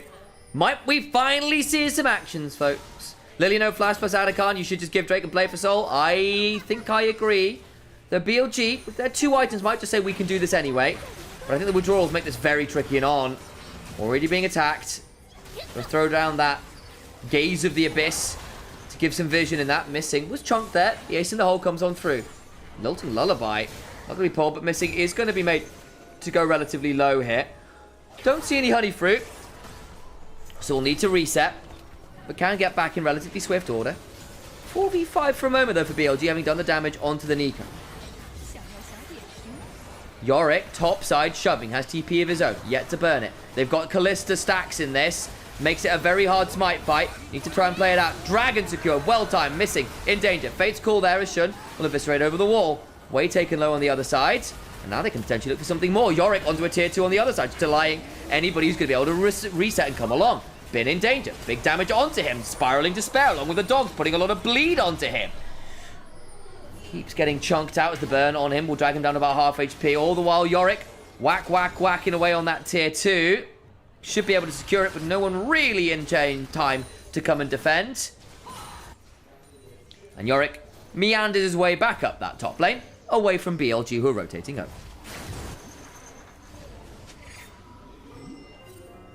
Yorick gets a lot of value there. Get the soul point, and the tier 2, and BLG TP in there. Not bad. Again, the gold lead is nothing. There is still going to be a 3-item problem. However, you are now at soul point, and that allows you to do things like send Yorick away from the dragon, and say, well, if you want to come and threaten this soul, this Baron that'll be spawning now, there will be a Yorick on the other side of the map with TP as Knight is in danger. Arla's TP behind. Knight has unfortunately met his match. The Hounds are let slip. And even the most valiant in Knight must eventually face the Reaper. Arla, with that TP, gets behind, gets the kill. And that's a big part of the damage for BLG, just not available. Arla gets flash ulted onto, tries to flash in turn himself. Now in danger. Gets Lilting Lullaby, overcomes missing. Looking for an angle. Knock up not onto way, but only onto Bim. But is still here. Gets the knock up onto no one. They keep Arla alive. Elk chunked out heavily by Pays all the while. Failed pick onto Arla, but some summoners blown by JDG. We're only 4 kills. It's 26 minutes in. There are multiple ways to support the Yorick. That's what I'll say, Liam. Because one of the ways you can support the Yorick is by saying, draw the Eye of Sauron, go to the Black Gate, drag his armies elsewhere, give Frodo that opportunity to slip in up the Black Stair. That's what's supposed to be happening with the Yorick. Ooh, can't interrupt that, but the blast going away means he didn't get to do that one. And as a result, Yorick is left alone. That matters. Time alone to attack turrets, to push waves, is a big, big deal for this champion. Now at 2 items, up 1,000 gold, the Shojin's in, the cooldowns are in. So one of the reasons you sometimes hear people like Jack Spectre talking about, look, you want carries somewhere else on the map when you lock in Draven. So you can draw pressure away. So it's not all about the Draven. Because otherwise games get very, very volatile. It's been mixed success for JDG on that front. The Callista Nico hasn't really gotten that much done, all things said and done. But hey, still at 2.5 items. Scout's still scary. Shun's still scary. And they are at soul point. So at least on the objective front, not bad for JDG. They'd love to get this mid-tier 1. The Herald loss hurt them there. So it meant they didn't manage to get the tier 1. It's on about 10% HP, 2 autos, 3 would do it. But you are not wrong. You do need to support the Yorick. It's not always by having people in the lane. It's by making sure people aren't in the lane sometimes.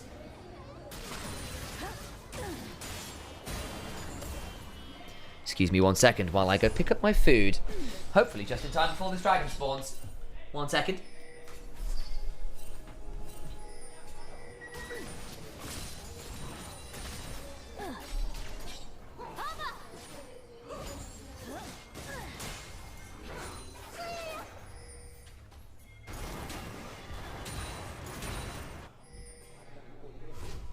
Considering I'm going on the broadcast immediately after this, I can't afford. Stick on too much. It's Shun. This well seed. Don't think I saw any lilting lullabies, but everyone's alive. Bit of a late reset from JDG. They did just pick up a hull breaker on this Yorick. Hang on, missing. It's his clone. It's not his clone, it's him. He's dead. That's unfortunate. Hang on, turn around. Just about surviving. Can Wei pick him up? Does so. Oh no, JDG. That's problematic. That's going to be Dragon, no? Surely you don't fight this. You'll have to look for tier 1 instead, or maybe the Baron. Pulling away onto the other side of the map.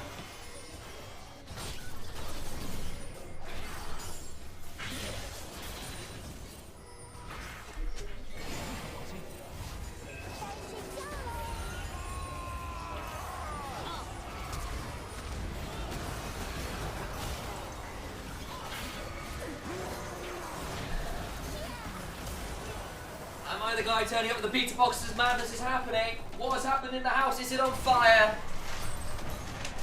Arla, onto the tier 3. Dragon's still up. A Baron contest was had. No one is dead. Arla's onto the inhibitor. Yorick is Yoricking. Back towards the Baron we go. Draw the Eye of Sauron. They know the Baron's happening. The inhibitor is down. Dragon is secured on the other side, but JDG are playing the map wide. And they are playing it relatively well right now. The Leandry's burn is doing well to make sure that this Baron goes down relatively fast. Over comes BLG, looking to play this, missing backup and in action. Needs to be a little bit wary, hit with the blooming blows. Elk also here, resets coming on through. Scuttle Crab secured, Scion goes charging on forwards. TP back, available for Arla. Shun in some danger, but will have the call of the pack. And gets out to safety. Dragon for inhibitor. Drag BLG with teleport from Knight over towards that pit. Now Arla back in the mid lane, level 16, 3 items. Can look to try and get onto this tier 1. Can't quite do it. The wave cleared up fast enough by the double AD carries. Hey, Maddie. Split push, a viable win condition, say it and so. Arla's burn his TP, but he's still in mid lane. We're back onto the Baron. Kalista is not on it. Trying to scout out. She's going to be poke. Or is it Nico in the form of Kalista? Yes, it is. Down to 3,000 HP. They could just smite it away. It's gone. Taken. Wait. Can look for a lilting lullaby. Fate's called out off the Scion ult. Flash on forward for the decimating smash. Scout just out of range. The intro comes on through. Missing might die for this, but will not. On the other side, there's a bit of damage going on as Arla gets that mid tier 1. He's split pushing. It's happening. BLG can look to threaten. Arla has got the Dark Procession and some scary, scary things to work with. I want to see a Yorick River Shen combo one day. Oh my days. Don't bring that juju into my life. JDG playing not for the fights, but for the objectives. The inhibitor down. The Yorick win condition online. 3,000 gold lead. Dragon in 3 minutes. 2 minutes for now on the Baron, which means they can shove out, secure the base push, and then reset in time to play for Soul after. 3 items though for the AD carries for BLG. 2.5 for Lilia, who's been able to sit on this Seekers with how slow the game's been and build towards a death cap instead. Not forced to convert into the full Zonyas. Oh, there's so much gold now. This Yorick is a menace. 2.7k ahead of the Scion. Missing. Run out. There is a Fate's Call. Not needed to be pulled. Was waiting on a lilting lullaby before they did that. And JDG continue to play this very defensive. You don't want to give too much up here.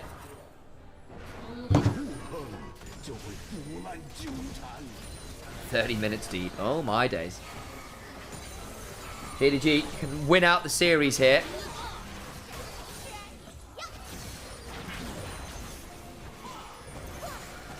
Oh, how to switch from audio version to video version?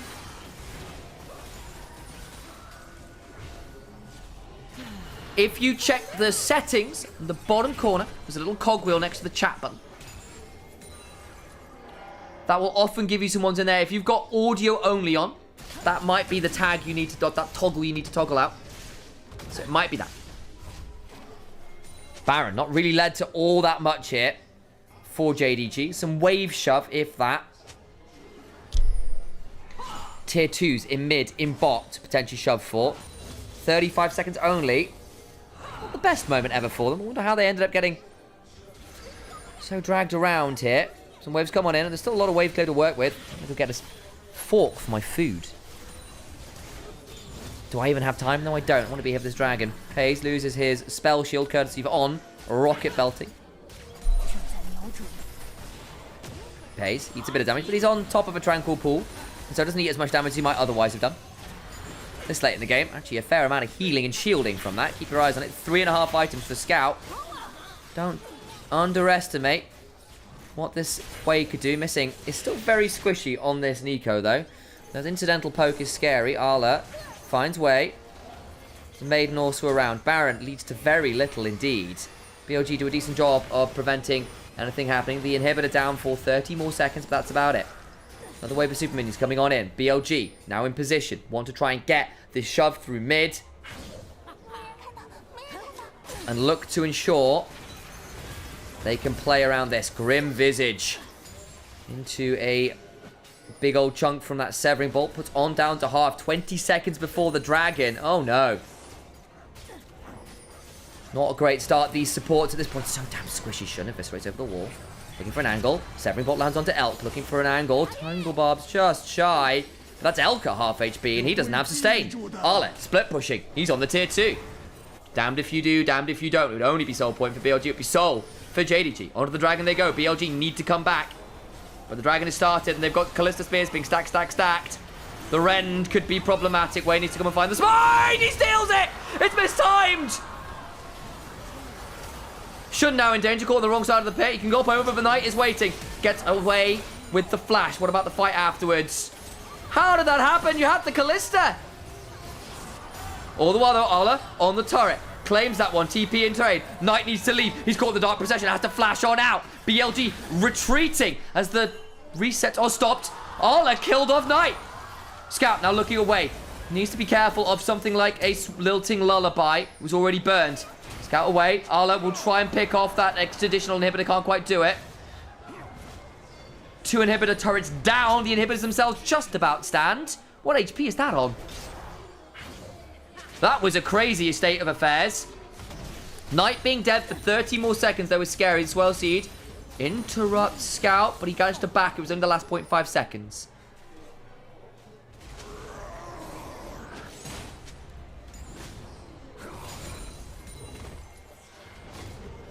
Very different game to game 1, huh?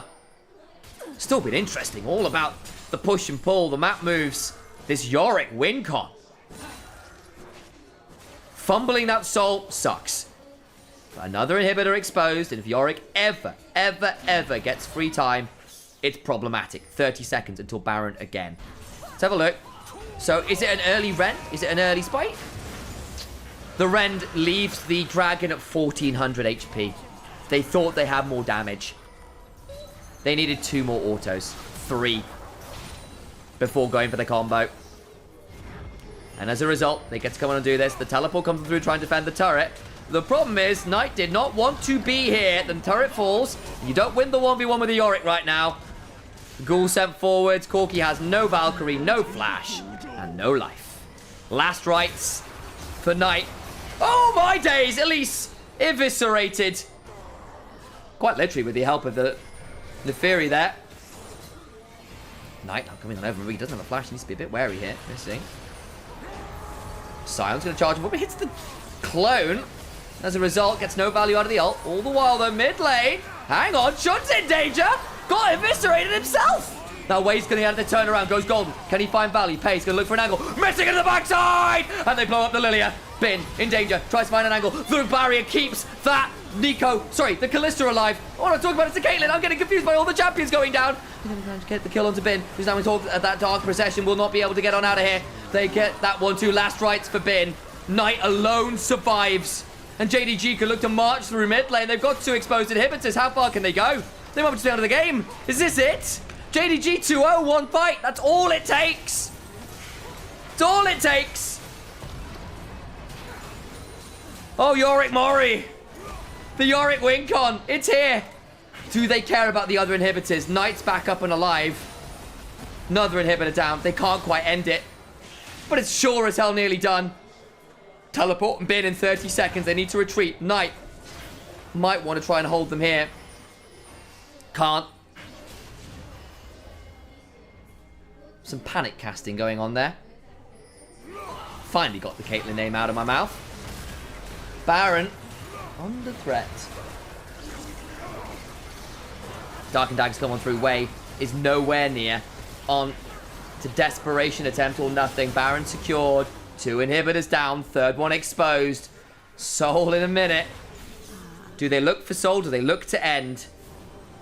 How did this start? It starts with On dying.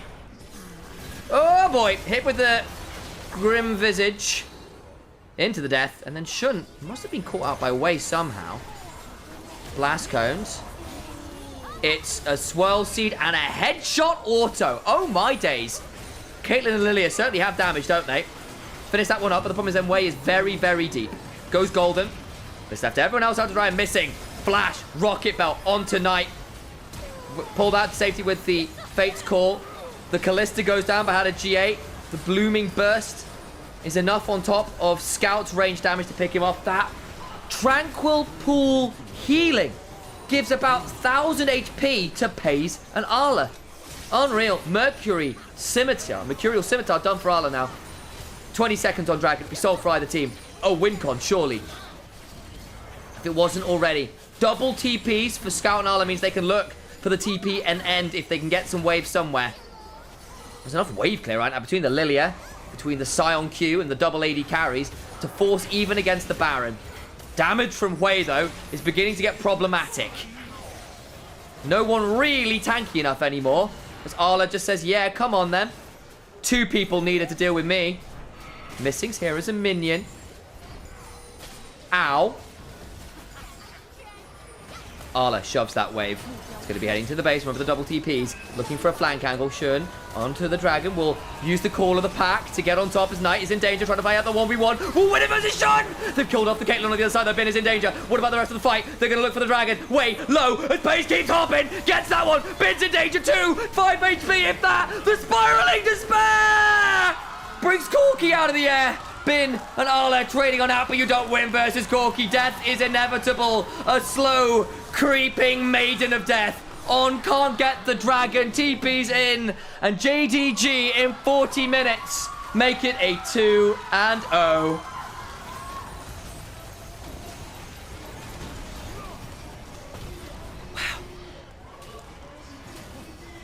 Wow. Are you not entertained?